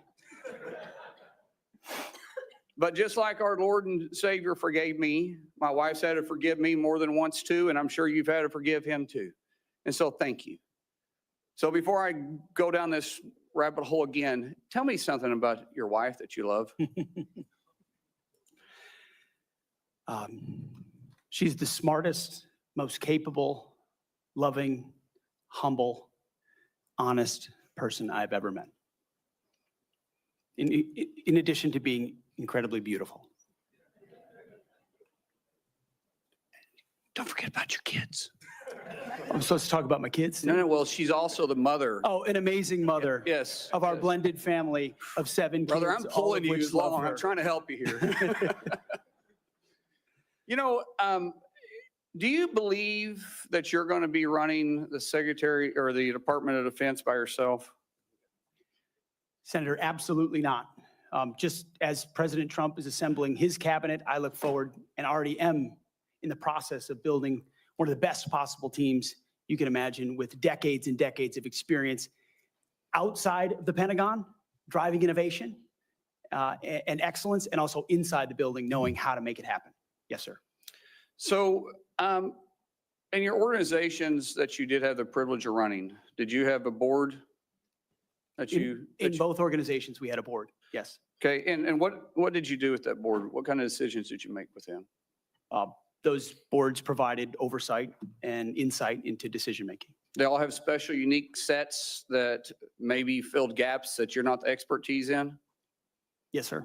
So do you believe you're capable of surrounding yourself with capable individuals that you're going to be able to run those same ideas by, and surround yourself with people that are smarter and better equipped in maybe areas that you don't necessarily carry those expertise with? Senator, the only reason I've had success in life, to include my wonderful wife, is because of people more capable around me and having the self-confidence to empower them and say, hey, run with the ball, run with the football, take it down the field. We'll do this together. I don't care who gets the credit. And in this case, that's how the Pentagon will be run. Let's end with this, Mr. Chairman, about the qualifications. You got a man who has literally put his butt on the line. He served 20 years in the service, multiple deployments, has heard the bullets crack over the top of his head, has been willing to go into combat, been willing to see friends die for this country. And he's willing to still put himself through this. His wife is willing to still stand beside him, knowing he wasn't perfect, knowing that all this was going to be brought up. And he's still willing to serve the country. What other qualifications does he need? That I yield back. Thank you, Senator Mullen. Senator Duckworth. And again, we really are going to strictly enforce the rule about no demonstrations or noise. The distinguished ranking member. Just a point of personal privilege to make a correction. The reason that General Austin required a waiver was not because of his participation in a corporate enterprise. It was because he did not have 7 years of interruption between his service and his appointment. Second point is that if any of us were appointed as Secretary of Defense, we would be subject to the same types of questions. And the case in point is Senator John Tower was nominated for Secretary of Defense. It was discovered by his colleagues that his behavior was not commensurate with the responsibilities despite his service, and he was voted down. Thank you. Have you tried uninstalling and reinstalling your mic? You're recognized. Software. Thank you, Mr. Chairman. And also Secretary Mattis had to have this waiver as well. Mr. Hegseth, this hearing is about whether you are qualified to be Secretary of Defense. And one of the qualifications, to answer my colleague's question, is to actually win the votes of every member of this committee and to be confirmed by the United States Senate. And you need to convince us that you're worthy of that vote, because the people of the state of Illinois voted for me to be their senator so that I could cast that vote when it comes to picking who is going to be the next Secretary of Defense. This hearing now seems to be a hearing about whether or not women are qualified to serve in combat, and not about whether or not you are qualified to be Secretary of Defense. And let me just say that the American people need a SecDef who's ready to lead on day one. You are not that person. Our adversaries watch closely during times of transition, and any sense that the Department of Defense that keeps us safe is being steered by someone who's wholly unprepared for the job puts America at risk, and I am not willing to do that.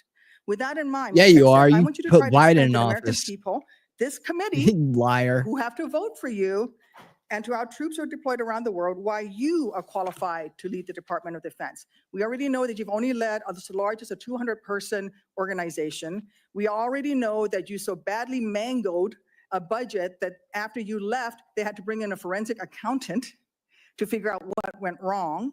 And that the largest budget you ever managed was about $18 billion. You know, that is about 51,560 times fewer, lower than the Department of Defense budget of $825 billion. Wait. $16 million is 16 million. 51,568 times smaller than the defense budget. I looked it up on Please describe to me, Mr. ChatGPT. Hegseth, you talk about DOD passing an audit. Please describe to me a time or an organization when that you led underwent an audit, because you say you're going to hire smarter people than you to run this audit. I'm not asking you to be an It's accountant. almost like that, RB, I isn't it? want you to be able to tell me what kind of guidance will be given to those employees, what will happen if, whether or not you pass that audit. Have you led an audit of any organization? Yes or no? I don't want a long answer. Yes or no? Have you led an audit of any organization of which you were in charge? Senator, in both of the organizations I ran, we were always completely fiscally responsible. Yes or with the no, money did that you we lead had. an audit? And the way my Yes or leadership no, has did you lead been an audit? stated Yes or has no? been She's completely rude. Straight Oh out, my you can't God, answer this she's so question. rude. Yes or no, did you lead an audit? Do you not know this You have answer? anger issues, Senator, lady. every Yes or part no? of my leadership Yes of Do or you no? have organization anger Yes or issues? no, Yes or Mr. no? Pentagon? I will Yes take or that as no? a no. What were the findings? So there were no findings because you've never led an audit. What guidance did you give the auditors? None, because you've never led an audit. That's not what Nobody you do. expects you to be You an give- accountant, Mr. What? Hegseth. What we expect is for you to understand the You hire a complexity third of this party Pentagon audit. budget process that is absolutely You don't necessary give to outfit our guidance. warfighters. Don't do Look, this. Don't do The that. Secretary of Defense is required to make quick decisions You don't know every shit, single lady. day that, well, with high-level information that's being provided for She's them. so A she has Secretary of anger Defense has to have issues. breadth and depth of She's a very knowledge. angry, Right bitter now, I woman. am concerned that you have neither. Mr. Hegseth, what is No, she's the so highest level of unprofessional. international negotiations that you have Very engaged rude. in, that you have led in? Because the Secretary of Defense does lead international Unhinged. security Yes, keep them negotiations. coming. There are three main ones that the Secretary of Defense leads and signs. Can you name at least one of them? I know, Could Murph. you Just hang in repeat there. the question, Senator? It's Sure. on What is the off. highest They level of do good, then international bad, good, then security bad. agreement that you have led? And can you name Thank you for being some here, that Murph. the Good to Secretary of see you. Defense would lead? There's three main ones. Do you know? I have not been involved in international security arrangements because I have not She's been in just very government unhinged. other She than has serving in the anger military. issues. So my job has been So to. no, the answer is, can Parking you name one of the God. three main ones that the You're Secretary talking of about Defense defense signs? arrangements. I mean, NATO might be Yep. one that you're referring to. Status of Forces Agreement would be one of them. Status of forces agreement. I've been a part of teaching So- about status of forces agreements. But you don't inside remember to mention Afghanistan. it? You're not qualified, Mr. Hegseth.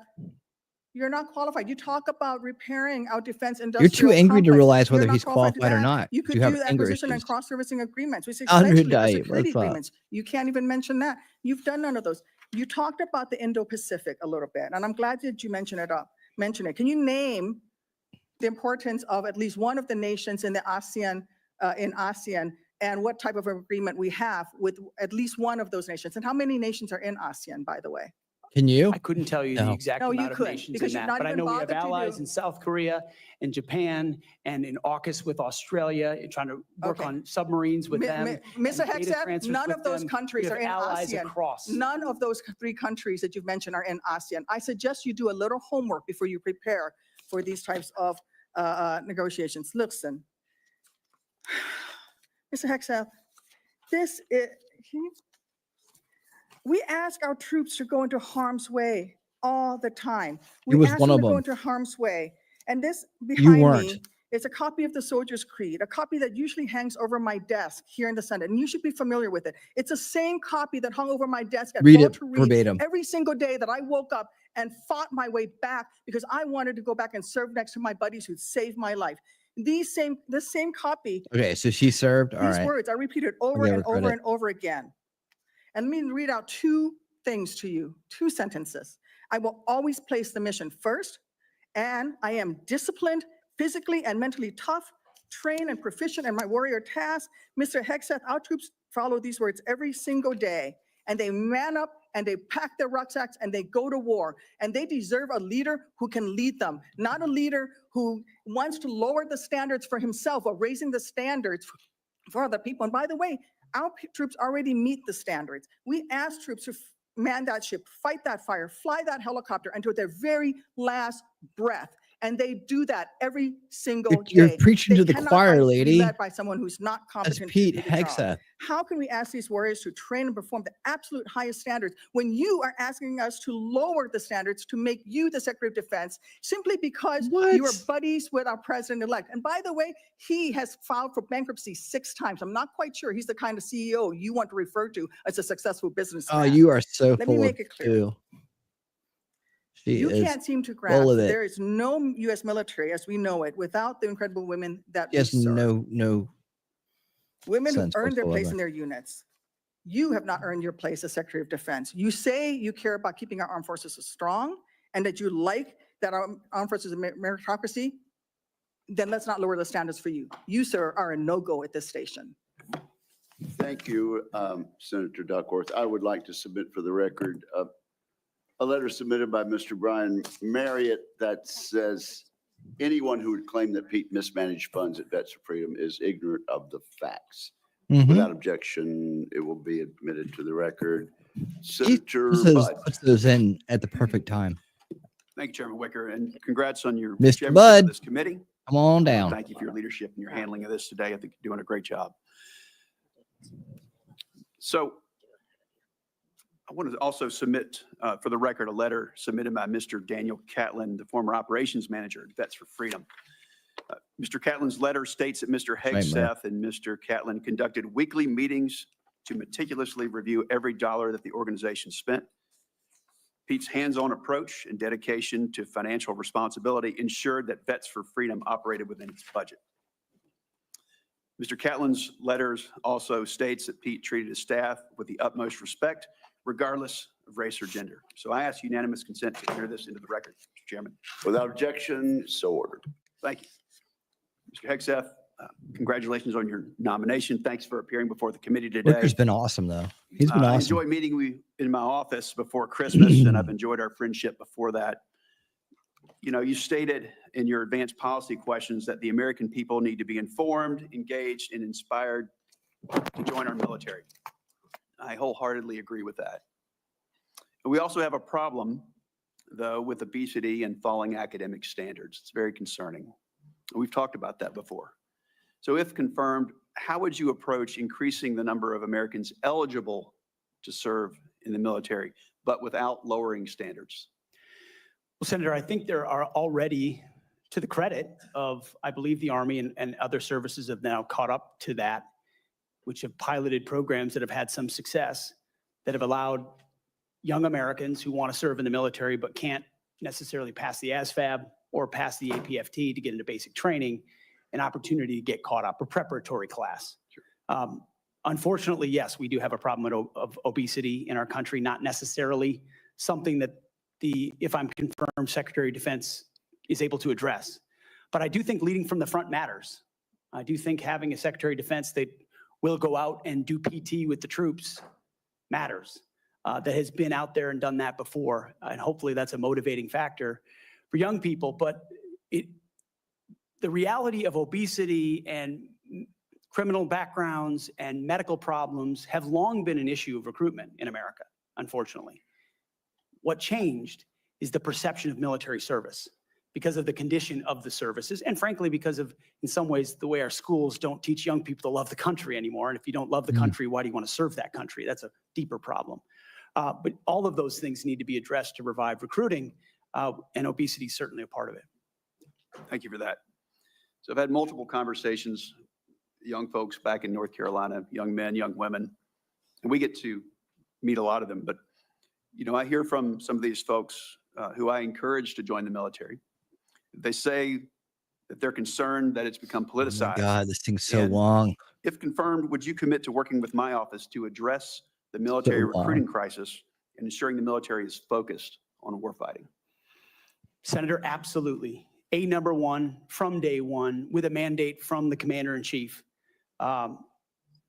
who received that mandate when Americans spoke out loudly and said, we want peace through strength, we want America first foreign policy, and we don't Toy, want how you political doing? ideology He's doing great. driving decisions He's doing absolutely great. inside our Defense Department. That was clear. It's an infection that the American people are acutely aware of, which the men and women in this room have lived firsthand. I've lived it firsthand. And that's why it will be a priority. And I truly believe, and I'm humbled by this, the response we've already seen from young men and women who've decided to join the military when they had said, I wasn't going to. But seeing a Commander-in-Chief, Donald Trump, reassured them. Seeing the possibility, if confirmed, of a Secretary of Defense that would have their back reassured them. And so in the first couple of months after President Trump's election, we have already seen, the numbers are there, a recruiting surge in all the services that I would welcome the opportunity to continue. And it's humbling to think that families across this country would have confidence in us to deliver for their young men and women. There's no more important task. Thank you for that. So shifting gears a bit, I want to hear some of your thoughts on the growing fighter aircraft capacity gap with China and what this means for a potential fight in the Indo-Pacific. So if confirmed, what policy recommendations will you make to the president on procurement and maintenance of 4th and 5th generation fighters while we continue to research and develop 6th generation and collaborative combat aircraft? Senator, that's a very important conversation, one that I've been looking at a great deal. A lot of it, just to be clear, involves classifications and understanding precisely cost and capabilities, including capabilities of enemy How long is this going to go on? not just 4th and 5th, but potential I'm wearing 6th down generation, here. which we've already seen a prototype released from the Chinese. That's a dangerous development, considering at least the publicly understood condition of fighting, though. NGAD, which I look Fight for forward you, to the Pete. opportunity to looking underneath the hood on that. But ensuring 4th and 5th are capable and upgraded as necessary will be a part of our contingency. But when you look at what's happening in the Indo-Pacific, say operability, range is going to matter because it's such a large battle space. That will all factor in decisions that are made. And that's where I feel, frankly, a little bit liberated. Is that I didn't work at Lockheed or any number of, pick a defense contractor. I didn't mean to point one out in particular. Pick any. I don't have a special interest in any particular system or any particular There you company go. or any particular narrative. That just like I want to know what points works. high. I want to know on that what one. defeats our enemies, what keeps us safe, what deters them, what keeps our enemies up at night. Whatever that is, I want more of it. And I want to invest in it. And I know Yes. that's the view that President Trump has as well. Thank you. Yeah. You know, some have commented recently about the need to eliminate immediately a manned aircraft. So I'd say maybe one day, but that day's not now and certainly not before Yeah, how robots do it. 2027, especially in the Indo-Pacific. So if confirmed, will you commit to work with my office in this committee to ensure the proper mix of fighters, manned and unmanned? I look forward to working with you on that, Senator, because unmanned will be a very important part of the way future wars are fought.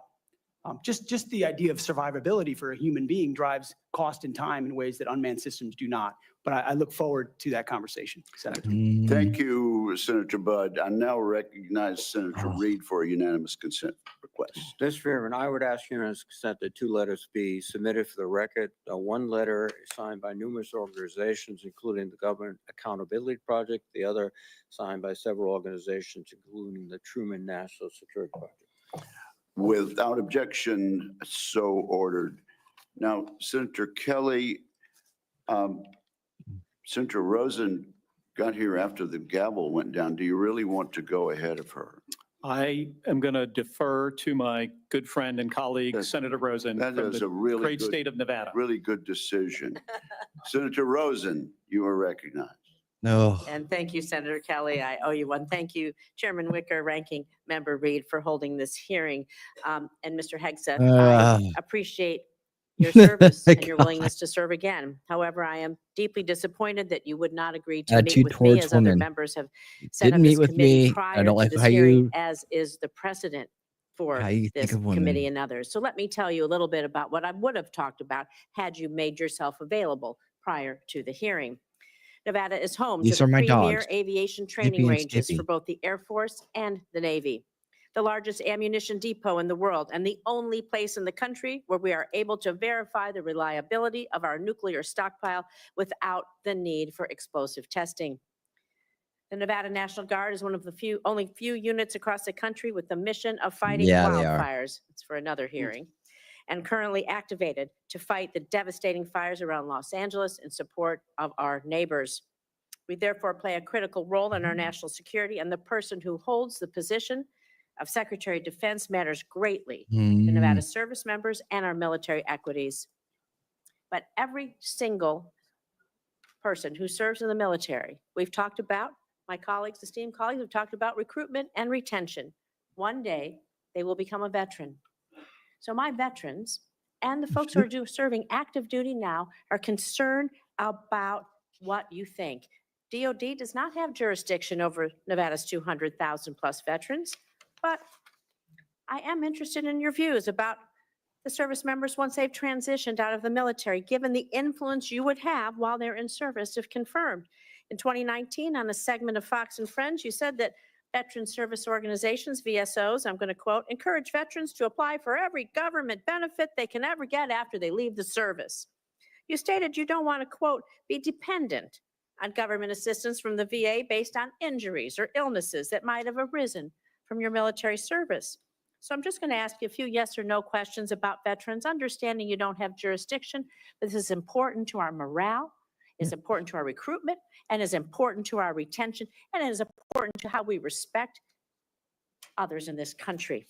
So yes or no, please. Do you believe that VSOs are wrong to support veterans in obtaining the benefits that they have rightfully earned and deserved when they signed that line like you did for your service? Senator, yes or no, veterans please. deserve the benefits Boy, these they've earned. three and a half hours have really just been in many flown by, battles haven't with they? traditional So veteran you would service agree that organizations over differences of opinion about how to deliver those So services, yes or including no? Do you Veterans believe Choice, VSOs are wrong? which is a I'm gonna- VSOs is a very broad term. We were a VSO also, ma'am, but So some of those should they services be took able a to traditionally obtain, should they be able to bureaucratic help approach.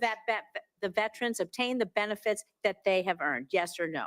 Should anyone be able to help? Every veteron should have Right, thank rapid you. access to Do you all the believe that benefits that veterans they've should be earned. ashamed for Absolutely. having sought and obtained the benefits that they have earned? Do you think veterans should be ashamed to seek out benefits? Senator, I think Yes or we no? should be ashamed as a nation of the amount of veterans that commit You think suicide veterans because they hit a brick should be wall. ashamed They commit suicide This because is they hit not a the brick question, wall sir. of the I'm going to bureaucracy move of on. the I'm going to VA. take that And as a those numbers yes. are not courage enough. How about veterans who suffer lasting it on. injuries or illnesses due She to doesn't their care. military service? Do you think they deserve our support Rosen and doesn't care. assistance? No, uncaring Rosen. Your answers to these, they're too broad. People want to know, are you willing to support our veterans organizations that will help our veterans get every damn thing that they deserve because they signed on the dotted line to keep us safe, just like you did?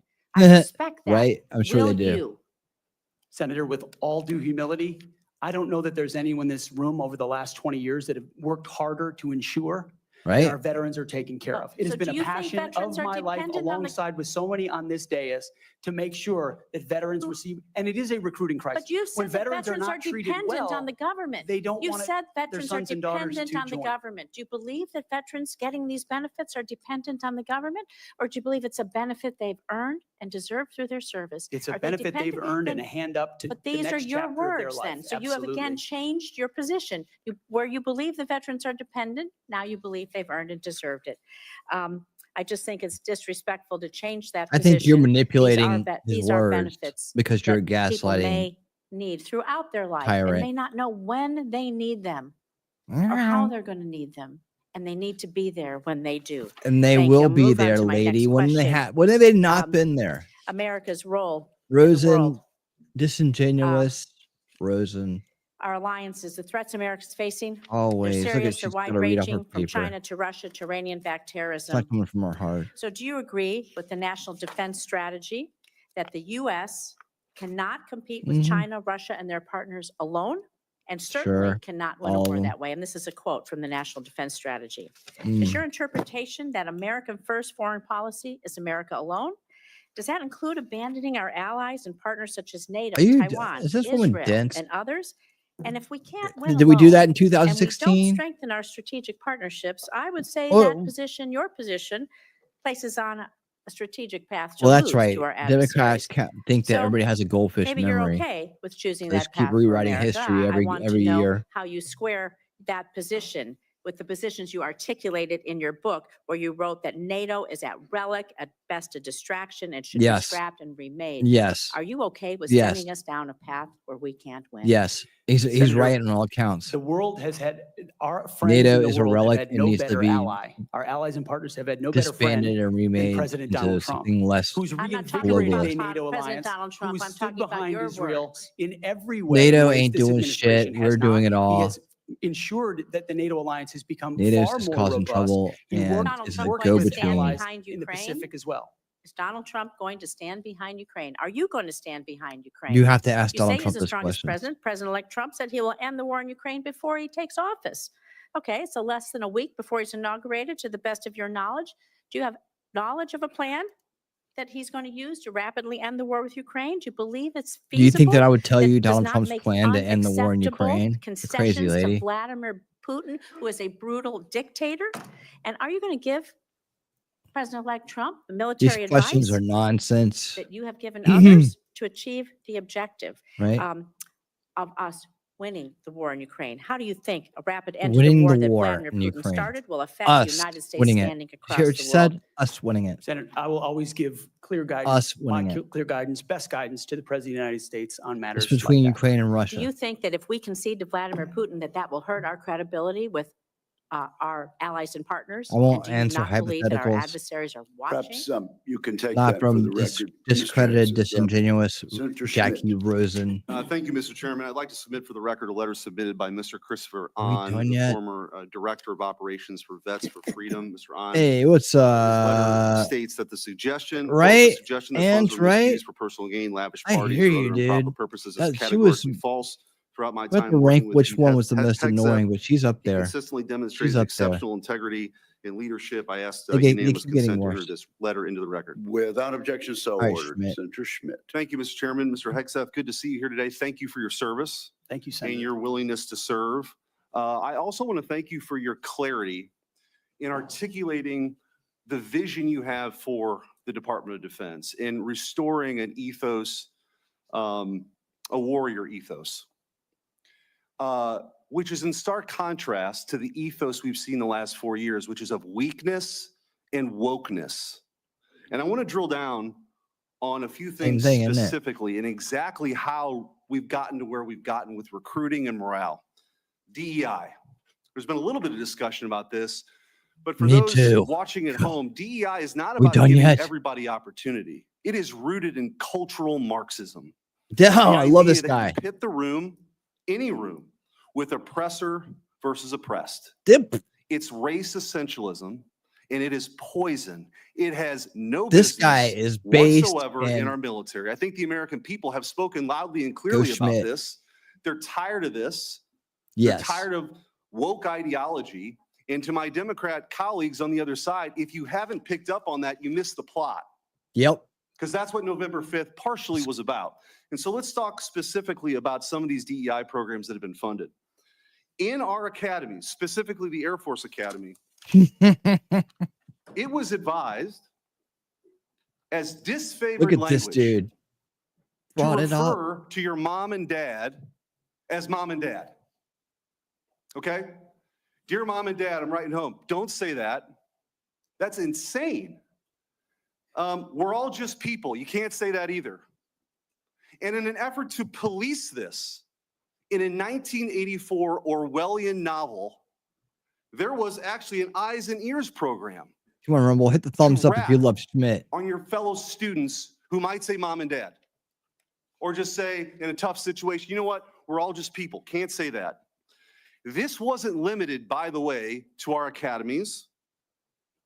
The Secretary of the Air Force, our current Secretary of the Air Force, in a memo from August of 2022, thought we had too many white officers, advocated for quotas. And if you crunch the numbers, that meant that 5,800 white officers who've worked really hard should be fired. In the United States of America, I don't know how we got here. And by the way, the Air Force isn't alone here. The Navy sort of touted a drag queen influencer. This stuff is insane. And people wonder why recruiting has dropped off. And let me just go through a few numbers, then I want to get your comments on how we fix this, because it's gone completely off the rails. In 2022, the Army missed their recruiting goal of 60,000 soldiers by over 15,000. In 2023, the Navy missed their recruiting goals by over 7,000. In 2022, the Air Force couldn't meet their standards, their numbers, even though they lowered their standards. They've lowered their standards to meet numbers they still can't get to. Mr. Hegseth, we got to fix this. I think what you've demonstrated today is that you have the talent and the ability and the desire to fix it. That's How are you right. going to fix it?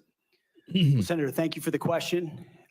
First and foremost, upfront, you have to tear out DEI and CRT initiatives, root and branch out of institutions. 100%. You're hired. And You're then you hired. have to put in Army, Navy, and Air Force secretaries and others, civilian positions at the helm who are committed to the same priorities that the President of the United States is, and if confirmed, the Secretary of Defense will be. Send a clear message that this is not a time for equity.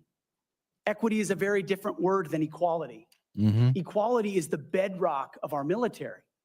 Men and women, duty positions in uniform, black, white, doesn't matter. We treat you equally based on who you are in the image of God as an individual. And we all get the same bad haircuts. You're not an individual, you're part of a group. Equity prescribes some sort of an outcome based on differing attributes that we have that divide us. What skin color are you? What gender are you? And then infuse that into institutions which manifest in things like quotas, formal or informal, which does what to morale? Sends it in the tubes. And it makes people feel like they're being judged by something other than how good they are at their job, which is poisonous inside institutions. So on top of this recruiting crisis, that wasn't enough for this administration. During the COVID hysteria and in their attempt to fire 100,000 people who worked for bigger companies because they didn't get the COVID shot, or to mask hell is that? 5-year-olds, they decided also to make this a central plank in their policy at the Pentagon. 8,000 well-trained, so we got a recruiting crisis. 8,000 well-trained men and women were fired. Will you commit today, Mr. Hegseth, to recruit these folks back, to give them back pay, and give them an apology from the United States government for how they were disrespected?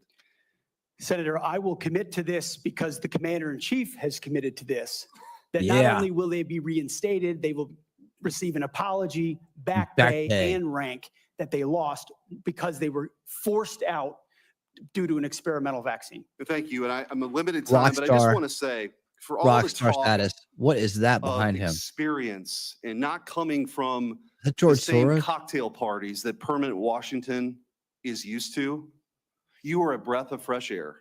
And again, if you weren't paying attention to what this election was all What is about, that? it was about the disruptors I versus can't the tell. establishment. And Yes. the American I people love have had this guy. enough of business President. as usual for the same people that we line up for these same jobs who give us the same results.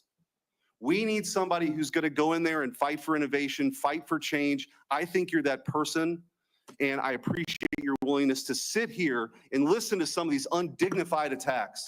It's ridiculous. Thank you. Captain Mark Kelly. Dude, that was the best guy of the Thank day you, right Mr. there, Chairman. man. Congratulations Schmidt. on your chairmanship. I want to make a request to That the guy committee that we have a dropping second round truth. of questions. Pursuant cause. to the bipartisan staff agreement that Truth. we reached late last year, this will be one Right? I know. round, Who would have thunk it? of 7-minute questions. All right. Thank you. Yes. Thank you, Mr. Chairman. I'll be happy Eric to Schmidt. recognize my colleague, Mr. Reed. I think it's important to note for the record Highly that informed, when Secretary Hagel was here, we well-researched had Eric 3 rounds Schmidt. of questioning. When Secretary Carter was here, we had 2 rounds of questioning. Maybe he'll come on the show. We can sit And, here and talk all I day long cannot about that recall shit. any time where I have denied. Hey, Roscoe, as the what's up, my chairman, friend? a member to ask for a second round and receive the second round. So we are, I think, violating the principles of the committee. Good question. I'd like to know that too. And your comment is noted. Thank you. Mr. Hegseth, thank you for being here today. Please Thank you hurry for up. your service to this I country. see one Thank other you, lady Senator. here. Few nominees come into this room with all the necessary experience to do this job, We're to be gonna Secretary go. of Defense. We get that. It's a reflection on just how big I'm gonna go of a lay job down. this You is. guys tell me when it's over. What I want to understand is whether or not you bring any of the necessary experience that this job requires. He does, And here's where I'm dumbass. concerned. I'm gonna start getting Senator snappy Coleman here. introducing you. I'll tell you, I'm not and gonna this is do a them quote, all he live. said, He has struggled I can't. and overcome I just great can't, dude. personal This is challenges. ridiculous. Hey, Unquote. Pete's You walk special. in here saying that you've The few other had special ones. personal and character issues But in your men ain't past, doing them all including like this. heavy drinking, which you Fuck wrote about. that. And you said, and this is a quote from you, I got a life to worry that about. you said, I sit before you as an I got a open book. brain to worry about. It'll Yet melt. you haven't actually said what personal challenges Right? I'm it thinking, is that I've you've been thinking that the whole overcome time, when you've Troy. I been like this asked one. about them. So I'm going to give you an opportunity here to be as forthright Right? as you say you want to be. So while leading concerned veterans of America, there were very Cool. specific Well, cases good morning cited and by welcome to the individuals most about your exciting thing on the conduct. internet. I'm going to go through a few of them, and I just Mm. want you to tell me if these are true or false. Very simple. On won't Memorial Day happen. 2014, at a CVA event in Virginia, you needed to be carried out of the event for being intoxicated.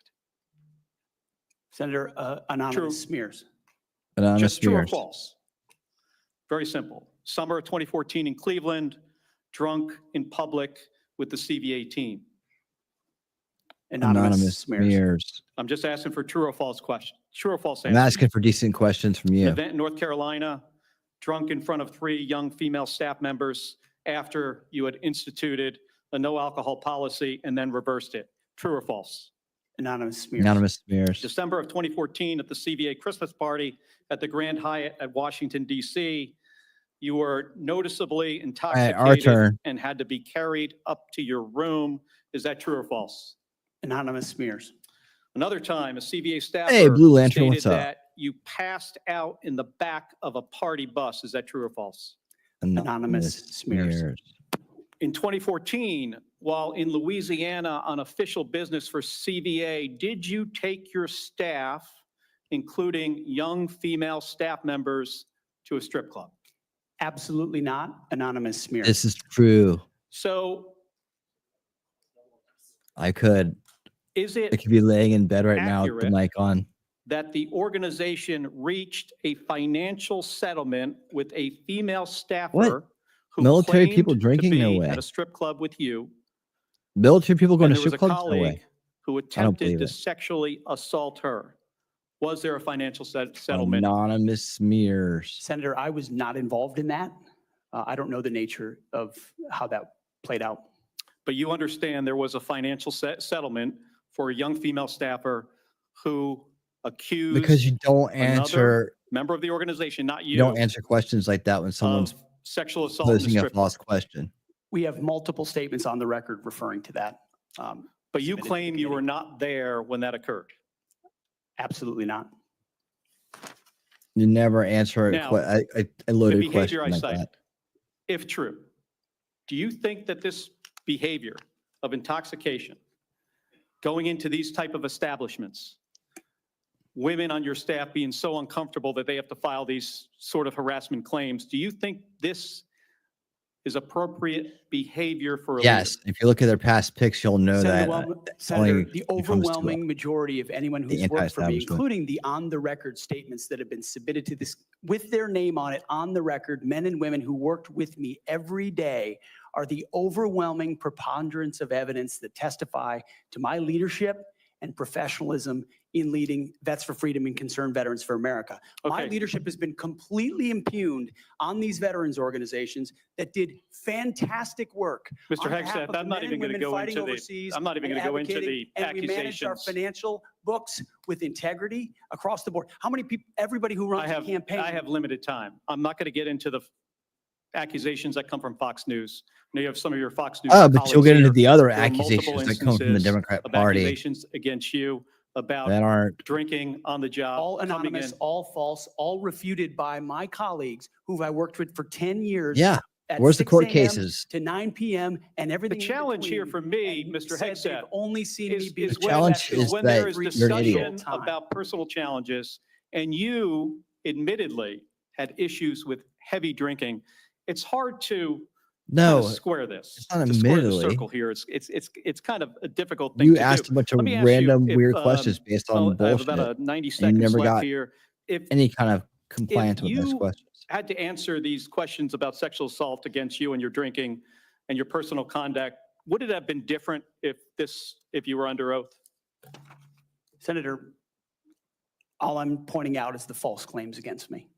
Okay, I take it you do not want to answer that question. I walked into into this hearing this morning concerned that you haven't demonstrated adequate leadership in your civilian roles.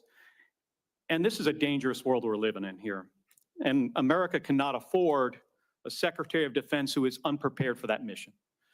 I'm going to leave with concerns about your transparency. You say you've had personal issues in your past, yet when asked about those very issues, you blame an anonymous smear campaign, even when many of these claims are not anonymous. Which is it? Have you overcome personal issues, or are you the target of a smear campaign? It can't be both. It's clear to me that Sure you're it not can. being honest with us or the Sure American it people. can't. It can be because both. you know the You just did a truth would false premise disqualify there, you buddy. from getting the job.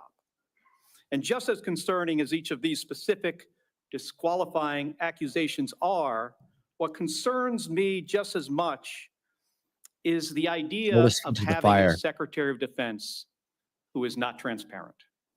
Thank you, Mr. Chairman. I yield back. Yeah, my 2 run seconds. back to your Thank little you, hole Senator, there, you Kelly, gremlin. I would, at this point, ask unanimous consent to introduce into the record letters by Tina Kingston, Louisiana State Director of Concerned Veterans for America, and Holly Talley, Louisiana Local Director of Concerned Veterans for America, attesting to the appropriateness of Mr. Hegseth's conduct with regard to female staffers. Without objection, that is. Is he an astronaut? And Is that Senator that what Banks, he you are did? now recognized. You spaceman? Mr. Chairman. Welcome, Mr. Hegseth. You've Oh, conducted another yourself guy. very well today. Is it In over fact, yet? So well that I Guys, we believe might, it's like, just, like, incumbent tap upon out this on this committee one, to man. confirm you I'm gonna see it through. ASAP to get you on the job, to clean up the mess that we have at the Pentagon ongoing at this moment because of the leadership there over the last 4 years has failed us. Pete Special. In President Biden's first year in office, the Department of Defense spent over 5 million man hours on quote Oh my God, unquote it's 1:30. counter extremism and diversity training, what you and I might call woke training or DEI. 4 The hours and administration 20 has minutes. refused And to if you're provide us any loving, more recent appreciating the data than that dedication to first this year, but we know that it's stream, exponentially more please hit the thumbs up. man hours wasted on DEI over the last 4 years. And I wonder, what do you make of that? What could those 5 million man hours in that first year of Secretary Austin and President Biden's administration, what could those 5 million man hours have been This is used probably for? going to be a 5-hour stream. Senator, So if that's you a lot appreciate of that, service please hit a members, thumbs up. If you're sitting really, in a lot of really, briefs, really appreciate it, you can send me a super hearing about a chat. lot of threats, But I'm going to stick it or, out. I'm going to be tenacious about it. political perspectives that might be dangerous, that do not comport to threats that actually exist inside the force, or ideas that introduce critical race theory or DEI or climate change initiatives that they and their commands have to conform to. And every time one of those happens, it gets pushed down the chain of command. That also includes new layers of leadership that have been created under this administration, committed to enforcing those types of DEI and CRT initiatives. So we hear 5 million man hours, and that sounds like a lot. The more troubling aspect is how many training hours that takes away from a company commander or battalion commander or a wing commander who's out there trying to maintain their force, which is already constrained because of what the Biden administration has done to the defense budget and defense capabilities. So they're having to choose between the political prerogatives of the civilians who are demanding more DEI and CRT and gender quotas and the readiness of their forces. And I believe this Pentagon is prepared because of our commander-in-chief for a Secretary of Defense, should I be confirmed, that laser focuses on these issues, and they're ready to respond. They want to pack their rucksacks and go train because they understand we live in a dangerous world. I think that's an important point, a key point, because months later, while the priority of the Biden-Austin-led Pentagon was on DEI and woke training, one of the biggest embarrassments in American history happened when we lost 13 of our heroes in the botched withdrawal from Afghanistan. Secretary Austin testified before the House Armed Services Committee a couple of years ago, and responding to a question from me said he had, quote, no regrets about what happened in Afghanistan. I wonder, what do you make of that? Senator, it's shameful. They still tout it as the most successful airlift in American history. when what the rest of us all saw was true laid before our eyes. Utter failure, a destruction of a military legacy there, abandonment of our allies, death of American troops, detriment to our reputation, and then no answers and no accountability on the other side. And then what was unleashed because of what happened in Afghanistan? The October 7th attacks, an invasion into Ukraine. The world recognized weakness for what it was. And who bore the brunt for it? The troops on the front lines at Abbey Gate doing an impossible job, whose external security was the Taliban, because there was no actual plan for this under the Biden administration. And yet, not a single person, the only person held accountable in those moments was a Marine Corps lieutenant colonel who had the courage to stand up and say someone should be held accountable for that. His name is Stu Scheller. Oh, someone said a super No chat. one else involved on. has ever taken accountability for it. And when that microcosm becomes the reality of Thank the perception of you the for the American super military chat. or America's Appreciate commitment that. Thank to you. victory and Thank you, success and thank you. positive outcomes, the world responds to that. President Trump is going to restore real deterrence by bringing a real warrior culture back, Thank rebuilding you our for that military, too. I got to put and this at ending the end wars though. properly. We'll do And if we both. have to fight them, winning them decisively. I served in Afghanistan. You served in Afghanistan. 75% of our nation's veterans disagree with how the withdrawal from Afghanistan was handled. The embarrassment of it, what that's done, I believe, has directly is funny. impacted our historic recruitment crisis in this country, without a doubt. And you've already talked about that, but how do we fix it? How do we bring pride back to wearing the uniform for the next generation, to inspire them to do what you and I did, to raise our right hand and take that oath and serve this great country? I really do think it comes back to strong, clear leadership, patriotic, pro-American leadership that says we're not going to focus on all the other political prerogatives. That's why we all have political perspectives. I said this before and I'll say it again. In uniform, none of that matters. You wear green, you wear blue, you bleed red. That's it. Who you vote for doesn't matter. But when the perception of that changes, then you don't want people deciding whether to serve based on a political party in power. That's a dangerous thing for continuity inside your military. And it's fragile right now. President Trump, and if I'm confirmed with my leadership, we're going to restore the continuity of an apolitical military that acts decisively and only based on merit. They sound basic, but they're fundamental. You and I agree that wokeness is weakness. Mr. Hegseth, do you support racial quotas in recruitment or promotions in the United States military? Senator, I do not support any form of racial quota. Do you support affirmative action in our nation's military academies? Senator, I only support hiring and promoting and admitting the best and brightest, whatever their background is. I think that's very important. Mr. Hegseth, Lloyd Austin, the secretary, later went AWOL. He disappeared for days and never told the president, didn't even inform the president's chief of staff that he was going into the hospital. Would that ever occur on your watch? No, Senator. I know in any one of my jobs, if I had decided to go AWOL for even a day or two in uniform or around that, that would have been a concern. I believe accountability matters. No one to this day has ever, as you've said, been held accountable for what happened in Afghanistan. It was embarrassing to this country. It's impacted this country greatly. And I applaud you and President Trump for bringing accountability back to our Pentagon. With that, I yield back.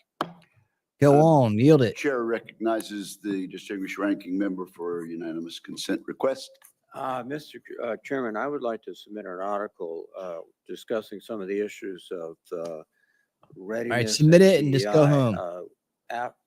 There has been a comment that 5.9 million man hours. Does everybody have been know how used many for more of these DEI. people want to talk? General Miley clarified that that is an estimate. know, I'm of hungry. More than I'm sleepy. 2 billion man hours that the Department I of need- Defense I need food and a nap. invested during the time period. All this shit, man. This is published by Megan Myers.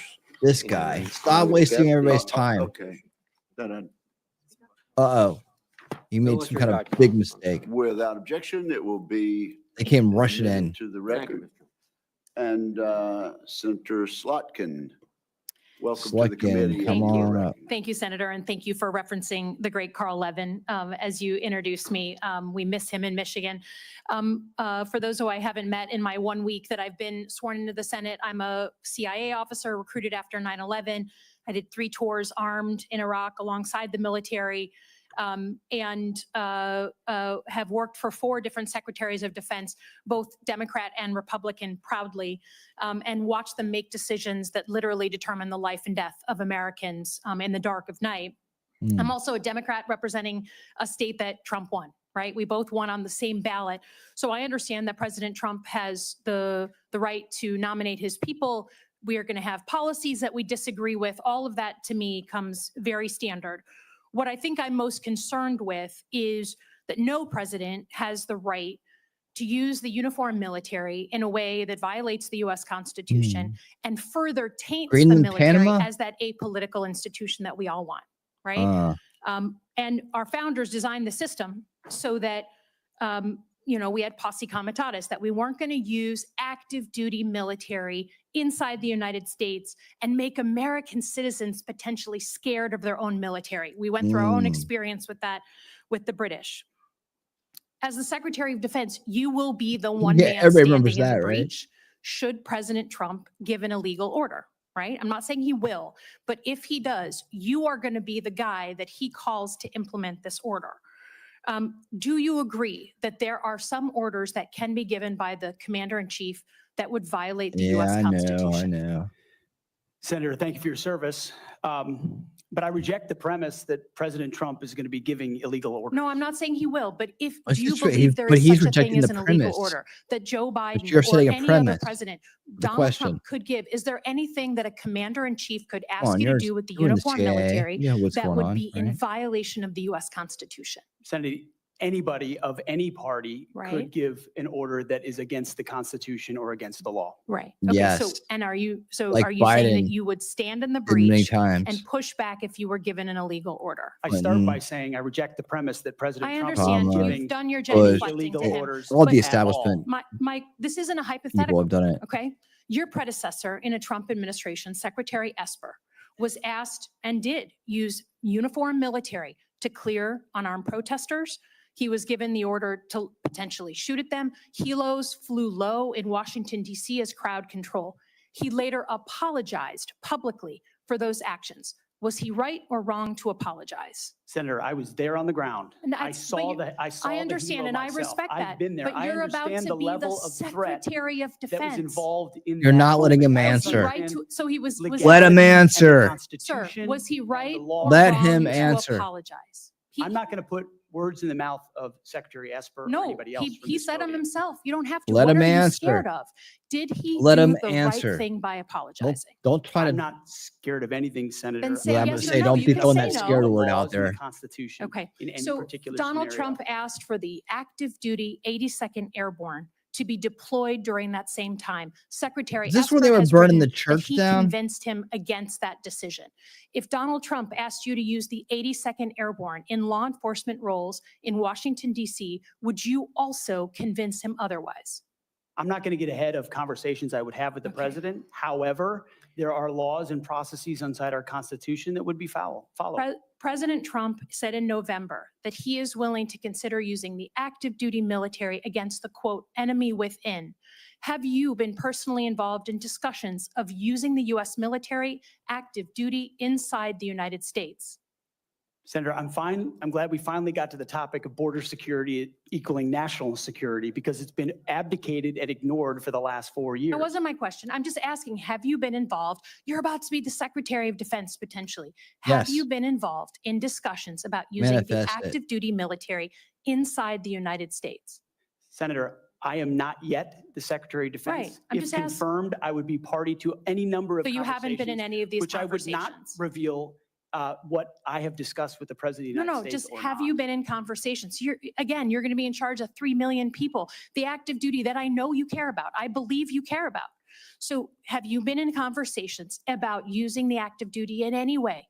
Whether it's setting up in detention camps, policing dangerous cities, have you been involved in any of those conversations? Oh yeah. What if the Certainly, moon I have crashed been into the earth? involved What in would you do then? conversations relating to doing Moon's things this important. administration has not, which is secure the Wouldn't you southern agree it border controls the and not tides? allow floods of illegals So to are enter our you- country so- through an invasion Okay. that threatens the American people. Okay, And okay, there I are got it. ways in which the military is already playing a role in that, to include 5,000 National Do you Guardsmen from believe Indiana and that the Texas. US We're at the border right now, allowing for border Will security. you So there is ask the plenty of active precedent duty for military military to members staff enforcing detention our southern centers? border. No, our US military is not trained in law enforcement roles. I think you know that, right? We've seen how that mission is difficult for them in places like Iraq and Afghanistan because that's not the training a uniformed military comes with. Do you support the use of active duty military in supporting detention camps? Senator, everything we will do would be lawful and under the Okay, Constitution, but I'm I gonna take that as a recognize yes. that this administration has abdicated its responsibility. President Trump is going to Okay, restore in the order at the spirit border, of prevent preserving our the enemies from institution invading. in- And yes, he has said Sir, mass I get your deportations will filibustering. I be get it. I a get it. part of what In the happens. spirit of preserving the institution get it, that I you're think we new. both care about legitimately, the Uniform Code of Military Justice. I've heard a couple of different things. One, you said you will not change the Uniform Code of Military Justice, which is what governs justice system in the military. Yes or no? You said that earlier. Those are I'm just laws, confirming. Senator, set by Congress. Okay, so you will not go to change it. You will Mhm. not attempt to change it. You also said that JAG officers are That's potentially ridiculous. people who put their own interests in their own Yes, medals I don't have the and power to change the promotions laws. Thank ahead you. of the troops. Senator Lindsey Graham was a JAG officer for most of his life. Is that what you believe about those who implement our Yep. justice system in the U.S. Trying to say military? the sun isn't bigger than the earth. Senator, I was speaking about particular JAG officers I've had to deal with in my military Are you gonna experience, get not about a involved? member of the United Yep. States. Are Senate. you as Secretary sure of did, Defense going to Wolfram. get involved in the implementation of the U.S. military code of Yep, Ellie justice? Font's right behind Senator, you with that one. ultimately, it will be a big part of my job to evaluate decisions vis-a-vis. Very bad, Okay, so the I'll very take bad that. Uniform Code of indeed. I'll Military take that as Justice. yes. Have and you seen do it fairly. is CQ Brown on your list Hmm. in the warrior MPs. boards to be removed from his position? Senator, I have every questions. single senior officer will be reviewed based on meritocracy, standards, lethality, and commitment to lawful orders they will be given.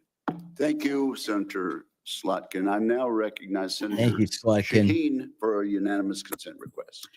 Thank you, Mr. Chairman. I have a request from a former general who served 35 years, Dennis Leitch, who most recently was commander of Oh, the come on. 94th This Regional is ever Readiness gonna Command at end. Fort Devens, Mass., who has asked that his Not letter, this woman, shut up. opposing Mr. Hegseth's nomination be entered into the record. Yes, you Is bitter there old objection? Betty. Without objection, it will be Go entered. scurry off now. Also, I present a host of letters and op-eds from former coworkers at Vets for Freedom and Concerned Vets for America, as well as Fox I'm News. gonna write a Channel. letter. I also have letters and op-eds from many veterans Claude, and write a letter Iraqis for and me. Afghanis who were helped by Mr. Hegseth. Claude, please write a I letter ask unanimous consent to introduce endorsing Pete these Hegseth. letters and op-eds. Without objection, is so ordered. Senator Sheehy. We hit the you've freaking been very hammer. patient. Did it. Thank you, Mr. Chairman. Entering a support All letter in right, for Mr. Sheehy. Hegseth, submitted by nearly 90 former soldiers who served with Pete in combat. Let's go. I would like to submit a statement from 86 of them who support his nomination, although they come from different units and ranks. got- The you got the signatories floor, commend buddy. Mr. Hegseth for his selfless leadership, love of his soldiers, and commitment to our country. 2 items. Sorry, one item. I ask uh, unanimous consent to enter this. into the record. Without objection, it will be entered. Thank you, Mr. Chairman. Pete, I'm actually going to ask you questions because I want to hear your answer. How many genders are there? Tough one. Senator, there are 2 genders.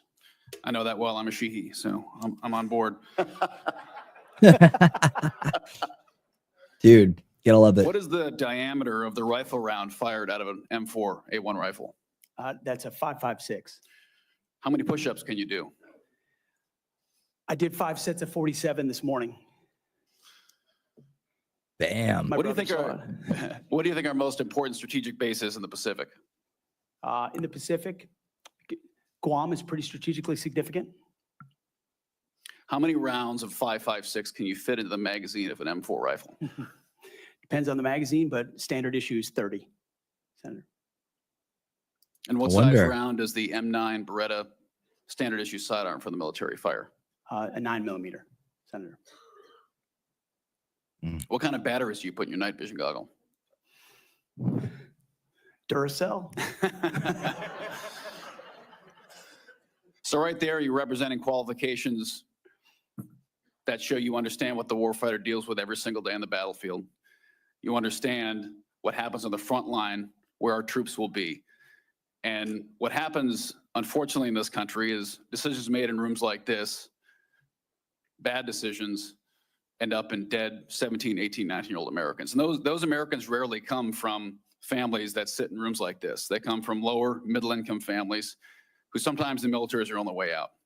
And they join because maybe they want to go to college. Maybe they had no other choice. Maybe they love this country. But for whatever reason, they joined and they sat on the dotted line.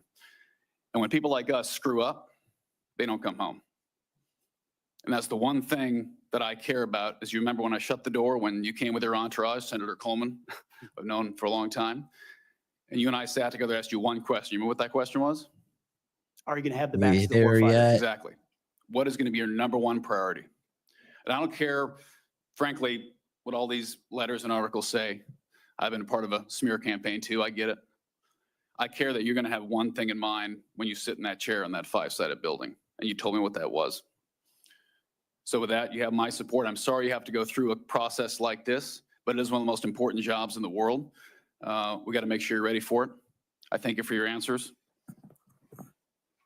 I got one final question that's very important to me. This is more of a technical question, but I think it's to fix the Army in this country is a 1 or 2 year problem. We can make bullets, we can make rifles. Fix the Air Force might be a 5-year problem. Fix our Navy is a decades-long pursuit. How are you going to fix our national? You don't have all the power. We're not China. Unfortunately, you can't snap your fingers. But how are you going to lead an initiative within the DoD to reinvigorate our national shipbuilding industry so we are able to compete with China? Because freedom of navigation is critical to our economy and the global economy. It's going to be a very important task for you to complete.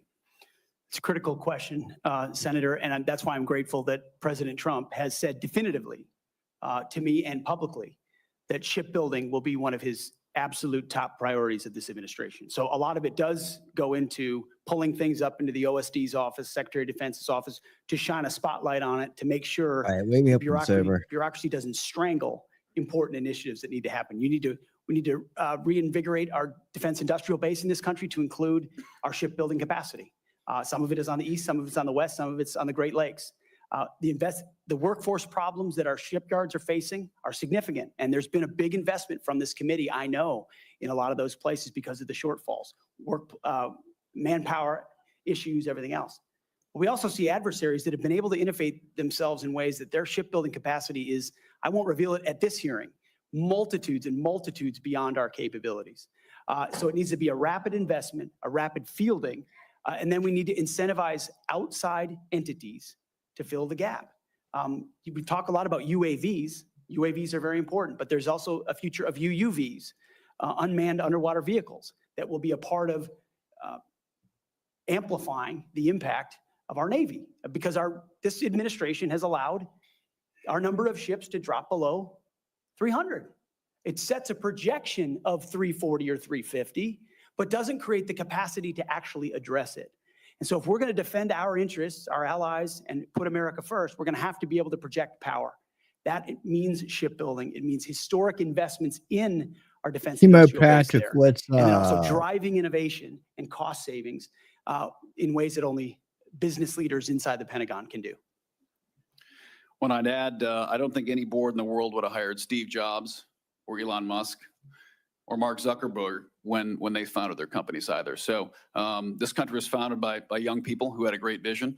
Thank you for being willing to serve your country again. And thanks for coming here today. I yield back. Yes, thank you. Let's get on Thank you, getting. Senator Sheehy, you yield back We're done. the balance of your time. Right? Mr. Ranking Member, can we agree that you and I will notify members of a specific time until which the record will remain open for submission of questions for the record?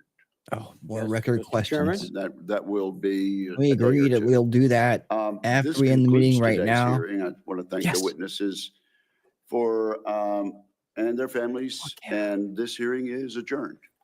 Yes. We did it. We did it, guys. We did it. We made it. Holy crap, that was long. Did you fix your mic issue? Are you still gonna do your show? No, yes, no. Oh my God, dude. Woo! Man. Holy cow, dude. Holy cow, holy cow, holy cow. Make it stop. Make it stop. Oh, good golly, Miss Molly. All right, I'm just checking here on this redirect shit because we're getting out of here really fast. But anyways, we got the Robert's still going. He may go for a while. Angry is up, but he just doing the same thing I'm doing. Robert, I like Robert. I'm gonna change it to Robert. 'Cause he'll like do a good post show thing for you. And you gotta love Robert. Robert's a good guy. He's vastly become my favorite law tuber in terms of actually doing some based ass shit with lawyering. Yeah, and listen to the Wolf. He knows what he's talking about. I owe a couple things we got to do here real quick for Miss Toy, who was nice enough to donate today. I have a couple here. Let's see. Let's see. One for the fellas.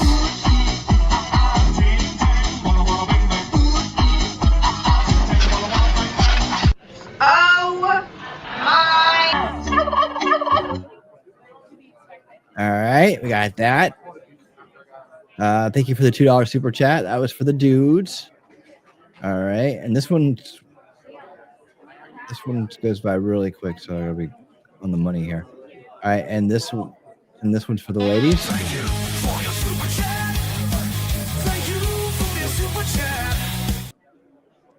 There you go. That was for the ladies. And we got one more $5 for talking trash and truths. Who wants first?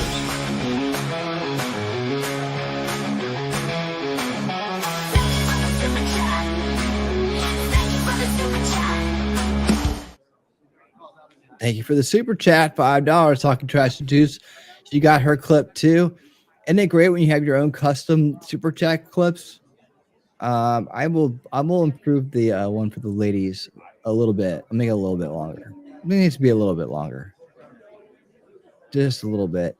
We'll figure out how to make that work. I have a little bit of extra time on my hands, so I'll be able to do more things like that and stuff and see and there you go. Awooga. Yeah, no matter what you like, we've got a little bit of everything here. Now, more variety than ever. That's the truth. Pete did a great job today. I just want to comment on that as I turned down the crowd noise and we just look at him leave the building. He should be very proud of himself. He had a lot of bullshit. A lot of bullshit from a lot of people that are full of shit. A lot of corrupt people were asking him and talking to him and trying to frame him and trying to position him into in such a way that they could then use the optics to get out. And they will, believe me, they will get out there in the mainstream media and they will be kooks about it. That is for sure. That's something we can count on, just like anything else. I am sending you to Robert Gouveia next, by the way. I just want to say, let me put these little hearts on these super chats here over here before I go. And it all disappears. Let's see. There's that one. There's that one. And there's that one. Okay. I guess you guys see it when I put the hearts on the super chats. So I hope you do, because I mean it. I mean it 100%. Tonight, I believe I will be back with a nightly show at 7:30 p.m.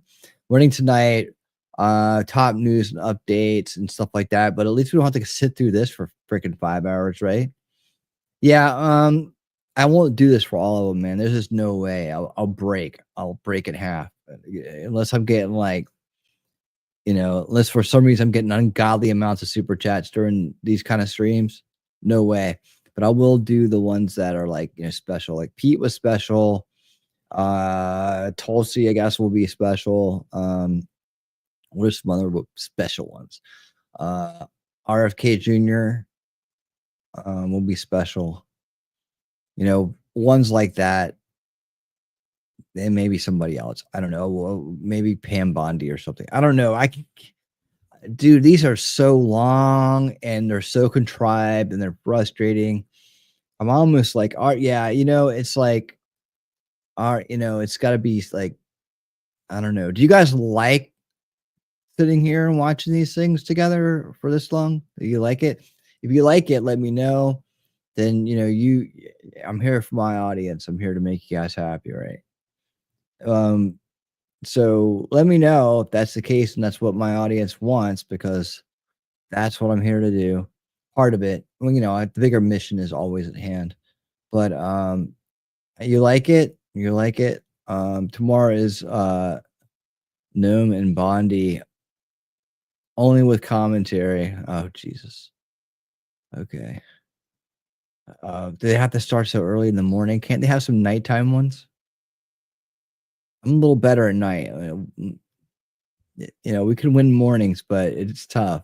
It's a harder fight to win mornings than to win tonight, right? Winning tonight, winning Saturday night, those things are they're second nature to me. But winning in the morning that's a struggle. I can skip them.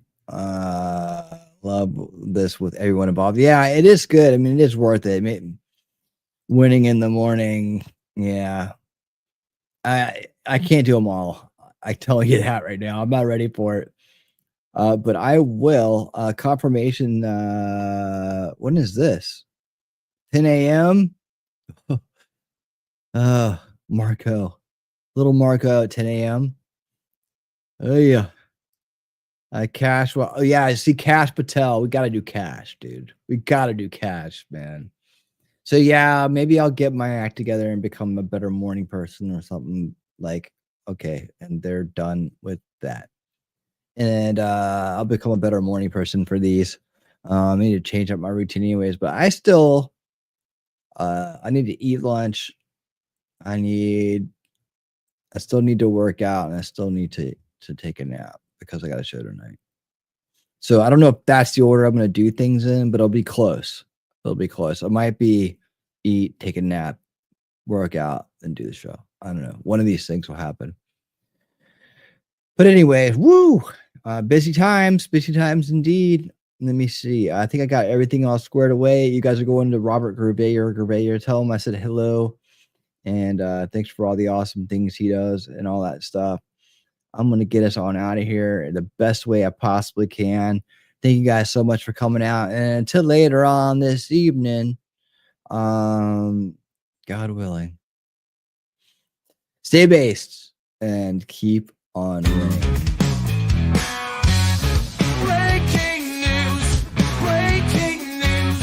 Everybody loves breaking news.